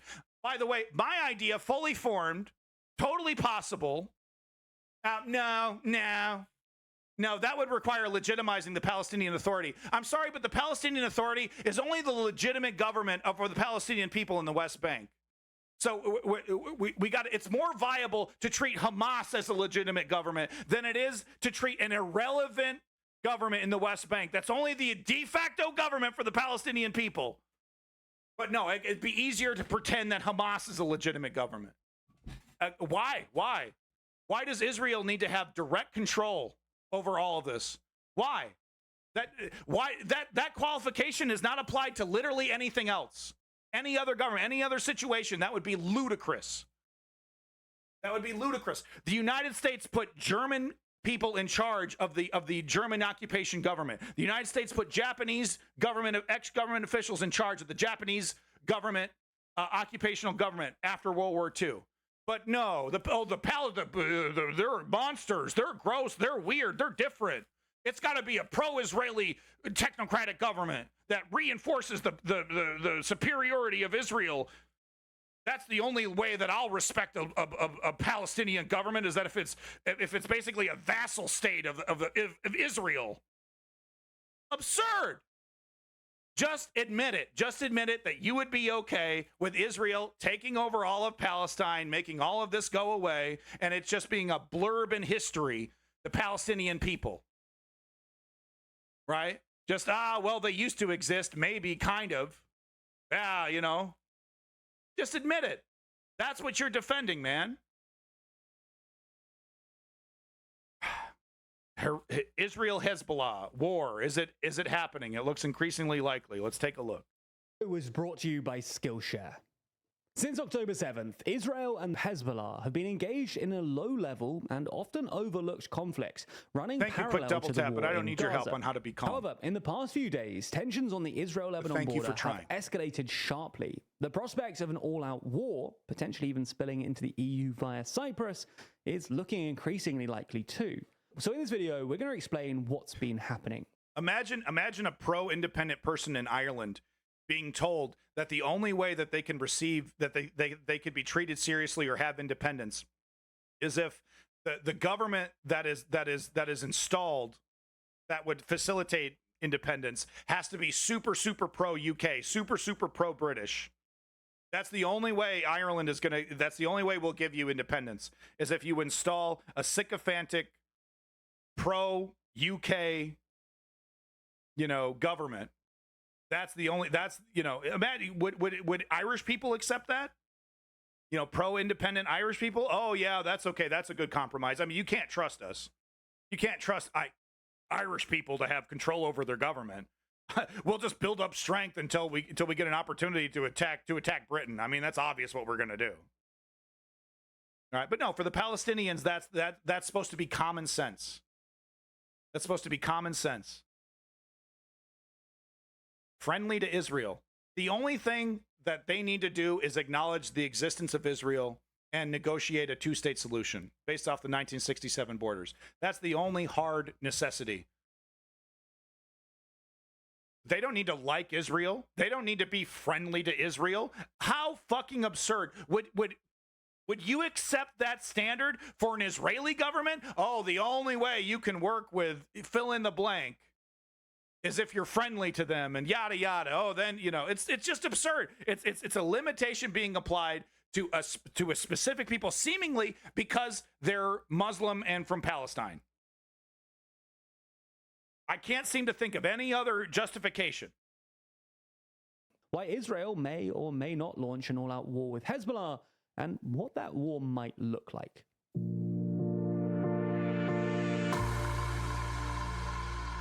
Before we get into it, we recently announced that we're launching a physical magazine that will feature major articles on... Physical magazine? You guys, wrong direction. Sorry, I love TLDR. I would love to read a magazine from TLDR, but I'm not going to sit here and pretend that print media is the future. Excuse me. Things like all the wars going on around the world now, and consider learning more. Primer on Hezbollah. In the early 1980s, amid the chaos of the Lebanese civil war, Hezbollah emerged in southern Lebanon, inspired and backed by Iran, and out of opposition to Israel's invasion and occupation. Eventually, after a persistent guerrilla campaign, Israel withdrew in 2000. But then, in 2006, the two sides fought a short but destructive 34-day war, in which Hezbollah fought Israel to a standstill, something that helped solidify its reputation as the region's premier anti-Israel movement. Hezbollah's arsenal has only grown. So I guess the argument is that if we allow Palestine to exist, that element would get stronger, right? It's really interesting to me though, because it's like the only thing that's off the table is statecraft, negotiation, talk, and you can see with Saudi Arabia and Israel. There's absolutely, even if they don't like each other or whatever, they're anti-religion, their religions aren't compatible. The money smoothed things over. Qatar and Israel almost had a trade deal before October 7th, right? The Qatari royal family doesn't agree with Zionism, right? But somehow, some way, they were able to make it happen. Somehow, some way, Barack Obama was able to convince Iran to work with the international community. But no, we're supposed to believe this Zionist lie that Muslims in the region, you give them an inch, they'll take a mile. It's fucking xenophobic, dude. Since then, though, with estimated to have upwards of 150,000 rockets, and being described as the world's most heavily armed non-state actor. As an influential political party, Hezbollah also effectively operates a state within a state in Lebanon, controlling much of the Shiite majority areas in southern and eastern Lebanon, including southern Beirut. Anyway, in the wake of Hamas's October 7th attack on Israel, Hezbollah has launched rockets into Israel in what was effectively an act of solidarity with Hamas, although Hezbollah has insisted that it didn't have any forewarning about Hamas's plans. Since then, on a near daily basis, Hezbollah and the Israeli military have been exchanging rocket, drone, and missile fire across the Israel-Lebanon border. Now, so far, this back and forth hasn't spilled into an all-out war, but that's not to say that it's been inconsequential. Far from it. At least 27 Israelis, 8 civilians, and 19 soldiers have been killed by Hezbollah strikes, and more than 60,000 Israeli civilians have been displaced from northern Israel because of the conflict. At the same time, Israeli strikes in Lebanon have killed at least 87 civilians and almost 300 Hezbollah fighters, and more than 94,000 people in southern Lebanon have had to flee their homes. Attacks haven't just been limited to the immediate border area either. Hezbollah, for example, has expanded its strikes to include the Israeli-occupied Golan Heights, and has also attacked targets as far south as Acre and Tiberias. Israel, meanwhile, has struck far deeper into Lebanon, hitting targets in Lebanon's east and north, and also carrying out a strike on a southern suburb of Beirut. And this conflict has been escalating further in recent weeks. An Israeli strike earlier this month killed the most senior Hezbollah commander so far, and in response, Hezbollah fired some 250 rockets at Israel in one day, its largest volley yet. Then this week, Hezbollah published a near 10-minute video of drone surveillance footage of sites in northern Israel, including of residential neighborhoods in the city of Haifa, as well as sensitive... So the Israeli sycophants, the defenders of Israel, would say, see? This Lebanese military is more powerful than you think, and if Israel doesn't be as brutal and militaristic, and if Israel if it slips up, if it gets caught slipping, then that's what's going to happen. It's going to be an invasion, and we're going to be attacked. Nowhere in that game plan is, like I said, statescraft, diplomacy, treating these entities as legitimate entities. No, the reason why these entities treat Israel the way that the way that Israel is being treated, the skepticism and the military actions, is because of how bellicose Israel is. Israel, through its entire existence, has never tried peace, has never tried negotiating with these Arab countries. The idea is, I think, that eventually the Arab countries will be defeated. But where's the actual attempt at peace? Now I'm saying, look, it's not going to be easy. It's going to start off really, really small, but the bad actors would have us believe that the only option Israel has is military aggressiveness. And quite frankly, it's military aggressiveness that has made the problem as bad and untenable as it is now. Doubling down on that is going to lead to more death. And some would say, well, that's fine. If that's what it leads to, as long as Israel is on top, then that's what's going to have to take. And that's disgusting. That's utterly disgusting. And they want us to believe that it's 1 + 1 = 2. There's no other choice. We are either super aggressive and bellicose against the Muslim world, or else we risk annihilation. I refuse to believe that the human beings that live in these countries, that run these Muslim governments, are simply incapable of diplomacy and discussion. That it's literally naive and utopian to pretend that these Arab or Muslim countries are anything but sneaky bad actors that are just waiting for their opportunity to destroy Israel. I refuse to believe that. I believe that is a viewpoint steeped in hatred and xenophobia. And I do believe that there are other ways. It's not utopian to believe that there is a diplomatic solution for this. Areas like military installations and the city's port and airport. This prompted the Israeli foreign minister to suggest that the Israeli government would soon make a decision on opening up a significant new front against Hezbollah, writing that in an all-out war, Hezbollah will be destroyed and Lebanon will be severely hit.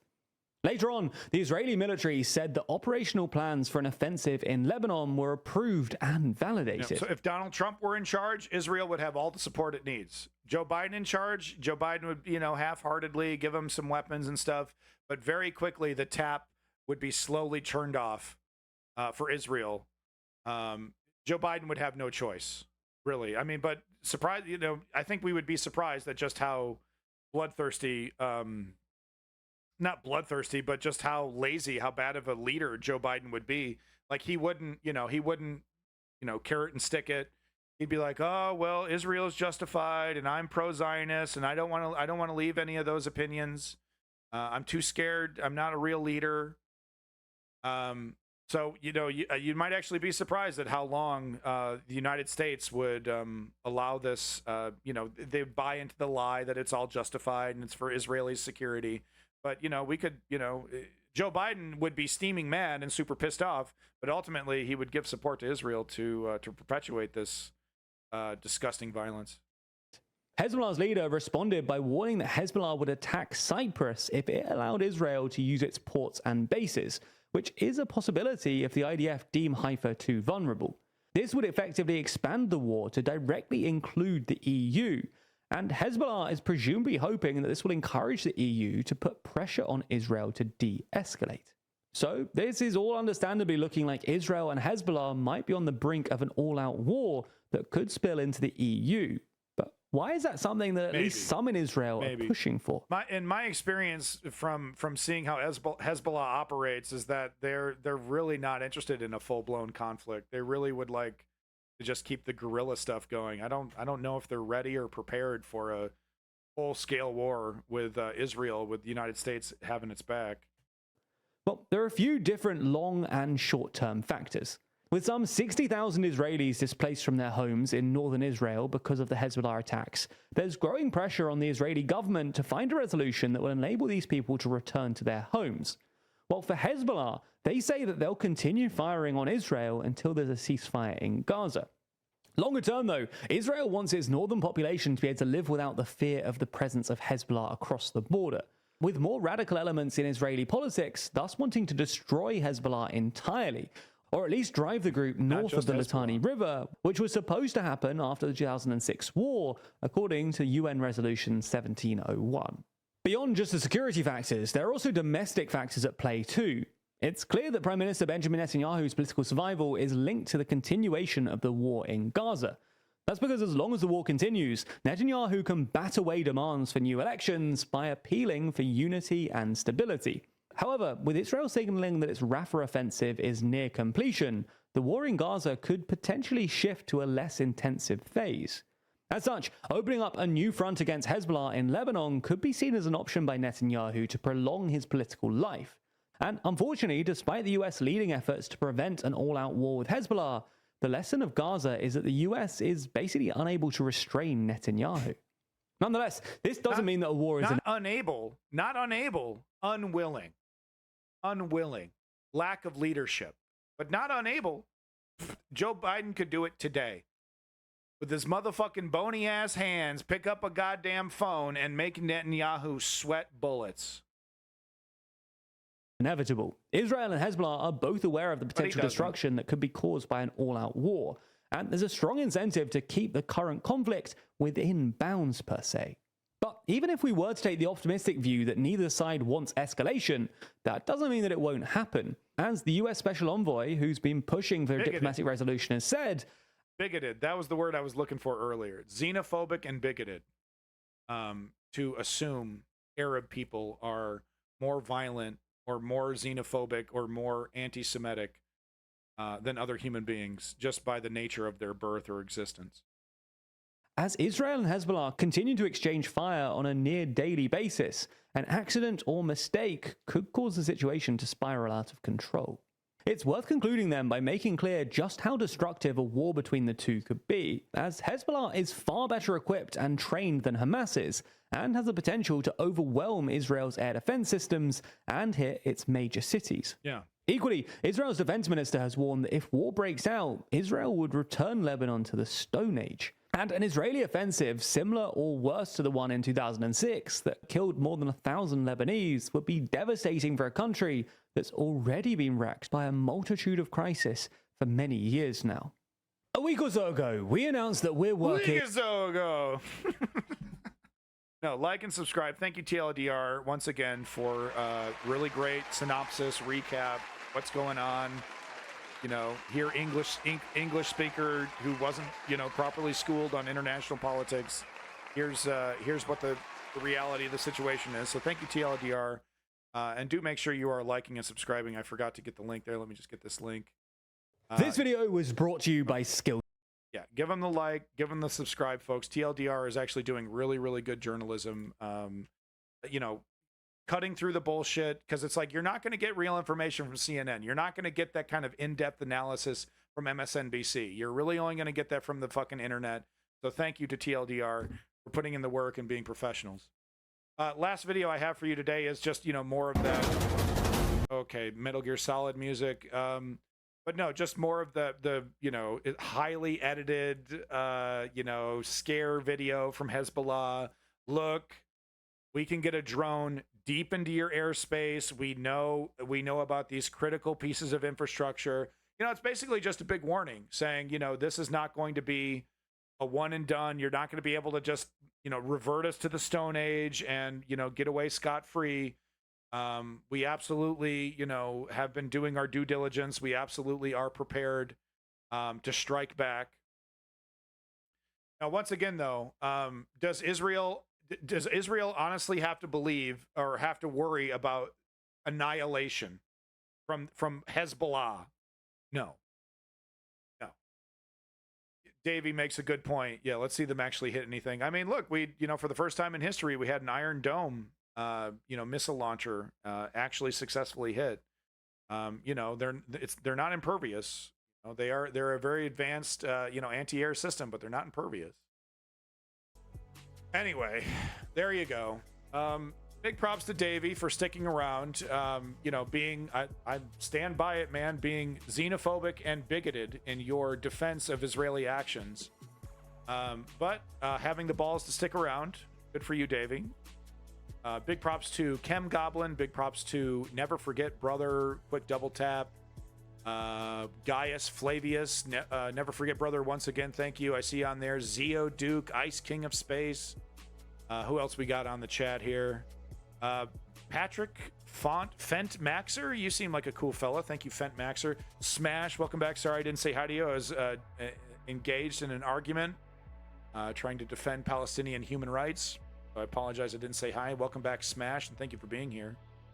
Thank you for being here, Peach Pie Lord. I don't think I necessarily agree with you and everything, but thank you, Peach Pie, all the same, for coming in for briefly that you did there. I don't know if you're still here. I don't know. Who else is here? Estonian. Thank you, Estonian, for coming in. Thank you for coming back, Estonian. Big props. Vizon, cool icon, Vizon. Can't miss your icon. Thank you so much once again for coming back, Vizon. Miles plays chess. The weird chess people that are here. The Huntington Chess. Thank you for coming back. I don't understand why chess people keep coming in here. Chess people that disagree with me, by the way. I don't understand it. Whatever. Big props to Carl Toes. Thank you for coming back, Carl Toes. Big props to you. Let's see. Strategy member. Thank you, Strategy member, for sticking around. Your boy, Lenny from south of Boston, recovering from chemotherapy. I hope you're doing well, Lenny. Thank you so much for your support. Lenny is the #1 financial contributor to the stream. Thank you, Lenny. And hopefully we'll see another episode of Accidents waiting to happen very soon. Folks, there you go. This is the News Underground, one of the hardest core news channels on Twitch, bar none. I do ask that you like and subscribe to my link tree. We got a link tree here with, you know, all the social media, the TikToks, the YouTubes, the Instagrams. If you like your content cut up, right there for you, edited, put that shit in your algorithm. Tell your friends and family, hey, do you want real news? Do you want real information? Well, now you know where to get it.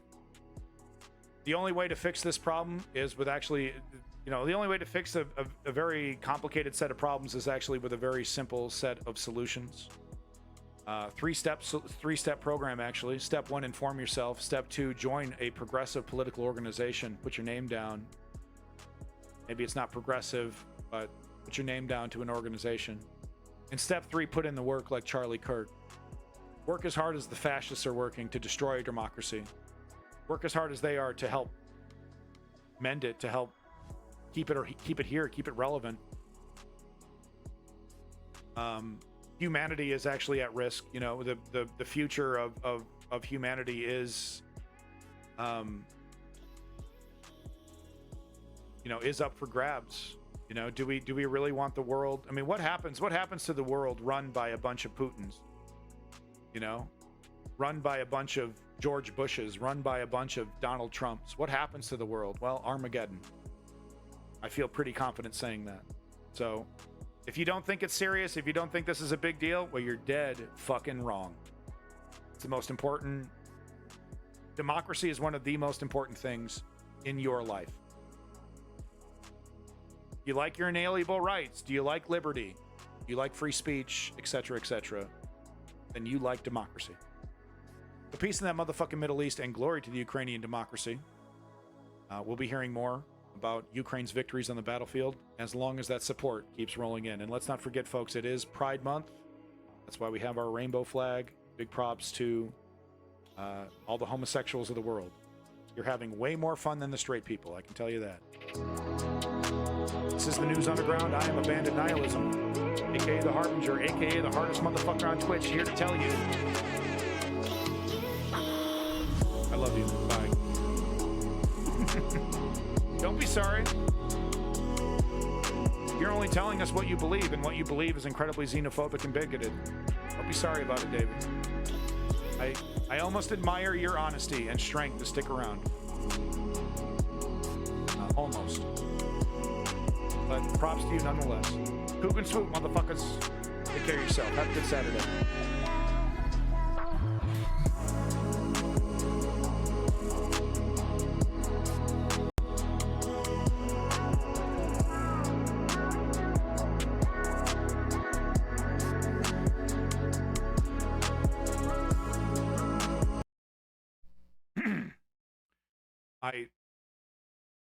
I fundamentally disagree with comparing your hypothetical situation of Mexico attacking and killing Americans to the decades-long violence since the 1940s that the Palestinians have experienced under the Israeli government. What a ridiculous thing to say, Dave.